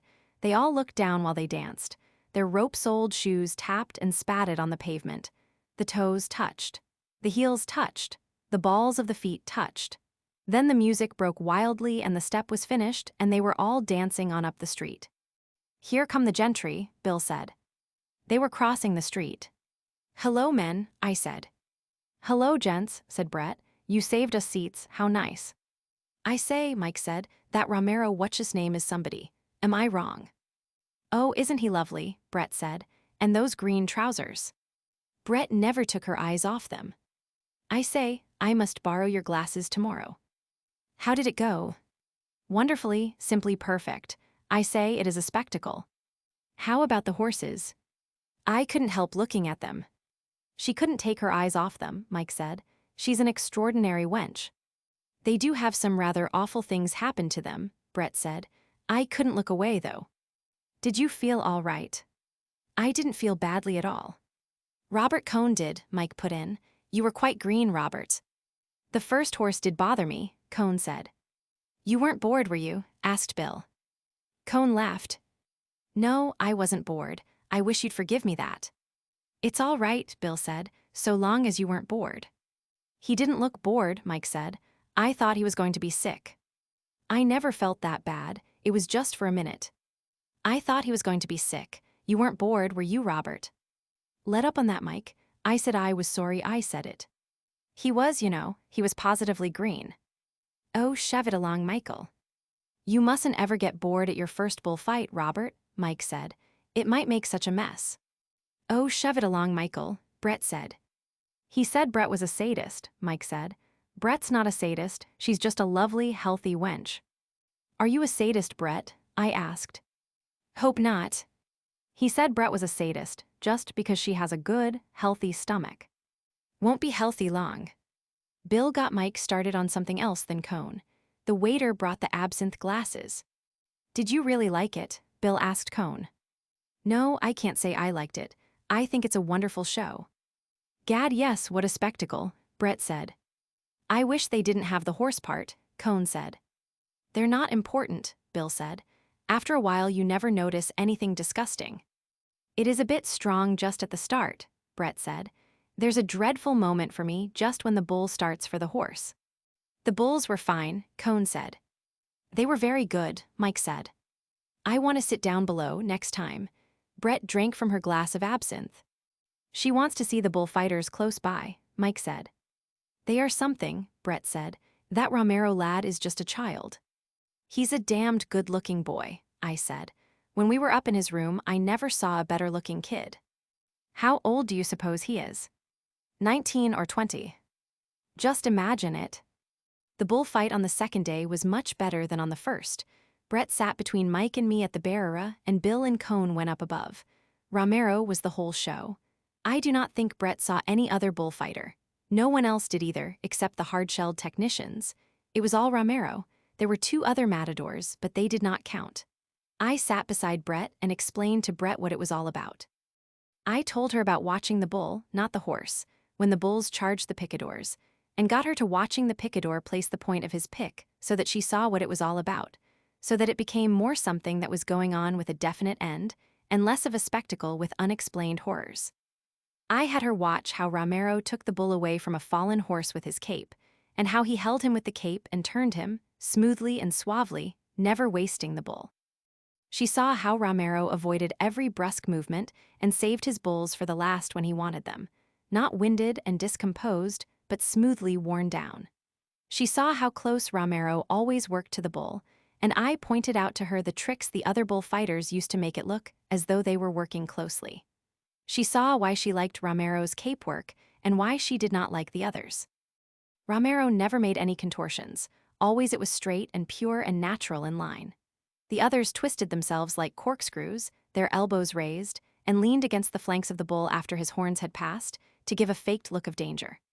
Afterward, all that was fake turned bad and gave an unpleasant feeling.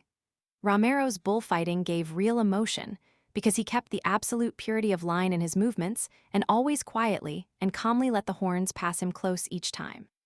He did not have to emphasize their closeness. Brett saw how something that was beautiful done close to the bull was ridiculous if it were done a little way off. I told her how since the death of Joselito, all the bullfighters had been developing a technique that simulated this appearance of danger in order to give a fake emotional feeling, while the bullfighter was really safe. Romero had the old thing, the holding of his purity of line through the maximum of exposure, while he dominated the bull by making him realize he was unattainable, while he prepared him for the killing. I've never seen him do an awkward thing, Brett said. You won't until he gets frightened, I said. He'll never be frightened, Mike said. He knows too damned much. He knew everything when he started. The others can't ever learn what he was born with. And God, what looks, Brett said. I believe, that she's falling in love with this bullfighter chap, Mike said. I wouldn't be surprised. Be a good chap, Jake. Don't tell her anything more about him. Tell her how they beat their old mothers. Tell me what drunks they are. Oh, frightful, Mike said. Drunk all day and spend all their time beating their poor old mothers. He looks that way, Brett said. Doesn't he? I said. They had hitched the mules to the dead bull and then the whips cracked. The men ran, and the mules, straining forward, their legs pushing, broke into a gallop, and the bull, one horn up, his head on its side, swept a swath smoothly across the sand and out the red gate. This next is the last one. Not really, Brett said. She leaned forward on the barrera. Romero waved his picadors to their places, then stood, his cape against his chest, looking across the ring to where the bull would come out. After it was over, we went out and were pressed tight in the crowd. These bullfights are hell on one, Brett said. I'm limp as a rag. Oh, you'll get a drink, Mike said. The next day Pedro Romero did not fight. It was Miura bulls and a very bad bullfight. The next day there was no bullfight scheduled, but all day and all night the fiesta kept on. Chapter In the morning, it was raining. A fog had come over the mountains from the sea. You could not see the tops of the mountains. The plateau was dull and gloomy, and the shapes of the trees and the houses were changed. I walked out beyond the town to look at the weather. The bad weather was coming over the mountains from the sea. The flags in the square hung wet from the white poles, and the banners were wet and hung damp against the front of the houses. And in between the steady drizzle, the rain came down and drove everyone under the arcades and made pools of water in the square, and the streets wet and dark and deserted. Yet the fiesta kept up without any pause. It was only driven under cover. The covered seats of the bullring had been crowded with people sitting out of the rain, watching the concourse of Basque and Navarrese dancers and singers. And afterward the Val Carlos dancers in their costumes danced down the street in the rain, the drums sounding hollow and damp. And the chiefs of the bands riding ahead on their big, heavy-footed horses, their costumes wet, the horses, coats wet in the rain. The crowd was in the cafes, and the dancers came in, too, and sat, their tight-wound white legs under the tables, shaking the water from their belled caps and spreading their red and purple jackets over the chairs to dry. It was raining hard outside. I left the crowd in the cafe and went over to the hotel to get shaved for dinner. I was shaving in my room when there was a knock on the door. "Come in," I called. Montoya walked in. "How are you?" he said. "Fine," I said. "No bulls today." "No," I said, "nothing but rain." "Where are your friends?" "Over at the arena." Montoya smiled his embarrassed smile. "Look," he said, "do you know the American ambassador?" "Yes," I said, "everybody knows the American ambassador." "He's here in town now." "Yes," I said, "everybody's seen them." "I've seen them too," Montoya said. He didn't say anything. I went on shaving. "Sit down," I said. "Let me send for a drink." "No, I have to go."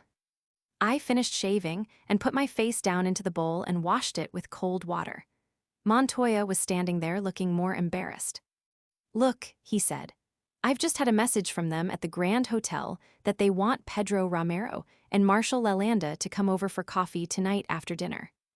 "Well," I said, "it can't hurt Marshal any." Marshal has been in San Sebastian all day. He drove over in a car this morning with Marquez. I don't think they'll be back tonight. Montoya stood embarrassed. He wanted me to say something. "Don't give Romero the message," I said. "You think so?" "Absolutely." Montoya was very pleased. "I wanted to ask you because you were an American," he said. "That's what I do." "Look," said Montoya, "people take a boy like that, they don't know what he's worth. They don. T know what he means. Any foreigner can flatter him. They start this grand hotel business, and in 1 year they're through." "Like Algabino," I said. "Yes, like Algabino." "They're a fine lot," I said. "There's one American woman down here now that collects bullfighters." "I know, they only want the young ones." "Yes," I said, "the old ones get fat. Or crazy like Gallo." "Well," I said, "it's easy. All you have to do is not give him the message." "He's such a fine boy," said Montoya. "He ought to stay with his own people. He shouldn't mix in that stuff." "Won't you have a drink?" I asked. "No," said Montoya, "I have to go." He went out. I went downstairs and out the door and took a walk around through the arcades around the square. It was still raining. I looked in at the arena for the gang, and they were not there, so I walked on around the square and back to the hotel. They were eating dinner in the downstairs dining room. They were well ahead of me, and it was no use trying to catch them. Bill was buying shoe shines for Mike. Bootblacks opened the street door, and each one Bill called over and started to work on Mike. "This is the 11th time my boots have been polished," Mike said. "I say, Bill is an ass." The bootblacks had evidently spread the report. Another came in. "Limpia botas," he said to Bill. "No," said Bill, "for this center." The bootblack knelt down beside the one at work and started on Mike's free shoe that shone already in the electric light. "Bill's a yell of laughter," Mike said.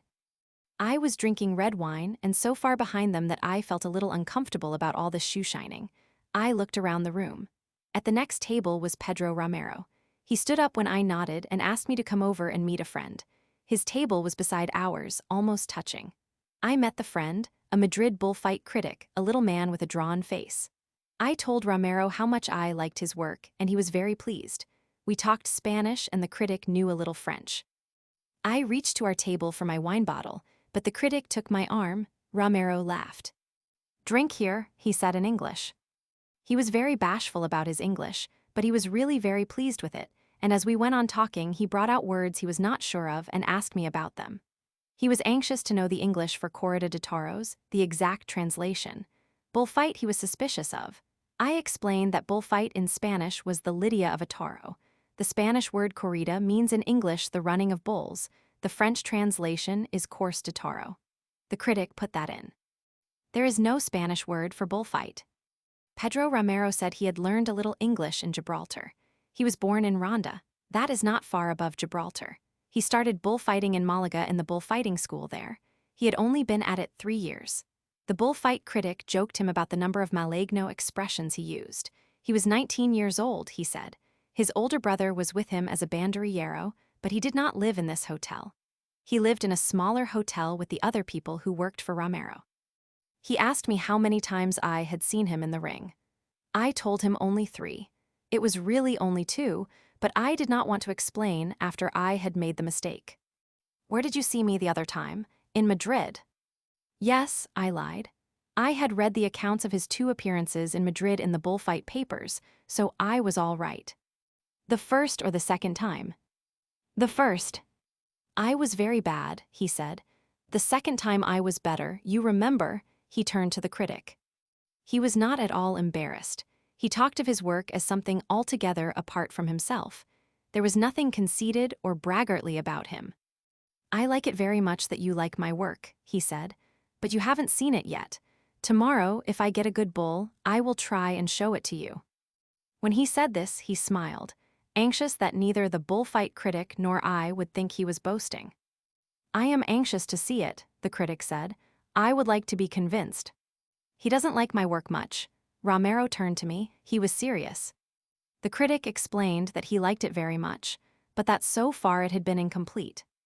"Wait till tomorrow, if a good one comes out."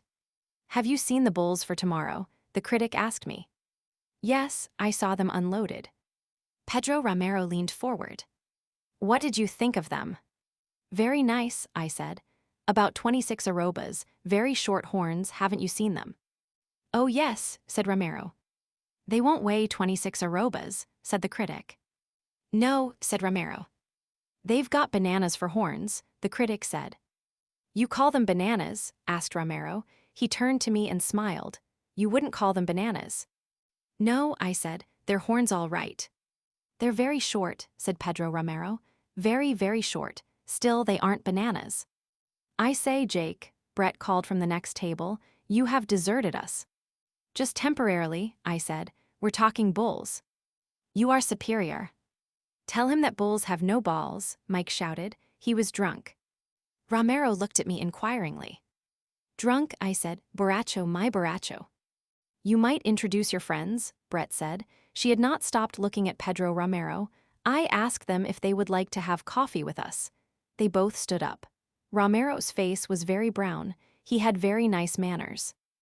I introduced them all around and they started to sit down, but there was not enough room, so we all moved over to the big table by the wall to have coffee. Mike ordered a bottle of Fundador and glasses for everybody. There was a lot of drunken talking. "Tell him I think writing is lousy," Bill said. "Go on, tell him I'm ashamed of being a writer." Pedro Romero was sitting beside Brett and listening to her. "Go on, tell him," Bill said. Romero looked up smiling. "This gentleman," I said, "is a writer." Romero was impressed. "This other one too," I said, pointing at Cohn. "He looks like Villalta," Romero said, looking at Bill. "Raphael, doesn't he look like Villalta?" "I can't see it," the critic said. "Really?" Romero said in Spanish. "He looks a lot like Villalta. What does the drunken one do?" "Nothing." "Is that why he drinks?" "No, he's waiting to marry this lady." "Tell him bulls have no balls," Mike shouted, very drunk, from the other end of the table. "What does he say?" "He's drunk." "Jake," Mike called, "tell him bulls have no balls." "You understand," I said. "Yes." I was sure he didn't, so it was all right. Tell him Brett wants to see him put on those green pants. Pipe down, Mike. Tell him Brett is dying to know how he can get into those pants. Pipe down. During this, Romero was fingering his glass and talking with Brett. Brett was talking French, and he was talking Spanish and a little English, and laughing. Bill was filling the glasses. Tell him Brett wants to come into. Oh, pipe down, Mike, for Christ's sake. Romero looked up smiling. Pipe down, I know that, he said. Just then Montoya came into the room. He started to smile at me, then he saw Pedro Romero with a big glass of cognac in his hand, sitting laughing between me and a woman with bare shoulders at a table full of drunks. He did not even nod. Montoya went out of the room. Mike was on his feet proposing a toast. Let's all drink too, he began. Pedro Romero, I said. Everybody stood up. Romero took it very seriously, and we touched glasses and drank it down, I rushing it a little because Mike was trying to make it clear that that was not at all what he was going to drink to. But it went off all right, and Pedro Romero shook hands with everyone and he and the critic went out together. My God, he's a lovely boy, Brett said. And how I would love to see him get into those clothes. He must use a shoehorn. I started to tell him, Mike began, and Jake kept interrupting me. Why do you interrupt me? Do you think you talk Spanish better than I do? Oh, shut up, Mike. Nobody interrupted you. No, I'd like to get this settled. He turned away from me. Do you think you amount to something, Cohn? Do you think you belong here among us? People who are out to have a good time. For God's sake, don't be so noisy, Cohn. Oh, cut it out, Mike, Cohn said. Do you think Brett wants you here? Do you think you add to the party? Why don't you say something? I said all I had to say the other night, Mike.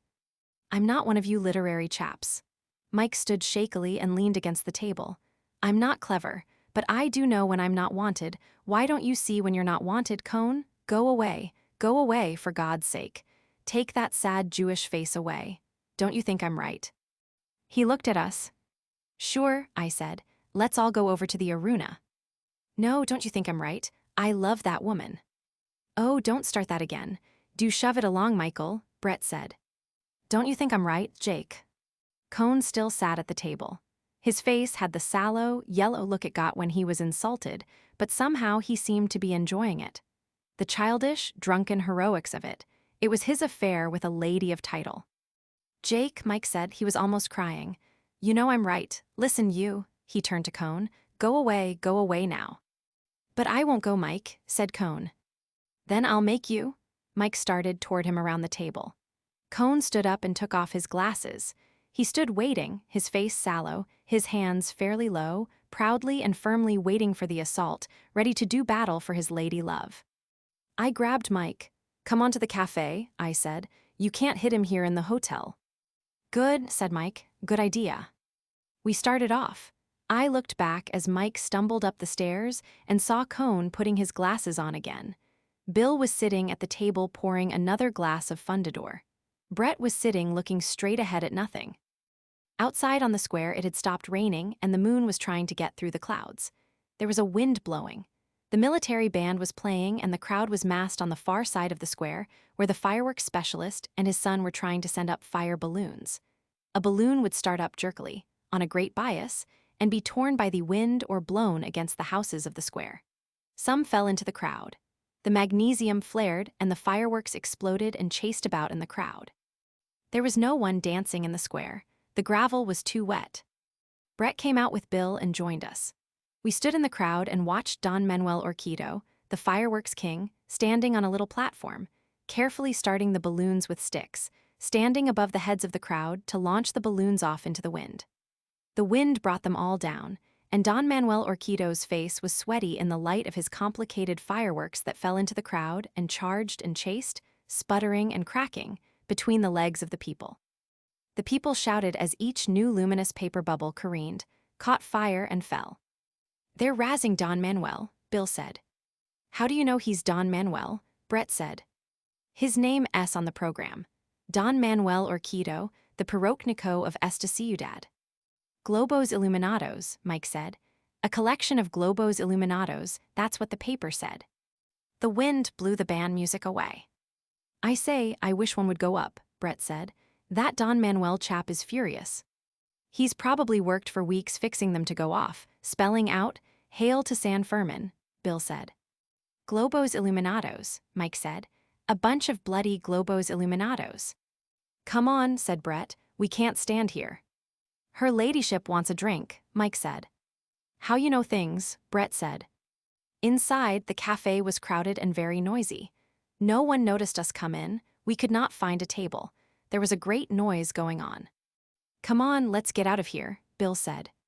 Outside, the paseo was going in under the arcade. There were some English and Americans from Biarritz in sport clothes scattered at the tables. Some of the women stared at the people going by with lorgnons. We had acquired, at some time, a friend of Bill S. from Biarritz. She was staying with another girl at the Grand Hotel. The other girl had a headache and had gone to bed. "Here's the pub," Mike said. It was the Bar Milano, a small, tough bar where you could get food and where they danced in the back room. We all sat down at a table and ordered a bottle of Fundador. The bar was not full. There was nothing going on. "This is a hell of a place," Bill said. "It's too early." "Let's take the bottle and come back later," Bill said. "I don't want to sit here on a night like this." "Let's go and look at the English," Mike said. "I love to look at the English." "They're awful," Bill said. "Where did they all come from?" "They come from Biarritz," Mike said. "They come to see the last day of the quaint little Spanish fiesta." "I'll fess to them," Bill said. "You're an extraordinarily beautiful girl." Mike turned to Bill's friend. "When did you come here?" "Come off it, Michael. I say, she is a lovely girl. Where have I been?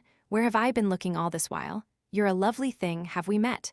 Come along with me and Bill. We're going to fess to the English." "I'll fess to them," Bill said.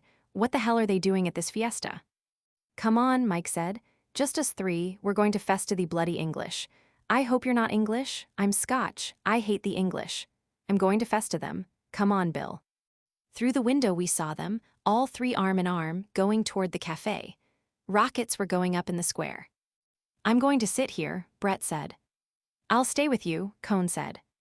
"Oh, don't," Brett said. "For God's sake, go off somewhere. Can't you see Jake and I want to talk?" "I didn't," Cohn said. "I thought I'd sit here because I felt a little tight." What a hell of a reason for sitting with anyone. If you're tight, go to bed. Go on to bed. "Was I rude enough to him?" Brett asked. Cohn was gone. "My God, I'm so sick of him. He doesn't add much to the gaiety. He depresses me so. He's behaved very badly." "Damned badly. He had a chance to behave so well." "He's probably waiting just outside the door now." "Yes, he would. You know I do know how he feels. He can't believe it didn't mean anything." "I know. Nobody else would behave as badly. Oh, I'm so sick of the whole thing and Michael. Michael's been lovely, too." "It's been damned hard on Mike." "Yes, but he didn't need to be a swine." "Everybody behaves badly," I said. "Give them the proper chance." "You wouldn't behave badly." Brett looked at me. "I'd be as big an ass as Cohn," I said. "Darling, don't let's talk a lot of rot." "All right, talk about anything you like." "Don't be difficult. You're the only person I've got, and I feel rather awful tonight." "You've got Mike." "Yes, Mike, hasn't he been pretty?" "Well," I said, "it's been damned hard on Mike, having Cohn around and seeing him with you." "Don't I know it, darling? Please don't make me feel any worse than I do." Brett was nervous as I had never seen her before. She kept looking away from me and looking ahead at the wall. "Want to go for a walk?" "Yes, come on." I corked up the Fundador bottle and gave it to the bartender. "Let's have one more drink of that," Brett said. "My nerves are rotten." We each drank a glass of the smooth Amontillado brandy. "Come on," said Brett. As we came out the door, I saw Cohn walk out from under the arcade. "He was there," Brett said. "He can't be away from you." "Poor devil." "I'm not sorry for him. I hate him myself." "I hate him too," she shivered. "I hate his damned suffering." We walked arm in arm down the side street away from the crowd and the lights of the square. The street was dark and wet, and we walked along it to the fortifications at the edge of town. We passed wine shops with light coming out from their doors onto the black, wet street and sudden bursts of music. "Want to go in?" "No." We walked out across the wet grass and onto the stone wall of the fortifications. I spread a newspaper on the stone and Brett sat down. Across the plain it was dark, and we could see the mountains. The wind was high up and took the clouds across the moon. Below us were the dark pits of the fortifications. Behind were the trees and the shadow of the cathedral and the town silhouetted against the moon. "Don't feel bad," I said. "I feel like hell," Brett said. "Don't let's talk." We looked out at the plain. The long lines of trees were dark in the moonlight. There were the lights of a car on the road climbing the mountain. Up on the top of the mountain, we saw the lights of the fort. Below to the left was the river. It was high from the rain and black and smooth. Trees were dark along the banks. We sat and looked out. Brett stared straight ahead. Suddenly, she shivered. "It's cold. Want to walk back? Through the park?" We climbed down. It was clouding over again. In the park, it was dark under the trees. "Do you still love me, Jake?" "Yes," I said. "Because I'm a goner," Brett said. "How?" "I'm a goner. I'm mad about the Romero boy. I'm in love with him, I think. I wouldn't be if I were you. I can't help it, I'm a goner. It's tearing me all up inside." "Don't do it." "I can't help it. I've never been able to help anything." "You ought to stop it." "How can I stop it? I can't stop things. Feel that." Her hand was trembling. "I'm like that all through." "You oughtn't to do it." "I can't help it. I'm a goner now anyway. Don't you see the difference?" "No." "I've got to do something. I've got to do something I really want to do. I've lost my self-respect." "You don't have to do that." "Oh, darling, don't be difficult. What do you think it's meant to have that damn Jew about, and Mike the way he's acted?" "Sure. I can't just stay tight all the time." "No." "Oh, darling, please stay by me. Please stay by me and see me through this." "Sure." "I don't say it's right. It is right, though, for me. God knows I've never felt such a bitch." "What do you want me to do?" "Come on," Brett said. "Let's go and find him." Together, we walked down the gravel path in the park in the dark, under the trees and then out from under the trees, and past the gate into the street that led into town. Pedro Romero was in the cafe. He was at a table with other bullfighters and bullfight critics. They were smoking cigars. When we came in, they looked up. Romero smiled and bowed. We sat down at a table halfway down the room. "Ask him to come over and have a drink." "Not yet, he'll come over." "I can't look at him." "He's nice to look at," I said. "I've always done just what I wanted." "I know. I do feel such a bitch." "Well," I said. "My God," said Brett, "the things a woman goes through." "Yes." "Oh, I do feel such a bitch." I looked across at the table. Pedro Romero smiled. He said something to the other people at his table and stood up. He came over to our table. I stood up and we shook hands. "Won't you have a drink?" "You must have a drink with me," he said. He seated himself, asking Brett's permission without saying anything. He had very nice manners, but he kept on smoking his cigar. It went well with his face. "You like cigars?" I asked. "Oh yes, I always smoke cigars." It was part of his system of authority. It made him seem older. I noticed his skin. It was clear and smooth and very brown. There was a triangular scar on his cheekbone. I saw he was watching Brett. He felt there was something between them. He must have felt it when Brett gave him her hand. He was being very careful. I think he was sure, but he did not want to make any mistake. "You fight tomorrow," I said. "Yes," he said. "Algubino was hurt today in Madrid. Did you hear?" "No," I said. "Badly." He shook his head. "Nothing here," he showed his hand. Brett reached out and spread the fingers apart. "Oh," he said in English, "you tell fortunes." "Sometimes, do you mind?" "No, I like it." He spread his hand flat on the table. "Tell me I lie for always and be a millionaire." He was still very polite, but he was surer of himself. "Look," he said, "do you see any bowls in my hand?" He laughed. His hand was very fine and the wrist was small. "There are thousands of bowls," Brett said. She was not at all nervous now. She looked lovely. "Good," Romero laughed. "At 1,000 duros apiece," he said to me in Spanish. "Tell me some more." "It's a good hand," Brett said. "I think he'll live a long time." "Say it to me, not to your friend." "I said you'd live a long time." "I know it," Romero said. "I'm never going to die." I tapped with my fingertips on the table. Romero saw it. He shook his head. "No, don't do that. The bulls are my best friends. I translated to Brett. You kill your friends? She asked. Always, he said in English and laughed, so they don't kill me. He looked at her across the table. You know English well. Yes, he said. Pretty well sometimes, but I must not let anybody know. It would be very bad, a torero who speaks English. Why? Asked Brett. It would be bad, the people would not like it, not yet. Why not? They would not like it, bullfighters are not like that. What are bullfighters like? He laughed and tipped his hat down over his eyes and changed the angle of his cigar and the expression of his face. Like at the table, he said. I glanced over. He had mimicked exactly the expression of National. He smiled, his face natural again. No, I must forget English. Don't forget it yet, Brett said. No. No. All right. He laughed again. I would like a hat like that, Brett said. Good, I'll get you one. Right, see that you do. I will, I'll get you one tonight. I stood up, Romero rose too. Sit down, I said. I must go and find our friends and bring them here. He looked at me. It was a final look to ask if it were understood. It was understood all right. Sit down, Brett said to him. You must teach me Spanish. He sat down and looked at her across the table. I went out. The hard-eyed people at the bullfighter table watched me go. It was not pleasant. When I came back and looked in the cafe, 20 minutes later, Brett and Pedro Romero were gone. The coffee glasses and our 3 empty cognac glasses were on the table.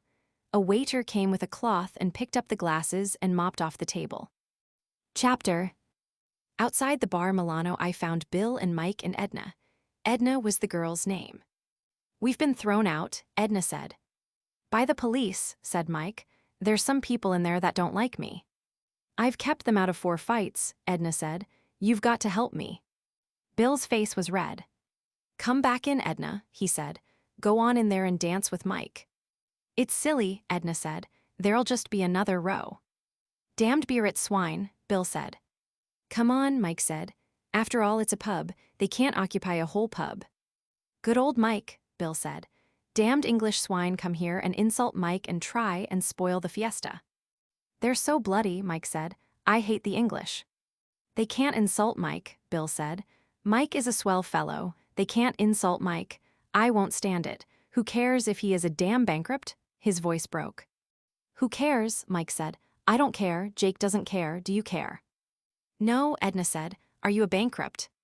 Of course I am. You don't care, do you, Bill? Bill put his arm around Mike's shoulder.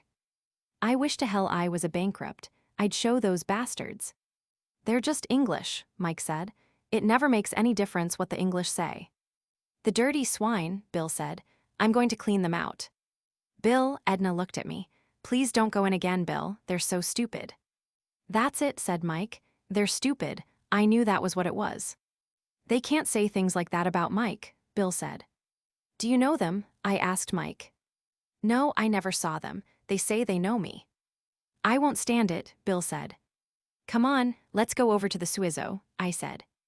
They're a bunch of Edna's friends from Biarritz, Bill said. They're simply stupid, Edna said. One of them's Charlie Blackman, from Chicago, Bill said. I was never in Chicago, Mike said. Edna started to laugh and could not stop. Take me away from here, she said, you bankrupts. What kind of a row was it? I asked Edna. We were walking across the square to the Suizo. Bill was gone. I don't know what happened, but someone had the police called to keep Mike out of the back room. There were some people that had known Mike at Cannes. What's the matter with Mike? Probably he owes them money, I said. That's what people usually get bitter about. In front of the ticket booths out in the square, there were 2 lines of people waiting.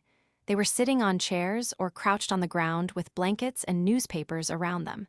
They were waiting for the wickets to open in the morning to buy tickets for the bullfight. The night was clearing and the moon was out. Some of the people in the line were sleeping. At the Café Suisse, we had just sat down and ordered Fundador when Robert Cohn came up. Where's Brett? He asked. I don't know. She was with you. She must have gone to bed. She's not. I don't know where she is. His face was sallow under the light. He was standing up. Tell me where she is. Sit down, I said. I don't know where she is. The hell you do. You can shut your face. Tell me where Brett is. I'll not tell you a damn thing. You know where she is. If I did, I wouldn't tell you. Oh, go to hell, Cohn, Mike called from the table. Brett's gone off with the bullfighter chapter there on their honeymoon. You shut up. Oh, go to hell, Mike said languidly. Is that where she is? Cohn turned to me. Go to hell. She was with you, is that where she is? Go to hell. I'll make you tell me, he stepped forward, you damned pimp. I swung at him and he ducked. I saw his face duck sideways in the light, he hit me and I sat down on the pavement.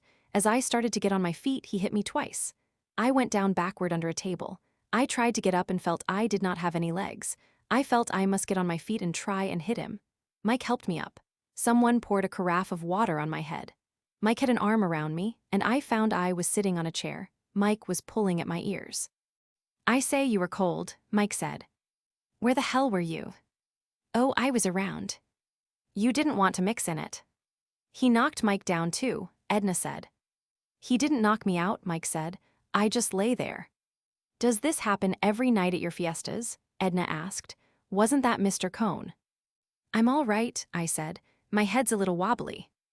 There were several waiters and a crowd of people standing around.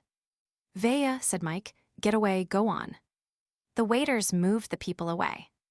It was quite a thing to watch, Edna said. He must be a boxer. He is.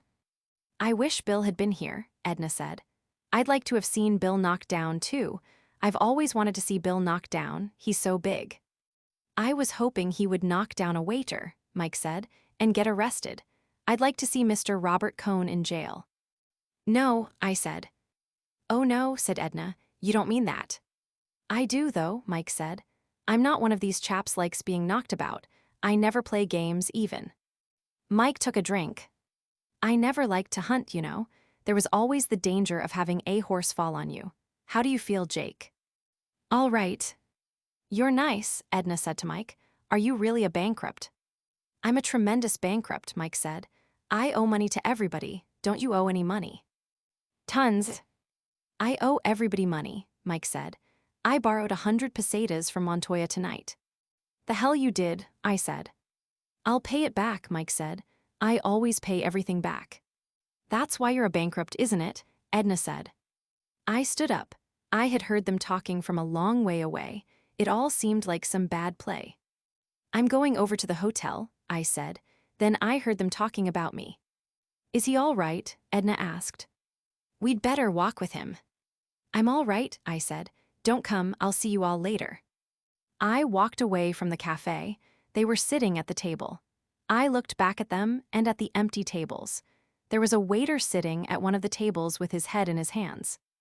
Walking across the square to the hotel, everything looked new and changed. I had never seen the trees before. I had never seen the flagpoles before, nor the front of the theater. It was all different. I felt as I felt once coming home from an out-of-town football game. I was carrying a suitcase with my football things in it, and I walked up the street from the station in the town I had lived in all my life, and it was all new. They were raking the lawns and burning leaves in the road, and I stopped for a long time and watched. It was all strange. Then I went on, and my feet seemed to be a long way off, and everything seemed to come from a long way off, and I could hear my feet walking a great distance away. I had been kicked in the head early in the game. It was like that crossing the square. It was like that going up the stairs in the hotel. Going up the stairs took a long time, and I had the feeling that I was carrying my suitcase. There was a light in the room. Bill came out and met me in the hall. Say, he said, go up and see Cohn. He's been in a jam and he's asking for you. The hell with him. Go on up and see him. I did not want to climb another flight of stairs. What are you looking at me that way for? I'm not looking at you, go on up and see Cohn. He's in bad shape. You were drunk a little while ago, I said. I'm drunk now, Bill said, but you go up and see Cohn, he wants to see you. All right, I said. It was just a matter of climbing more stairs. I went on up the stairs carrying my phantom suitcase. I walked down the hall to Cohn's room. The door was shut and I knocked. Who is it? Barnes. Come in, Jake. I opened the door and went in and set down my suitcase. There was no light in the room. Cohn was lying, face down, on the bed in the dark. "Hello, Jake." "Don't call me Jake." I stood by the door. It was just like this that I had come home. Now it was a hot bath that I needed. A deep, hot bath to lie back in. "Where's the bathroom?" I asked. Cohn was crying. There he was, face down on the bed, crying. He had on a white polo shirt, the kind he'd worn at Princeton. "I'm sorry, Jake. Please forgive me." "Forgive you, hell. Please forgive me, Jake." I did not say anything. I stood there by the door. I was crazy. You must see how it was. "Oh, that's all right." I couldn't stand it about Brett. "You called me a pimp." I did not care. I wanted a hot bath. I wanted a hot bath in deep water. "I know, please don't remember it. I was crazy." "That's all right." He was crying. His voice was funny. He lay there in his white shirt on the bed in the dark. His polo shirt. "I'm going away in the morning." He was crying without making any noise. I just couldn't stand it about Brett. "I've been through hell, Jake. It's been simply hell. When I met her down here, Brett treated me as though I were a perfect stranger. I just couldn't stand it. We lived together at San Sebastian. I suppose you know it. I can't stand it anymore." He lay there on the bed. "Well," I said, "I'm going to take a bath. You were the only friend I had, and I loved Brett so." "Well," I said, "so long." "I guess it isn't any use," he said. "I guess it isn't any damn use." "What?" "Everything. Please say you forgive me, Jake." "Sure," I said. "It's all right." I felt so terribly. I've been through such hell, Jake. Now everything's gone, everything. "Well," I said, "so long, I've got to go." He rolled over, sat on the edge of the bed, and then stood up. "So long, Jake," he said. "You'll shake hands, won't you?" "Sure, why not?" We shook hands. In the dark I could not see his face very well. "Well," I said, "see you in the morning." "I'm going away in the morning." "Oh yes," I said. I went out. Cohn was standing in the door of the room. "Are you all right, Jake?" he asked. "Oh yes," I said, "I'm all right."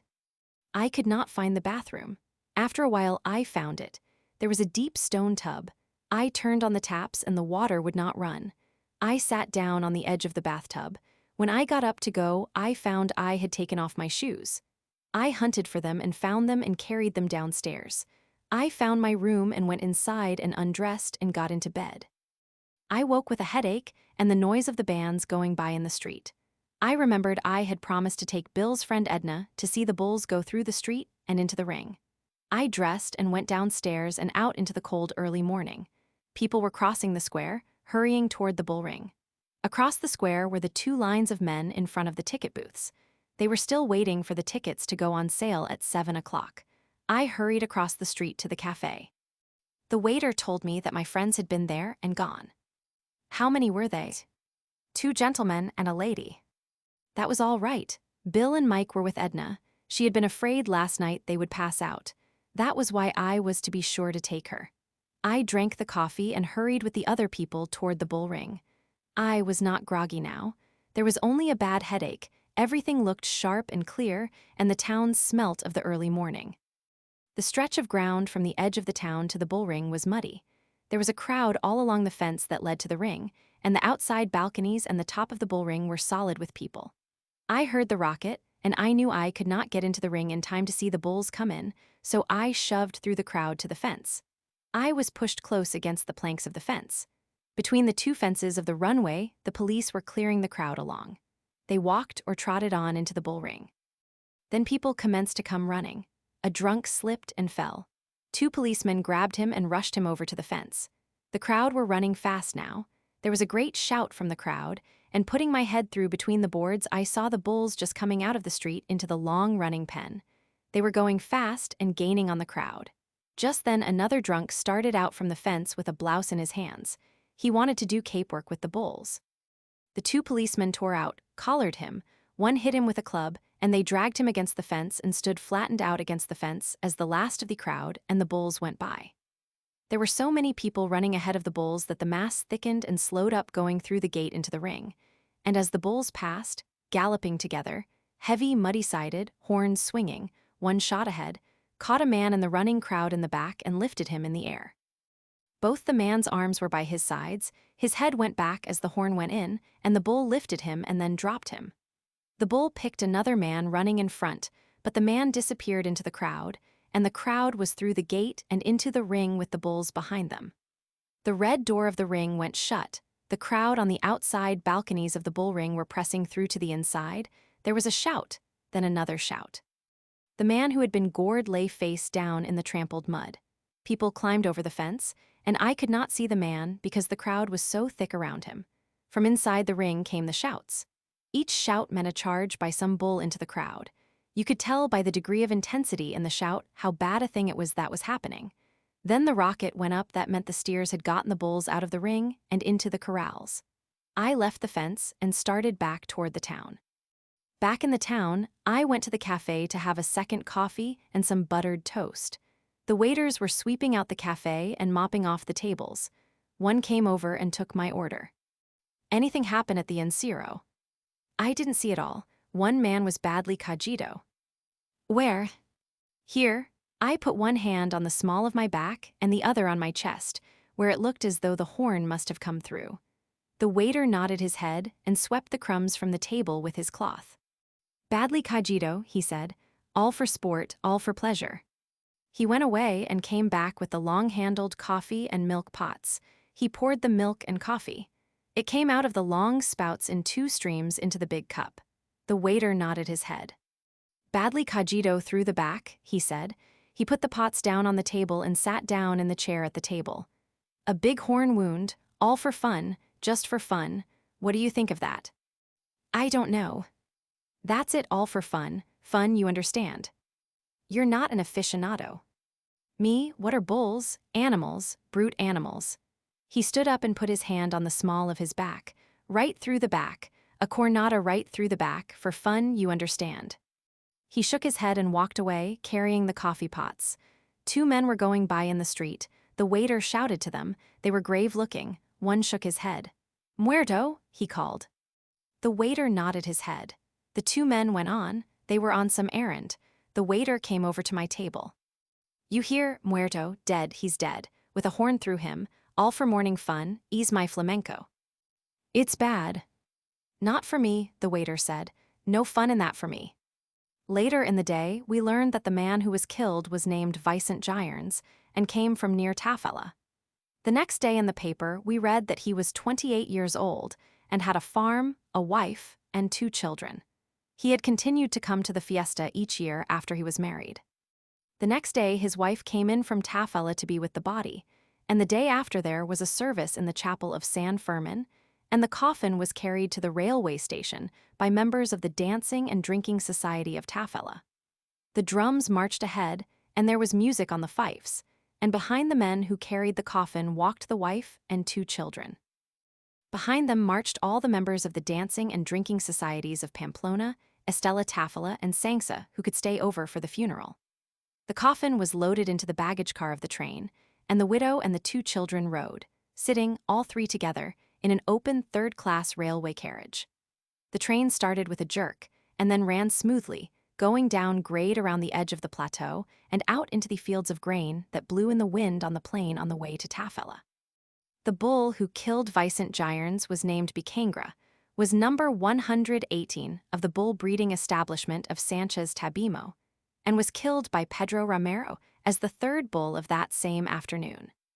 His ear was cut by popular acclamation and given to Pedro Romero, who, in turn, gave it to Brett, who wrapped it in a handkerchief belonging to myself, and left both ear and handkerchief, along with a number of Murati cigarette stubs, shoved far back in the drawer of the bed table that stood beside her bed in the Hotel Montoya, in Pamplona. Back in the hotel, the night watchman was sitting on a bench inside the door. He had been there all night and was very sleepy. He stood up as I came in. 3 of the waitresses came in at the same time. They had been to the morning show at the Bull Ring. They went upstairs laughing. I followed them upstairs and went into my room. I took off my shoes and lay down on the bed. The window was open onto the balcony, and the sunlight was bright in the room. I did not feel sleepy. It must have been 3:30 when I had gone to bed, and the bands had waked me at 6. My jaw was sore on both sides. I felt it with my thumb and fingers. That damn Cohn. He should have hit somebody the first time he was insulted and then gone away. He was so sure that Brett loved him. He was going to stay, and true love would conquer all. Someone knocked on the door. "Come in." It was Bill and Mike. They sat down on the bed. "Some in Ciro," Bill said. "Some in Ciro." "I say, weren't you there?" Mike asked. "Ring for some beer, Bill." "What a morning," Bill said. He mopped off his face. "My God, what a morning, and here's old Jake. Old Jake, the human punching bag." "What happened inside?" "Good God," Bill said. "What happened, Mike?" "There were these bulls coming in," Mike said. "Just ahead of them was the crowd, and some chap tripped and brought the whole lot of them down. And the bulls all came in right over them," Bill said. "I heard them yell." "That was Edna," Bill said. "Chaps kept coming out and waving their shirts. One bull went along the barrier and hooked everybody over. They took about 20 chaps to the infirmary," Mike said. "What a morning," Bill said. "The damn police kept arresting chaps that wanted to go and commit suicide with the bulls. The steers took them in the end," Mike said. "It took about an hour." "It was really about a quarter of an hour," Mike objected. "Oh, go to hell," Bill said. "You've been in the war, it was 2 hours and a half for me." "Where's that beer?" Mike asked. "What did you do with the lovely Edna?" "We took her home just now, she's gone to bed." "How did she like it?" "Fine, we told her it was just like that every morning." "She was impressed," Mike said. "She wanted us to go down in the ring too," Bill said. "She likes action." "I said it wouldn't be fair to my creditors," Mike said. "What a morning," Bill said, "and what a night." "How's your jaw, Jake?" Mike asked. "Sore," I said. Bill laughed. "Why didn't you hit him with a chair?" "You can talk," Mike said. "He'd have knocked you out too. I never saw him hit me. I rather think I saw him just before, and then quite suddenly I was sitting down in the street, and Jake was lying under a table." "Where did he go afterward?" I asked. "Here she is," Mike said. "Here's the beautiful lady with the beer." The chambermaid put the tray, with the beer bottles and glasses, down on the table. "Now bring up 3 more bottles," Mike said. "Where did Cohn go after he hit me?" I asked Bill. "Don't you know about that?" Mike was opening a beer bottle. He poured the beer into one of the glasses, holding the glass close to the bottle. "Really?" Bill asked. "Why, he went in and found Brett and the bullfighter chap in the bullfighter's room, and then he massacred the poor, bloody bullfighter." "No." "Yes." "What a night," Bill said. "He nearly killed the poor, bloody bullfighter. Then Cohn wanted to take Brett away.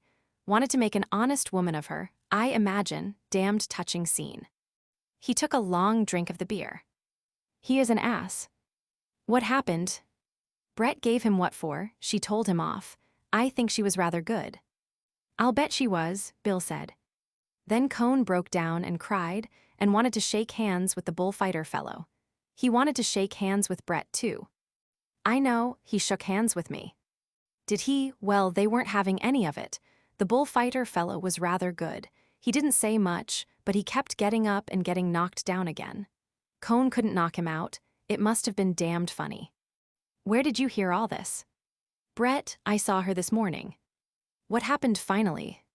"It seems the bullfighter fellow was sitting on the bed. He'd been knocked down about 15 times and he wanted to fight some more. Brett held him and wouldn't let him get up. He was weak, but Brett couldn't hold him and he got up. Then Cohn said he wouldn't hit him again, said he couldn't do it, said it would be wicked. So the bullfighter chap sort of rather staggered over to him. Cohn went back against the wall. "So you won't hit me?" "No," said Cohn, "I'd be ashamed too." So the bullfighter fellow hit him just as hard as he could in the face and then sat down on the floor. He couldn't get up, Brett said. Cohn wanted to pick him up and carry him to the bed. He said if Cohn helped him, he'd kill him, and he'd kill him anyway this morning if Cohn wasn't out of town. Cohn was crying, and Brett had told him off, and he wanted to shake hands. "I've told you that before." "Tell the rest," Bill said. It seems the bullfighter chap was sitting on the floor. He was waiting to get strength enough to get up and hit Cohn again. Brett wasn't having any shaking hands, and Cohn was crying and telling her how much he loved her, and she was telling him not to be a ruddy ass. Then Cohn leaned down to shake hands with the bullfighter fellow. No hard feelings, you know, all for forgiveness. And the bullfighter chap hit him in the face again. "That's quite a kid," Bill said. He ruined Cohn, Mike said. You know, I don't think Cohn will ever want to knock people about again. When did you see Brett? This morning. She came in to get some things. She's looking after this Romero lad. He poured out another bottle of beer. Brett's rather cut up, but she loves looking after people. That's how we came to go off together. She was looking after me. I know, I said. I'm rather drunk, Mike said. I think I'll stay rather drunk. This is all awfully amusing, but it's not too pleasant. It's not too pleasant for me. He drank off the beer. I gave Brett what for, you know. I said if she would go about with Jews and bullfighters and such people, she must expect trouble. He leaned forward. I say, Jake, do you mind if I drink that bottle of yours? She'll bring you another one. Please, I said. I wasn't drinking it anyway. Mike started to open the bottle. Would you mind opening it? I pressed up the wire fastener and poured it for him. You know, Mike went on, Brett was rather good. She's always rather good. I gave her a fearful hiding about Jews and bullfighters and all those sort of people, and do you know what she said? Yes, I've had such a hell of a happy life with the British aristocracy. He took a drink. That was rather good. Ashley, chap she got the title from, was a sailor, you know, 9th baronet. When he came home, he wouldn't sleep in a bed, always made Brett sleep on the floor. Finally, when he got really bad, he used to tell her he'd kill her, always slept with a loaded service revolver. Brett used to take the shells out when he'd gone to sleep. She hasn't had an absolutely happy life. Brett, damned shame too, she enjoys things so. He stood up, his hand was shaky. I'm going in the room, try and get a little sleep. He smiled. We go too long without sleep in these fiestas. I'm going to start now and get plenty of sleep. Damn bad thing not to get sleep, makes you frightfully nervy. We'll see you at noon at the Aruna, Bill said. Mike went out the door. We heard him in the next room. He rang the bell, and the chambermaid came and knocked at the door. Bring up half a dozen bottles of beer and a bottle of Fundador, Mike told her. Si, senorito. I'm going to bed, Bill said. Poor old Mike. I had a hell of a row about him last night. Where? At that Milano place. Yes, there was a fellow there that had helped pay Brett and Mike out of cans once. He was damned nasty. I know the story. I didn't. Nobody ought to have a right to say things about Mike. That's what makes it bad. They oughtn't to have any right. I wish to hell they didn't have any right. I'm going to bed. Was anybody killed in the ring? I don't think so, just badly hurt. A man was killed outside in the runway. Was there, said Bill. Chapter. At noon we were all at the cafe. It was crowded. We were eating shrimps and drinking beer. The town was crowded. Every street was full. Big motorcars from Biarritz and San Sebastian kept driving up and parking around the square. They brought people for the bullfight. Sightseeing cars came up, too. There was one with 25 Englishwomen in it. They sat in the big, white car and looked through their glasses at the fiesta. The dancers were all quite drunk. It was the last day of the fiesta. The fiesta was solid and unbroken, but the motorcars and tourist cars made little islands of onlookers. When the cars emptied, the onlookers were absorbed into the crowd. You did not see them again except as sport clothes, odd-looking at a table among the closely packed peasants in black smocks. The fiesta absorbed even the Biarritz English, so that you did not see them unless you passed close to a table. All the time there was music in the street. The drums kept on pounding, and the pipes were going. Inside the cafes, men with their hands gripping the table, or on each other's shoulders, were singing the hard-voiced singing. Here comes Brett, Bill said. I looked and saw her coming through the crowd in the square, walking her head up, as though the fiesta were being staged in her honor, and she found it pleasant and amusing. Hello, you chaps, she said. I say, I have a thirst. Get another big beer, Bill said to the waiter. Shrimps. Is Cohn gone? Brett asked. Yes, Bill said. He hired a car. The beer came. Brett started to lift the glass mug and her hand shook. She saw it and smiled, and leaned forward and took a long sip. Good beer. Very good, I said. I was nervous about Mike. I did not think he had slept. He must have been drinking all the time, but he seemed to be under control. I heard Cohn had hurt you, Jake, Brett said. No, knocked me out, that was all. I say, he did hurt Pedro Romero, Brett said. He hurt him most badly. How is he? He'll be all right, he won't go out of the room. Does he look badly? Very, he was really hurt. I told him I wanted to pop out and see you chaps for a minute. Is he going to fight? Rather, I'm going with you if you don't mind. How's your boyfriend? Mike asked. He had not listened to anything that Brett had said. Brett's got a bullfighter, he said. She had a Jew named Cohn, but he turned out badly. Brett stood up. I am not going to listen to that sort of rot from you, Michael. How's your boyfriend? Damned well, Brett said. Watch him this afternoon. Brett's got a bullfighter, Mike said. A beautiful, bloody bullfighter. Would you mind walking over with me? I want to talk to you, Jake. Tell him all about your bullfighter, Mike said. Oh, to hell with your bullfighter? He tipped the table so that all the beers and the dish of shrimps went over in a crash. Come on, Brett said. Let's get out of this. In the crowd crossing the square, I said, how is it? I'm not going to see him after lunch until the fight. His people come in and dress him. They're very angry about me, he says. Brett was radiant, she was happy. The sun was out and the day was bright. I feel altogether changed, Brett said. You've no idea, Jake. Anything you want me to do? No, just go to the fight with me. We'll see you at lunch. No, I'm eating with him. We were standing under the arcade at the door of the hotel. They were carrying tables out and setting them up under the arcade. Want to take a turn out to the park? Brett asked. I don't want to go up yet. I fancy he's sleeping. We walked along past the theater and out of the square and along through the barracks of the fair, moving with the crowd between the lines of booths. We came out on a cross street that led to the Paseo de Sarasate.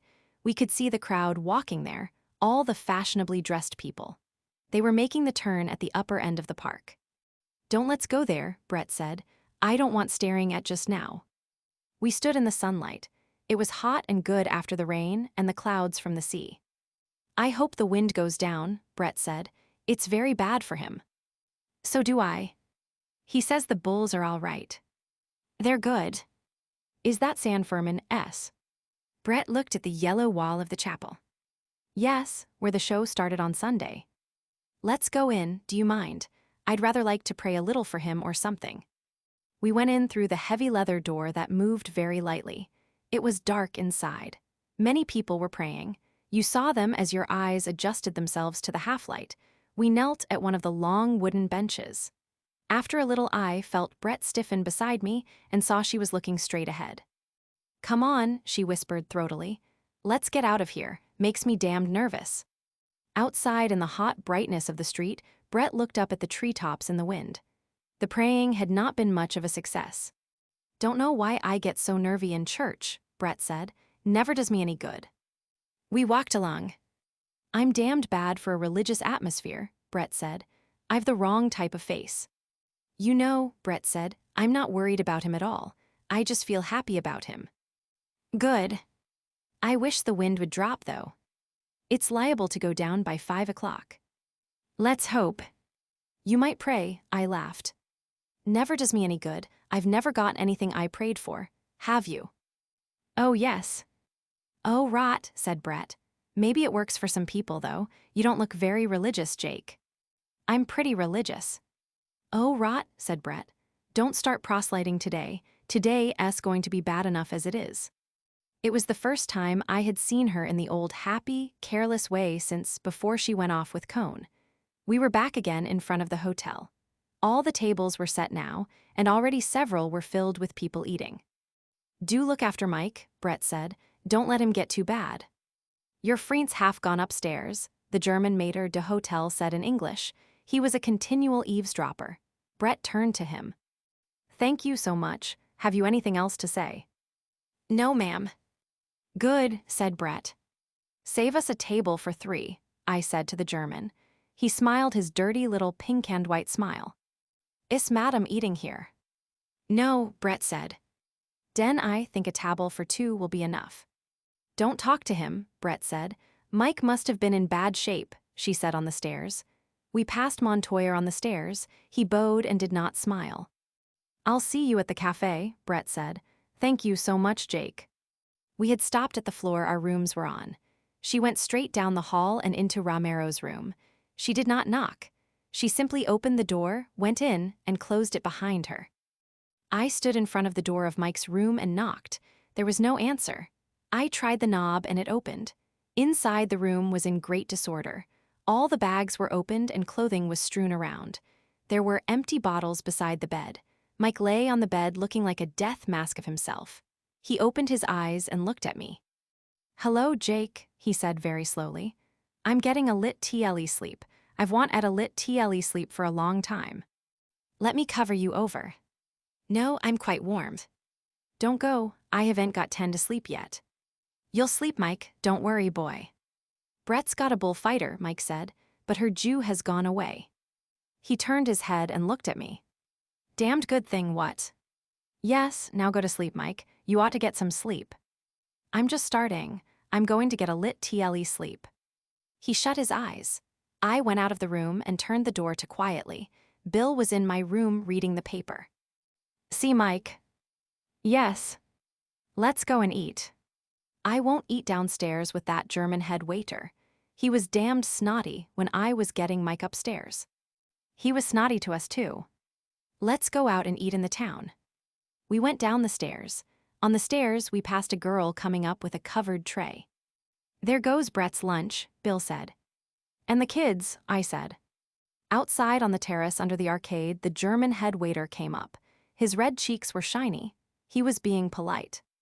"I have a table for 2 for you gentlemen," he said. "Go sit at it," Bill said. We went on out across the street. We ate at a restaurant in a side street off the square. They were all men eating in the restaurant. It was full of smoke and drinking and singing. The food was good and so was the wine. We did not talk much. Afterward, we went to the cafe and watched the fiesta come to the boiling point. Brett came over soon after lunch. She said she had looked in the room and that Mike was asleep. When the fiesta boiled over and toward the bull ring, we went with the crowd. Brett sat at the ringside between Bill and me. Directly below us was the Caligan, the passageway between the stands and the red fence of the Barrera. Behind us, the concrete stands filled solidly. Out in front, beyond the red fence, the sand of the ring was smooth-rolled and yellow. It looked a little heavy from the rain, but it was dry in the sun and firm and smooth. The sword handlers and bullring servants came down the Caligan carrying on their shoulders the wicker baskets of fighting capes and muletas. They were blood-stained and compactly folded and packed in the baskets. The sword handlers opened the heavy leather sword cases, so the red-wrapped hilts of the sheaf of swords showed as the leather case leaned against the fence. They unfolded the dark-stained red flannel of the muletas and fixed batons in them to spread the stuff and give the matador something to hold. Brett watched it all. She was absorbed in the professional details. "He's his name stenciled on all the capes and muletas," she said. "Why do they call them muletas?" "I don't know. I wonder if they ever launder them." "I don't think so. It might spoil the color." "The blood must stiffen them," Bill said. "Funny," Brett said, "how one doesn't mind the blood." Below in the narrow passage of the Caligan, the sword handlers arranged everything. All the seats were full. Above, all the boxes were full. There was not an empty seat except in the president's box. When he came in, the fight would start. Across the smooth sand, in the high doorway that led into the corrals, the bullfighters were standing, their arms furled in their capes, talking, waiting for the signal to march in across the arena. Brett was watching them with the glasses. "Here, would you like to look?" I looked through the glasses and saw the 3 matadors. Romero was in the center, Belmont on his left, Marshall on his right. Back of them were their people, and behind the banderilleros, back in the passageway and in the open space of the corral, I saw the picadors. Romero was wearing a black suit. His tricornered hat was low down over his eyes. I could not see his face clearly under the hat, but it looked badly marked. He was looking straight ahead. Marshall was smoking a cigarette guardedly, holding it in his hand. Belmont looked ahead, his face wan and yellow, his long wolf jaw out. He was looking at nothing. Neither he nor Romero seemed to have anything in common with the others. They were all alone. The president came in, there was hand-clapping above us in the grandstand, and I handed the glasses to Brett. There was applause. The music started. Brett looked through the glasses. "Here, take them," she said. Through the glasses, I saw Belmont speak to Romero. Marshall straightened up and dropped his cigarette, and looking straight ahead, their heads back, their free arms swinging, the 3 matadors walked out. Behind them came all the procession, opening out, all striding in step, all the capes furled, everybody with free arms swinging, and behind rode the picadors, their picks rising like lances. Behind all came the 2 trains of mules and the bull-ring servants. The matadors bowed, holding their hats on, before the president's box, and then came over to the bearer below us. Pedro Romero took off his heavy gold-brocaded cape and handed it over the fence to his sword handler. He said something to the sword handler. Close below us, we saw Romero's lips were puffed, both eyes were discolored. His face was discolored and swollen. The sword handler took the cape, looked up at Brett, and came over to us and handed up the cape. "Spread it out in front of you," I said. Brett leaned forward. The cape was heavy and smoothly stiff with gold. The sword handler looked back, shook his head, and said something. A man beside me leaned over toward Brett. "He doesn't want you to spread it," he said. "You should fold it and keep it in your lap." Brett folded the heavy cape. Romero did not look up at us. He was speaking to Belmont. Belmont had sent his formal cape over to some friends.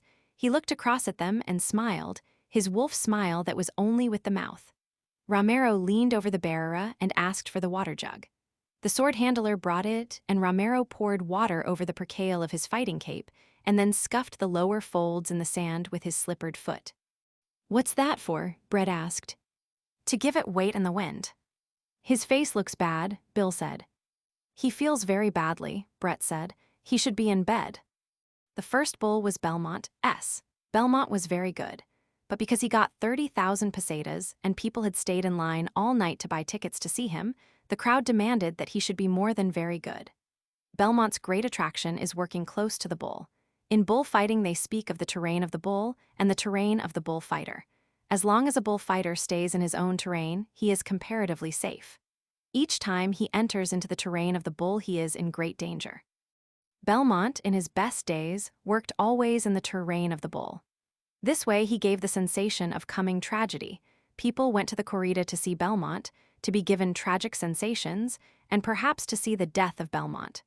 15 years ago, they said if you wanted to see Belmont, you should go quickly, while he was still alive. Since then, he has killed more than 1,000 bulls. When he retired, the legend grew up about how his bullfighting had been. And when he came out of retirement, the public were disappointed, because no real man could work as close to the bulls as Belmont was supposed to have done, not, of course, even Belmont.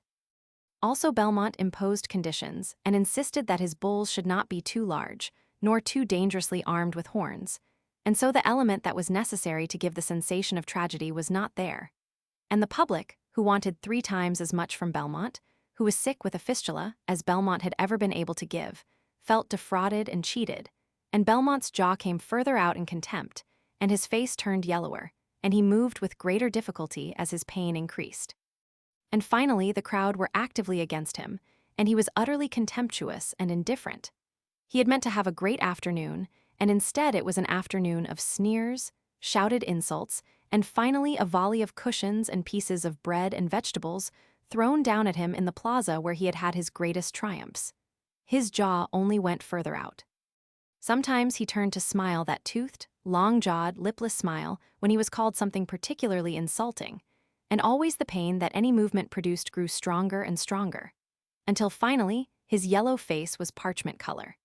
And after his second bull was dead and the throwing of bread and cushions was over, after he had saluted the president with the same wolf-jawed smile and contemptuous eyes, and handed his sword over the bearer to be wiped and put back in its case, he passed through into the calagian and leaned on the bearer below us, his head on his arms, not seeing, not hearing anything, only going through his pain.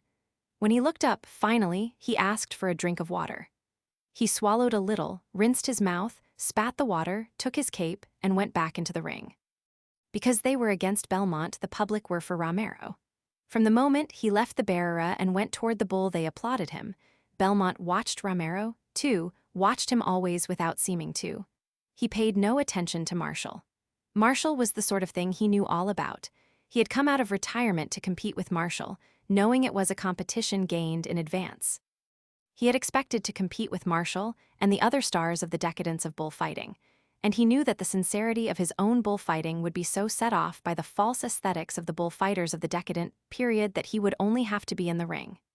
His return from retirement had been spoiled by Romero. Romero did always, smoothly, calmly, and beautifully, what he, Belmont, could only bring himself to do now sometimes. The crowd felt it, Even the people from Biarritz, even the American ambassador saw it finally. It was a competition that Belmont would not enter because it would lead only to a bad horn wound or death. Belmont was no longer well enough. He no longer had his greatest moments in the bull ring. He was not sure that there were any great moments. Things were not the same, and now life only came in flashes.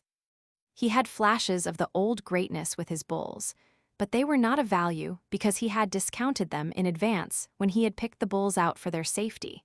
Getting out of a motor and leaning on a fence, looking over at the herd on the ranch of his friend, the bull breeder. So he had two small, manageable bulls without much horns, and when he felt the greatness again coming, just a little of it through the pain that was always with him, it had been discounted and sold in advance, and it did not give him a good feeling. It was the greatness, but it did not make bullfighting wonderful to him anymore. Pedro Romero had the greatness. He loved bullfighting, and I think he loved the bulls, and I think he loved Brett. Everything of which he could control the locality he did in front of her all that afternoon. Never once did he look up.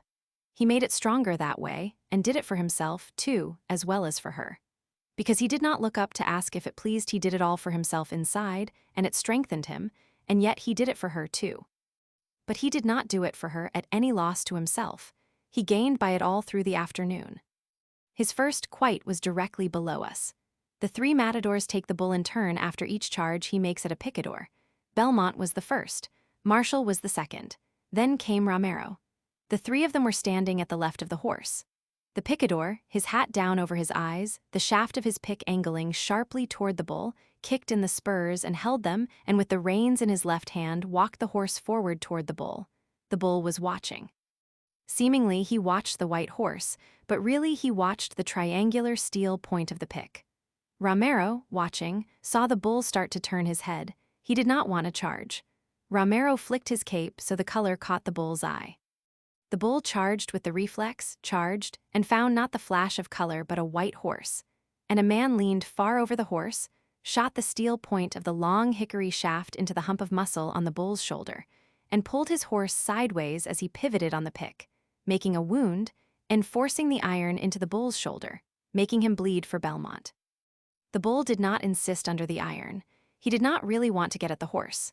He turned and the group broke apart and Romero was taking him out with his cape. He took him out softly and smoothly, and then stopped and, standing squarely in front of the bull, offered him the cape. The bull's tail went up and he charged, and Romero moved his arms ahead of the bull, wheeling, his feet firmed. The dampened, mud-weighted cape swung open and full as a sail fills, and Romero pivoted with it just ahead of the bull. At the end of the pass, they were facing each other again. Romero smiled. The bull wanted it again, and Romero's cape filled again, this time on the other side.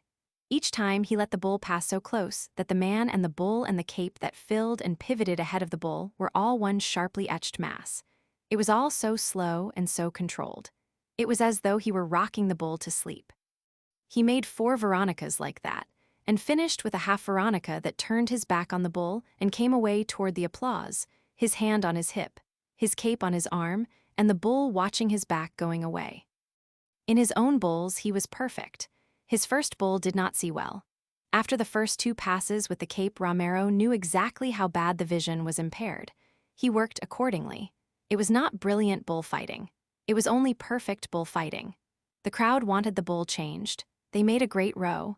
Nothing very fine could happen with a bull that could not see the lures, but the president would not order him replaced. "Why don't they change him?" Brett asked. "They've paid for him. They don't want to lose their money."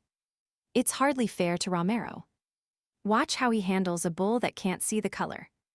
It's the sort of thing I don't like to see. It was not nice to watch if you cared anything about the person who was doing it.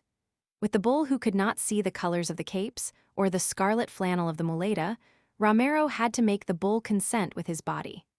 He had to get so close that the bull saw his body and would start for it, and then shift the bull's charge to the flannel and finish out the pass in the classic manner. The Biarritz crowd did not like it. They thought Romero was afraid, and that was why he gave that little sidestep each time as he transferred the bull's charge from his own body to the flannel. They preferred Belmont's imitation of himself or Marshall's imitation of Belmont. There were 3 of them in the row behind us. What's he afraid of the bull for? The bull's so dumb he only goes after the cloth. He's just a young bullfighter. He hasn't learned it yet. But I thought he was fine with the cape before. Probably he's nervous now. Out in the center of the ring, all alone, Romero was going on with the same thing, getting so close that the bull could see him plainly, offering the body, offering it again a little closer, the bull watching dully, then so close that the bull thought he had him, offering again and finally drawing the charge, and then, just before the horns came, giving the bull the red cloth to follow with it little, almost imperceptible, jerk that so offended the critical judgment of the Biarritz bullfight experts. He's going to kill now, I said to Brett. The bull's still strong, he wouldn't wear himself out. Out in the center of the ring, Romero profiled in front of the bull, drew the sword out from the folds of the muleta, rose on his toes, and sighted along the blade. The bull charged as Romero charged. Romero's left hand dropped the muleta over the bull's muzzle to blind him. His left shoulder went forward between the horns as the sword went in, and for just an instant he and the bull were one, Romero way out over the bull, the right arm extended high up to where the hilt of the sword had gone in between the bull's shoulders. Then the figure was broken. There was a little jolt as Romero came clear, and then he was standing, one hand up, facing the bull, his shirt ripped out from under his sleeve, the white blowing in the wind, and the bull, the red sword hilt tight between his shoulders, his head going down and his legs settling. "There he goes," Bill said. Romero was close enough so the bull could see him. His hand still up, he spoke to the bull. The bull gathered himself, then his head went forward and he went over slowly, then all over, suddenly, 4 feet in the air. They handed the sword to Romero, and carrying it blade down, the muleta in his other hand, he walked over to in front of the president's box, bowed, straightened, and came over to the bearer and handed over the sword and muleta. "Bad one," said the sword handler. "He made me sweat," said Romero. He wiped off his face. The sword handler handed him the water jug. Romero wiped his lips. It hurt him to drink out of the jug. He did not look up at us. Marshall had a big day. They were still applauding him when Romero's last bull came in. It was the bull that had sprinted out and killed the man in the morning running. During Romero's first bull, his hurt face had been very noticeable. Everything he did showed it. All the concentration of the awkwardly delicate working with the bull that could not see well brought it out. The fight with Cohn had not touched his spirit, but his face had been smashed and his body hurt. He was wiping all that out now. Each thing that he did with this bull wiped that out a little cleaner. It was a good bull, a big bull, and with horns, and it turned and recharged easily and surely. He was what Romero wanted in bulls. When he had finished his work with the muleta and was ready to kill, the crowd made him go on. They did not want the bull killed yet, they did not want it to be over. Romero went on. It was like a course in bullfighting. All the passes he linked up, all completed, all slow-templed and smooth. There were no tricks and no mystifications. There was no brusqueness. And each pass as it reached the summit gave you a sudden ache inside. The crowd did not want it ever to be finished. The bull was squared on all 4 feet to be killed, and Romero killed directly below us. He killed not as he had been forced to by the last bull, but as he wanted to. He profiled directly in front of the bull, drew the sword out of the folds of the muleta and sighted along the blade. The bull watched him. Romero spoke to the bull and tapped one of his feet. The bull charged and Romero waited for the charge, the muleta held low, sighting along the blade, his feet firm. Then without taking a step forward, he became one with the bull, the sword was in high between the shoulders. The bull had followed the low-swung flannel, that disappeared as Romero lurched clear to the left, and it was over.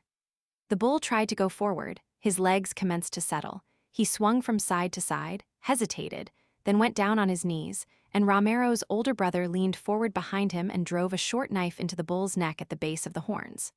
The first time he missed.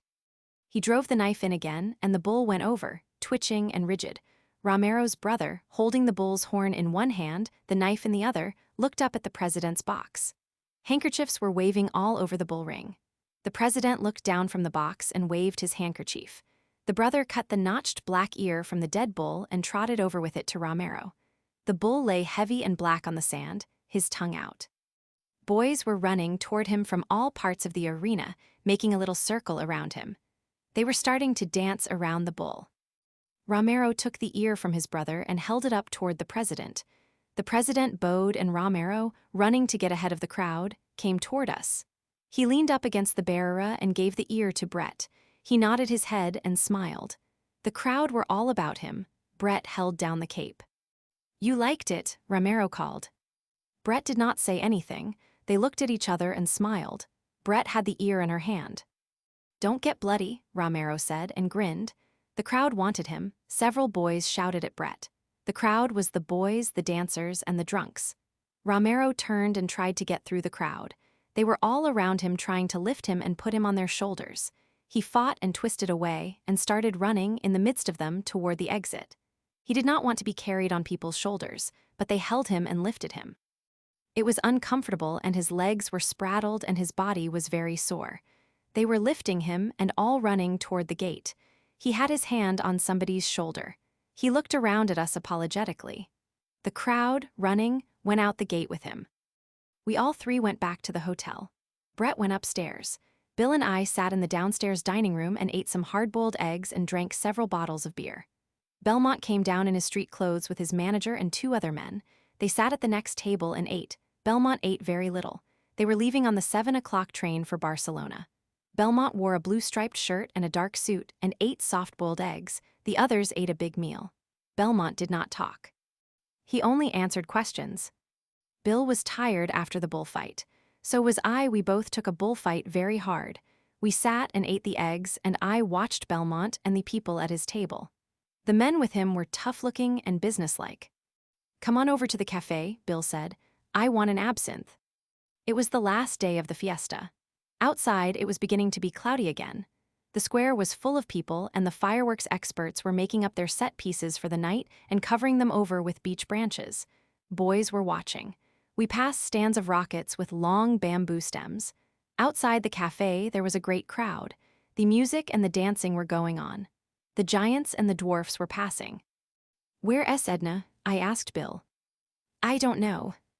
We watched the beginning of the evening of the last night of the fiesta. The absinthe made everything seem better. I drank it without sugar in the dripping glass, and it was pleasantly bitter. "I feel sorry about Cohn," Bill said. "He had an awful time." "Oh, to hell with Cohn," I said. "Where do you suppose he went?" "Up to Paris." "What do you suppose he'll do?" "Oh, to hell with him." "What do you suppose he'll do?" "Pick up with his old girl, probably." "Who was his old girl?" "Somebody named Frances." We had another absinthe. "When do you go back?" I asked. "Tomorrow." After a little while Bill said, "Well, it was a swell fiesta." "Yes," I said, "something doing all the time." "You wouldn't believe it. It's like a wonderful nightmare." "Sure," I said. "I believe anything, including nightmares." "What's the matter? Feel low?" "Low as hell." "Have another absinthe. Here, waiter, another absinthe for this center." "I feel like hell," I said. "Drink that," said Bill. "Drink it slow." It was beginning to get dark. The fiesta was going on. I began to feel drunk, but I did not feel any better. "How do you feel?" "I feel like hell." "Have another." "It won't do any good." "Try it, you can't tell. Maybe this is the one that gets it." "Hey, waiter, another absinthe for this center." I poured the water directly into it and stirred it instead of letting it drip. Bill put in a lump of ice. I stirred the ice around with a spoon in the brownish, cloudy mixture. "How is it?" "Fine." "Don't drink it fast that way. It will make you sick." I set down the glass. I had not meant to drink it fast. "I feel tight." "You ought to." "That's what you wanted, wasn't it?" "Sure, get tight. Get over your damn depression." "Well, I'm tight. Is that what you want?" "Sit down." "I won't sit down," I said. "I'm going over to the hotel." I was very drunk. I was drunker than I ever remembered having been. At the hotel, I went upstairs. Brett's door was open. I put my head in the room. Mike was sitting on the bed. He waved a bottle. "Jake," he said. "Come in, Jake." I went in and sat down. The room was unstable unless I looked at some fixed point. "Brett, you know, she's gone off with the bullfighter chapter." "No." "Yes, she looked for you to say goodbye. They went on the 7 o'clock train."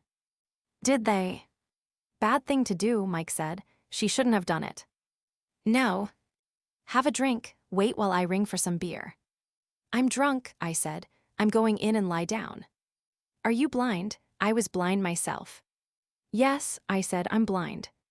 Well, bungo, Mike said. Get some sleep, old Jake. I went out the door and into my own room and lay on the bed. The bed went sailing off, and I sat up in bed and looked at the wall to make it stop. Outside in the square, the fiesta was going on. It did not mean anything. Later, Bill and Mike came in to get me to go down and eat with them. I pretended to be asleep. He's asleep, better let him alone. He's blind as a tick, Mike said. They went out. I got up and went to the balcony and looked out at the dancing in the square. The world was not wheeling anymore. It was just very clear and bright and inclined to blur at the edges. I washed, brushed my hair. I looked strange to myself in the glass and went downstairs to the dining room. Here he is, said Bill. Good old Jake, I knew you wouldn't pass out. Hello, you old drunk, Mike said. I got hungry and woke up. Eat some soup, Bill said. The three of us sat at the table, and it seemed as though about 6 people were missing. Book 3. Chapter. In the morning, it was all over. The fiesta was finished. I woke about 9 o'clock, had a bath, dressed, and went downstairs. The square was empty, and there were no people on the streets. A few children were picking up rocket sticks in the square. The cafes were just opening, and the waiters were carrying out the comfortable white wicker chairs and arranging them around the marble-topped tables in the shade of the arcade. They were sweeping the streets and sprinkling them with a hose. I sat in one of the wicker chairs and leaned back comfortably. The waiter was in no hurry to come. The white paper announcements of the unloading of the bulls and the big schedules of special trains were still up on the pillars of the arcade. A waiter wearing a blue apron came out with a bucket of water and a cloth and commenced to tear down the notices, pulling the paper off in strips and washing and rubbing away the paper that stuck to the stone. The fiesta was over. I drank a coffee, and after a while Bill came over. I watched him come walking across the square. He sat down at the table and ordered a coffee. Well, he said, it's all over. Yes, I said, when do you go? I don't know, we better get a car, I think. Aren't you going back to Paris? No, I can stay away another week. I think I'll go to San Sebastian. I want to get back. What's Mike going to do? He's going to St. Jean de Luz. Let's get a car and I'll go as far as Bayonne. You can get the train up from there tonight. Good, let's go after lunch. All right, I'll get the car. We had lunch and paid the bill. Montoya did not come near us. One of the maids brought the bill. The car was outside. The chauffeur piled and strapped the bags on top of the car and put them in beside him in the front seat, and we got in. The car went out of the square, along through the side streets, out under the trees and down the hill and away from Pamplona. It did not seem like a very long ride. Mike had a bottle of Fundador. I only took a couple of drinks. We came over the mountains and out of Spain and down the white roads and through the overfoliaged, wet, green, Basque country and finally into Bayonne. We left Bill's baggage at the station, and he bought a ticket to Paris. His train left at 7:10. We came out of the station. The car was standing out in front. What shall we do about the car? Bill asked. Oh, bother the car, Mike said. Let's just keep the car with us. All right, Bill said. Where shall we go? Let's go to Biarritz and have a drink. Old Mike the Spender, Bill said. We drove into Biarritz and left the car outside a very Ritz place. We went into the bar and sat on high stools and drank a whiskey and soda. That drink's mine, Mike said. Let's roll for it. So we rolled poker dice out of a deep leather dice cup. Bill was out first roll. Mike lost to me and handed the bartender a 100-franc note. The whiskeys were 12 francs apiece. We had another round and Mike lost again. Each time he gave the bartender a good tip. In a room off the bar, there was a good jazz band playing. It was a pleasant bar. We had another round. I went out on the first roll with 4 kings. Bill and Mike rolled. Mike won the first roll with 4 jacks. Bill won the second. On the final roll, Mike had 3 kings and let them stay. He handed the dice cup to Bill. Bill rattled them and rolled, and there were 3 kings, an ace, and a queen. It's yours, Mike, Bill said. Old Mike the gambler. I'm so sorry, Mike said. I can't get it. What's the matter? I've no money, Mike said. I'm stony, I've just 20 francs. Here, take 20 francs. Bill's face sort of changed. I just had enough to pay Montoya. Damned lucky to have it too. I'll cash you a check, Bill said. That's damned nice of you, but you see I can't write checks. What are you going to do for money? Oh, some will come through. I've 2 weeks' allowance should be here. I can live on tick at this pub in St. Jean. What do you want to do about the car? Bill asked me. Do you want to keep it on? It doesn't make any difference. Seems sort of idiotic. Come on, let's have another drink, Mike said. Fine, this one is on me, Bill said. Has Brett any money? He turned to Mike. I shouldn't think so. She put up most of what I gave to old Montoya. She hasn't any money with her, I asked. I shouldn't think so. She never has any money. She gets 500 quid a year and pays 350 of it in interest to Jews. I suppose they get it at the source, said Bill. Quite, they're not really Jews, we just call them Jews. They're Scotsmen, I believe. Hasn't she any at all with her? I asked. I hardly think so. She gave it all to me when she left. Well, Bill said, we might as well have another drink. Damned good idea, Mike said. One never gets anywhere by discussing finances. No, said Bill. Bill and I rolled for the next 2 rounds. Bill lost and paid. We went out to the car. Anywhere you'd like to go, Mike? Bill asked. Let's take a drive. It might do my credit good. Let's drive about a little. Fine, I'd like to see the coast. Let's drive down toward Henday. I haven't any credit along the coast. You can't ever tell, said Bill. We drove out along the coast road. There was the green of the headlands, the white, red-roofed villas, patches of forest, and the ocean very blue with the tide out and the water curling far out along the beach. We drove through St. Jean-de-Luz and passed through villages farther down the coast. Back of the rolling country we were going through, we saw the mountains we had come over from Pamplona. The road went on ahead. Bill looked at his watch. It was time for us to go back. He knocked on the glass and told the driver to turn around. The driver backed the car out into the grass to turn it. In back of us were the woods, below a stretch of meadow, then the sea. At the hotel where Mike was going to stay in St. Jean, we stopped the car and he got out. The chauffeur carried in his bags. Mike stood by the side of the car. Goodbye, you chaps, Mike said. It was a damned fine fiesta. So long, Mike, Bill said. I'll see you around, I said. Don't worry about money, Mike said. You can pay for the car, Jake, and I'll send you my share. So long, Mike. So long, you chaps, you've been damned nice. We all shook hands. We waved from the car to Mike. He stood in the road watching. We got to Bayonne just before the train left. A porter carried Bill's bags in from the canteen. I went as far as the inner gate to the tracks. So long, fella, Bill said. So long, kid. It was swell. I've had a swell time. Will you be in Paris? No, I have to sail on the 17th. So long, fella. So long, old kid. He went in through the gate to the train. The porter went ahead with the bags. I watched the train pull out. Bill was at one of the windows. The window passed, the rest of the train passed, and the tracks were empty. I went outside to the car. How much do we owe you? I asked the driver.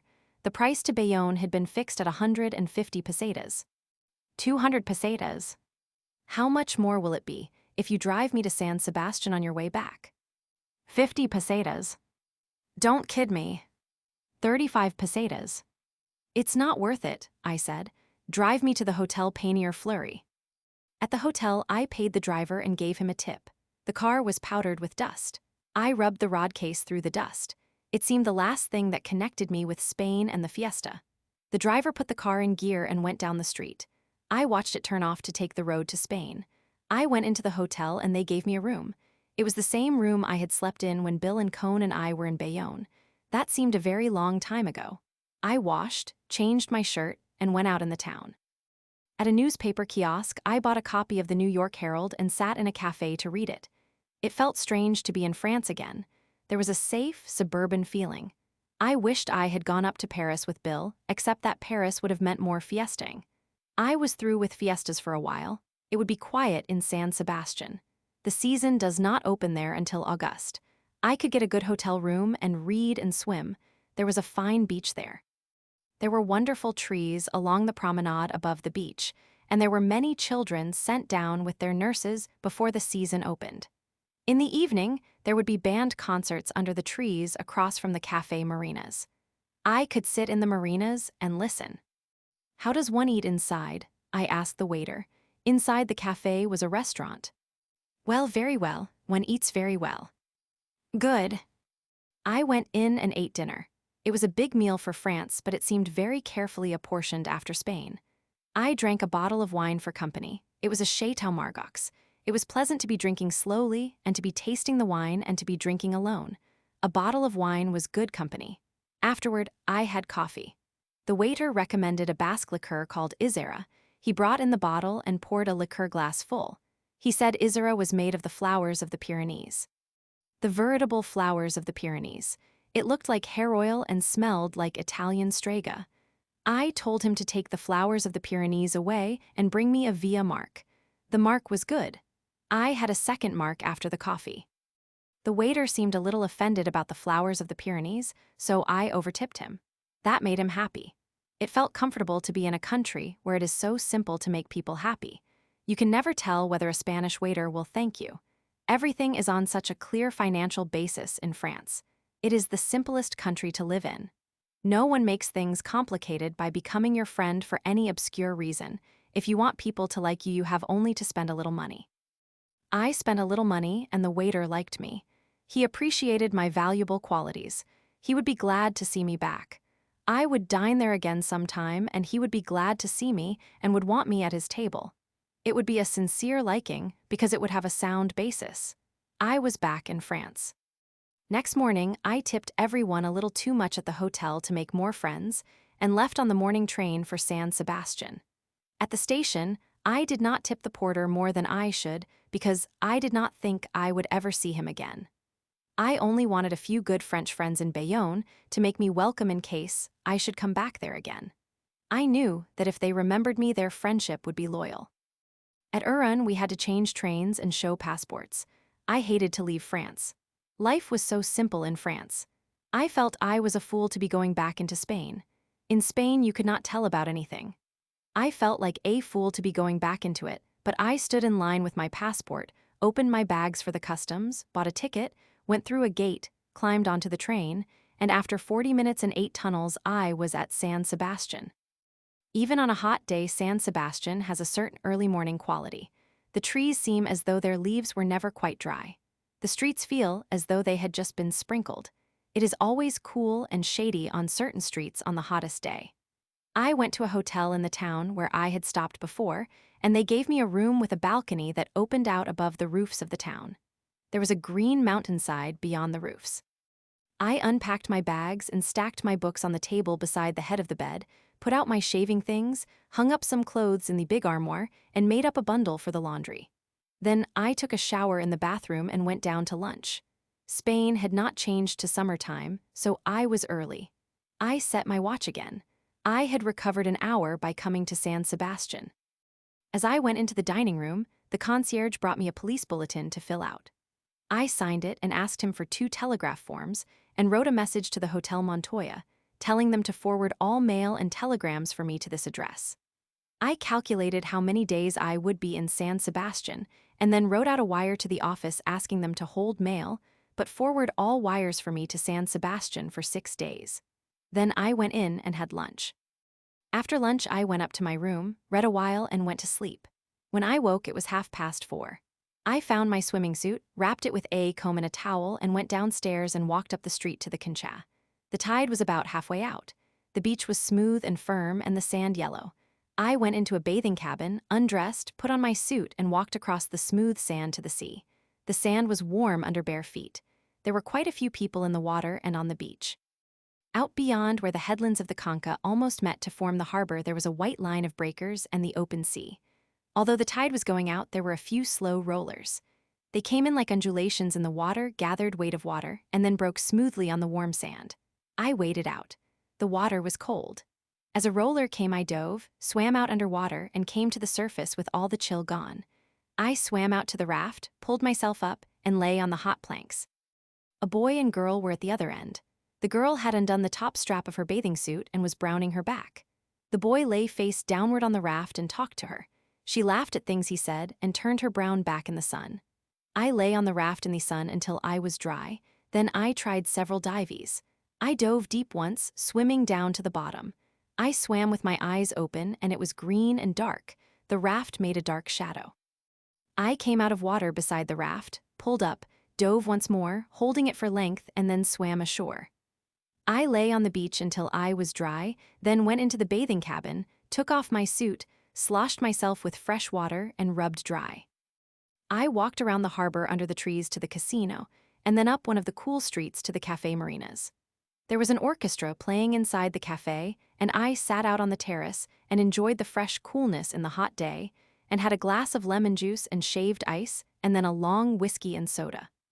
I sat in front of the marinas for a long time and read and watched the people, and listened to the music. Later, when it began to get dark, I walked around the harbor and out along the promenade, and finally back to the hotel for supper. There was a bicycle race on, the Tour du Pays Basque, and the riders were stopping that night in San Sebastian. In the dining room, at one side, there was a long table of bicycle riders, eating with their trainers and managers.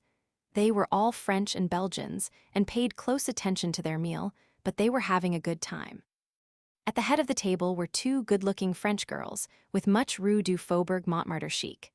I could not make out whom they belonged to. They all spoke in slang at the long table, and there were many private jokes and some jokes at the far end that were not repeated when the girls asked to hear them. The next morning, at 5 o'clock, the race resumed with the last lap, San Sebastian Bilbao.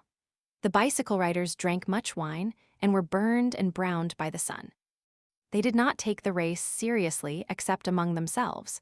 They had raced among themselves so often that it did not make much difference who won, especially in a foreign country. The money could be arranged. The man who had a matter of 2 minutes lead in the race had an attack of boils, which were very painful. He sat on the small of his back.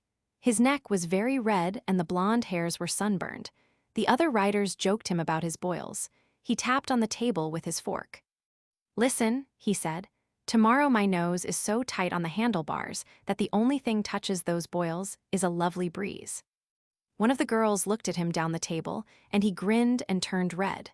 The Spaniards, they said, did not know how to pedal. I had coffee out on the terrace with the team manager of one of the big bicycle manufacturers. He said it had been a very pleasant race, and would have been worth watching if Pitecchia had not abandoned it at Pamplona. The dust had been bad, but in Spain the roads were better than in France. Bicycle road racing was the only sport in the world, he said. Had I ever followed the Tour de France? Only in the papers. The Tour de France was the greatest sporting event in the world. Following and organizing the road races had made him know France. Few people know France. All spring and all summer and all fall he spent on the road with bicycle road racers. Look at the number of motorcars now that followed the riders from town to town in a road race. It was a rich country and more sportif every year. It would be the most sportif country in the world. It was bicycle road racing did it. That and football. He knew France. La France sportive. He knew road racing. We had a cognac. After all, though, it wasn't bad to get back to Paris. There is only one Panem, in all the world, that is. Paris is the town the most sportive in the world. Did I know the Chope de Neger? Did I not? I would see him there sometime. I certainly would. We would drink another fine together. We certainly would. They started at 6 o'clock less a quarter in the morning. Would I be up for the depart? I would certainly try to. Would I like him to call me? It was very interesting. I would leave a call at the desk. He would not mind calling me. I could not let him take the trouble. I would leave a call at the desk. We said goodbye until the next morning. In the morning, when I awoke, the bicycle riders and their following cars had been on the road for 3 hours. I had coffee and the papers in bed, and then dressed and took my bathing suit down to the beach.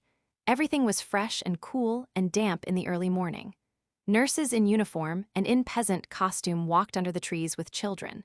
The Spanish children were beautiful. Some bootblacks sat together under a tree talking to a soldier. The soldier had only one arm. The tide was in, and there was a good breeze and a surf on the beach. I undressed in one of the bath cabins, crossed the narrow line of beach, and went into the water. I swam out, trying to swim through the rollers, but having to dive sometimes. Then in the quiet water I turned and floated. Floating, I saw only the sky and felt the drop and lift of the swells. I swam back to the surf and coasted in, face down, on a big roller, then turned and swam, trying to keep in the trough and not have a wave break over me. It made me tired, swimming in the trough, and I turned and swam out to the raft. The water was buoyant and cold. It felt as though you could never sink. I swam slowly, it seemed like a long swim with the high tide, and then pulled up on the raft and sat, dripping, on the boards that were becoming hot in the sun. I looked around at the bay, the old town, the casino, the line of trees along the promenade, and the big hotels with their white porches and gold-lettered names. Off on the right, almost closing the harbor, was a green hill with a castle. The raft rocked with the motion of the water. On the other side of the narrow gap that led into the open sea was another high headland. I thought I would like to swim across the bay, but I was afraid of cramp. I sat in the sun and watched the bathers on the beach. They looked very small. After a while, I stood up, gripped with my toes on the edge of the raft as it tipped with my weight, and dove cleanly and deeply to come up through the lightning water, blew the salt water out of my head, and swam slowly and steadily into shore. After I was dressed and had paid for the bath cabin, I walked back to the hotel. The bicycle racers had left several copies of El Auto around, and I gathered them up in the reading room and took them out and sat in an easy chair in the sun to read about and catch up on French sporting life. While I was sitting there, the concierge came out with a blue envelope in his hand. "A telegram for you, sir." I poked my finger along under the fold that was fastened down, spread it open, and read it. It had been forwarded from Paris. "Could you come Hotel Montana, Madrid? Am rather in trouble, Brett." I tipped the concierge and read the message again. A postman was coming along the sidewalk. He turned in the hotel. He had a big mustache and looked very military. He came out of the hotel again. The concierge was just behind him. "Here, another telegram for you, sir." "Thank you," I said. I opened it. It was forwarded from Pamplona. "Could you come Hotel Montana, Madrid? Am rather in trouble, Brett." The concierge stood there waiting for another tip, probably. "What time is there a train for Madrid?" "It left at 9 this morning. There is a slow train at 11 and the Sud Express at 10 tonight." "Get me a berth on the Sud Express. Do you want the money now?" "Just as you wish," he said. "I will have it put on the bill." "Do that." Well, that meant San Sebastian all shot to hell. I suppose, vaguely, I had expected something of the sort. I saw the concierge standing in the doorway. "Bring me a telegram form, please." He brought it, and I took out my fountain pen and printed. "Lady Ashley Hotel Montana, Madrid arriving Sud Express, tomorrow, love, Jake." That seemed to handle it. That was it. Send a girl off with one man, introduce her to another to go off with him. Now go and bring her back and sign the wire with love. That was it all right. I went in to lunch. I did not sleep much that night on the Sud Express. In the morning, I had breakfast in the dining car and watched the rock and pine country between Avila and Escorial. I saw the Escorial out of the window, gray and long and cold in the sun, and did not give a damn about it. I saw Madrid come up over the plain, a compact white skyline on the top of a little cliff away off across the sun-hardened country. The Norte station in Madrid is the end of the line. All trains finish there. They don't go on anywhere. Outside were cabs and taxis and a line of hotel runners. It was like a country town. I took a taxi and we climbed up through the gardens, by the empty palace and the unfinished church on the edge of the cliff, and on up until we were in the high, hot, modern town. The taxi coasted down a smooth street to the Puerta del Sol, and then through the traffic and out into the Carrera San Jeronimo. All the shops had their awnings down against the heat. The windows on the sunny side of the street were shuttered. The taxi stopped at the curb. I saw the sign Hotel Montana on the second floor. The taxi driver carried the bags in and left them by the elevator. I could not make the elevator work, so I walked up. On the second floor, up was a cut brass sign, Hotel Montana. I rang and no one came to the door. I rang again and a maid with a sullen face opened the door. "Is Lady Ashley here?" I asked. She looked at me dully. "Is an Englishwoman here?" She turned and called someone inside. A very fat woman came to the door. Her hair was gray and stiffly oiled in scallops around her face. She was short and commanding. "My buenas," I said. "Is there an Englishwoman here? I would like to see this English lady." "My buenas? Yes, there is a female English. Certainly you can see her if she wishes to see you." "She wishes to see me." "The chica will ask her." "It is very hot." "It is very hot in the summer in Madrid." "And how cold in winter?" "Yes, it is very cold in winter." Did I want to stay myself in person in the Hotel Montana? Of that as yet I was undecided, but it would give me pleasure if my bags were brought up from the ground floor in order that they might not be stolen. Nothing was ever stolen in the Hotel Montana. In other fondas, yes. Not here. No, the personages of this establishment were rigidly selectioned. I was happy to hear it. Nevertheless, I would welcome the upbringle of my bags. The maid came in and said that the female English wanted to see the male English now, at once. Good, I said. You see, it is as I said. Clearly. I followed the maids back down a long, dark corridor. At the end, she knocked on a door. Hello, said Brett. Is it you, Jake? It's me. Come in, come in. I opened the door. The maid closed it after me. Brett was in bed. She had just been brushing her hair and held the brush in her hand. The room was in that disorder produced only by those who have always had servants. Darling, Brett said. I went over to the bed and put my arms around her. She kissed me, and while she kissed me I could feel she was thinking of something else. She was trembling in my arms. She felt very small. Darling, I've had such a hell of a time. Tell me about it. Nothing to tell, he only left yesterday. I made him go. Why didn't you keep him? I don't know, it isn't the sort of thing one does. I don't think I hurt him any. You were probably damn good for him. He shouldn't be living with anyone. I realized that right away. No. Oh hell, she said, let's not talk about it, let's never talk about it. All right. It was rather a knock his being ashamed of me. He was ashamed of me for a while, you know. No. Oh yes, they ragged him about me at the cafe, I guess. He wanted me to grow my hair out. Me with long hair, I'd look so like hell. It's funny. He said it would make me more womanly. I'd look a fright. What happened? Oh, he got over that. He wasn't ashamed of me long. What was it about being in trouble? I didn't know whether I could make him go, and I didn't have a sou to go away and leave him. He tried to give me a lot of money, you know. I told him I had scads of it. He knew that was a lie. I couldn't take his money, you know. No. Oh, let's not talk about it. There were some funny things, though. Do give me a cigarette. I lit the cigarette. He learned his English as a waiter and jib. Yes. He wanted to marry me, finally. Really? Of course, I can't even marry Mike. Maybe he thought that would make him Lord Ashley.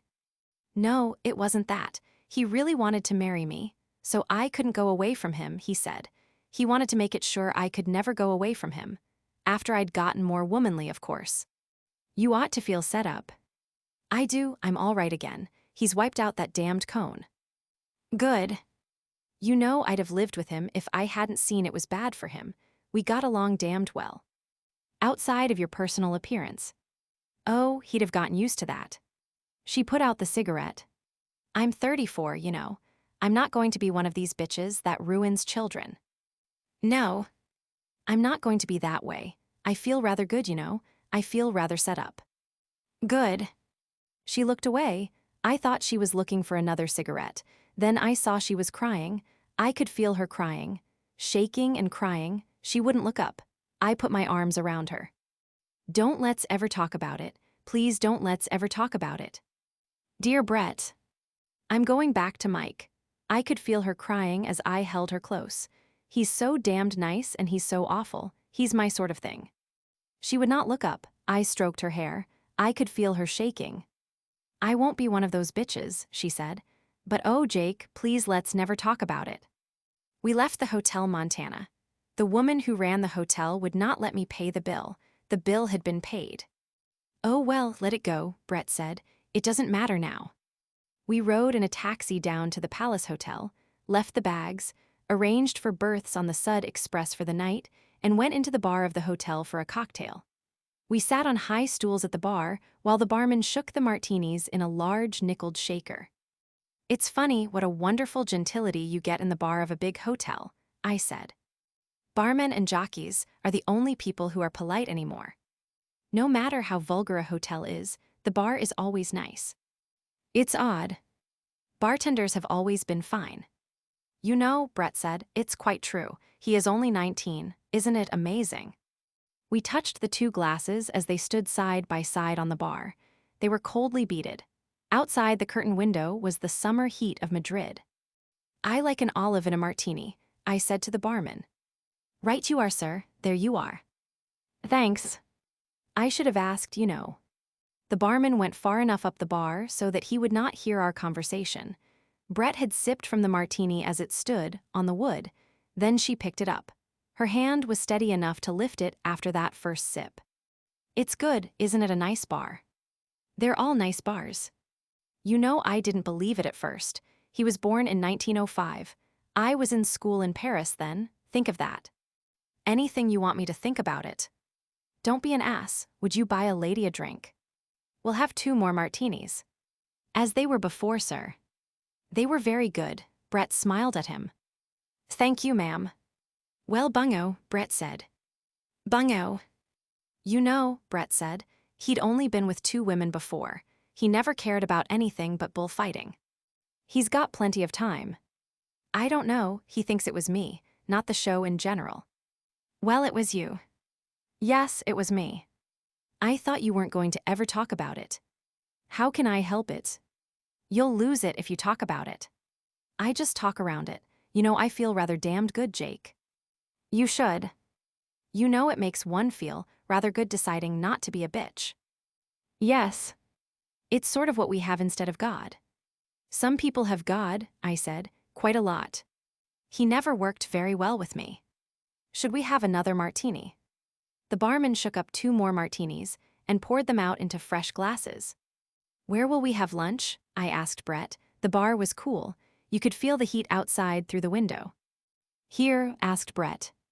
"It's rotten here in the hotel. Do you know a place called Boaton S?" I asked the barman. "Yes, sir. Would you like to have me write out the address?" "Thank you." We lunched upstairs at Boaton's. It is one of the best restaurants in the world. We had roast young suckling pig and drank Rioja Alta. Brett did not eat much. She never ate much. I ate a very big meal and drank 3 bottles of Rioja Alta. "How do you feel, Jake?" Brett asked. "My God, what a meal you've eaten." "I feel fine. Do you want a dessert?" "Lord, no." Brett was smoking. "You like to eat, don't you?" she said. "Yes," I said. "I like to do a lot of things." "What do you like to do?" "Oh," I said, "I like to do a lot of things. Don't you want a dessert?" "You asked me that once," Brett said. "Yes," I said, "so I did. Let's have another bottle of Rioja Alta." "It's very good." "You haven't drunk much of it," I said. "I have, you haven't seen." "Let's get 2 bottles," I said. The bottles came. I poured a little in my glass, then a glass for Brett, then filled my glass. We touched glasses. "Bungo," Brett said. I drank my glass and poured out another. Brett put her hand on my arm. "Don't get drunk, Jake," she said. "You don't have to." "How do you know?" "Don't," she said. "You'll be all right." "I'm not getting drunk," I said. "I'm just drinking a little wine. I like to drink wine." "Don't get drunk," she said. "Jake, don't get drunk." "Want to go for a ride?" I said. "Want to ride through the town?" "Right," Brett said. "I haven't seen Madrid. I should see Madrid." "I'll finish this," I said. Downstairs we came out through the first-floor dining room to the street. A waiter went for a taxi. It was hot and bright. Up the street was a little square with trees and grass where there were taxis parked.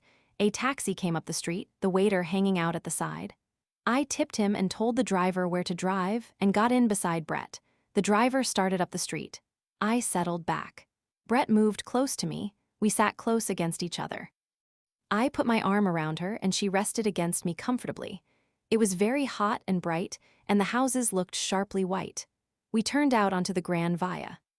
"Oh, Jake," Brett said, "we could have had such a damned good time together." Ahead was a mounted policeman in khaki directing traffic. He raised his baton. The car slowed, suddenly pressing Brett against me. "Yes," I said, "isn't it pretty to think so?" The end. Transcriber's notes.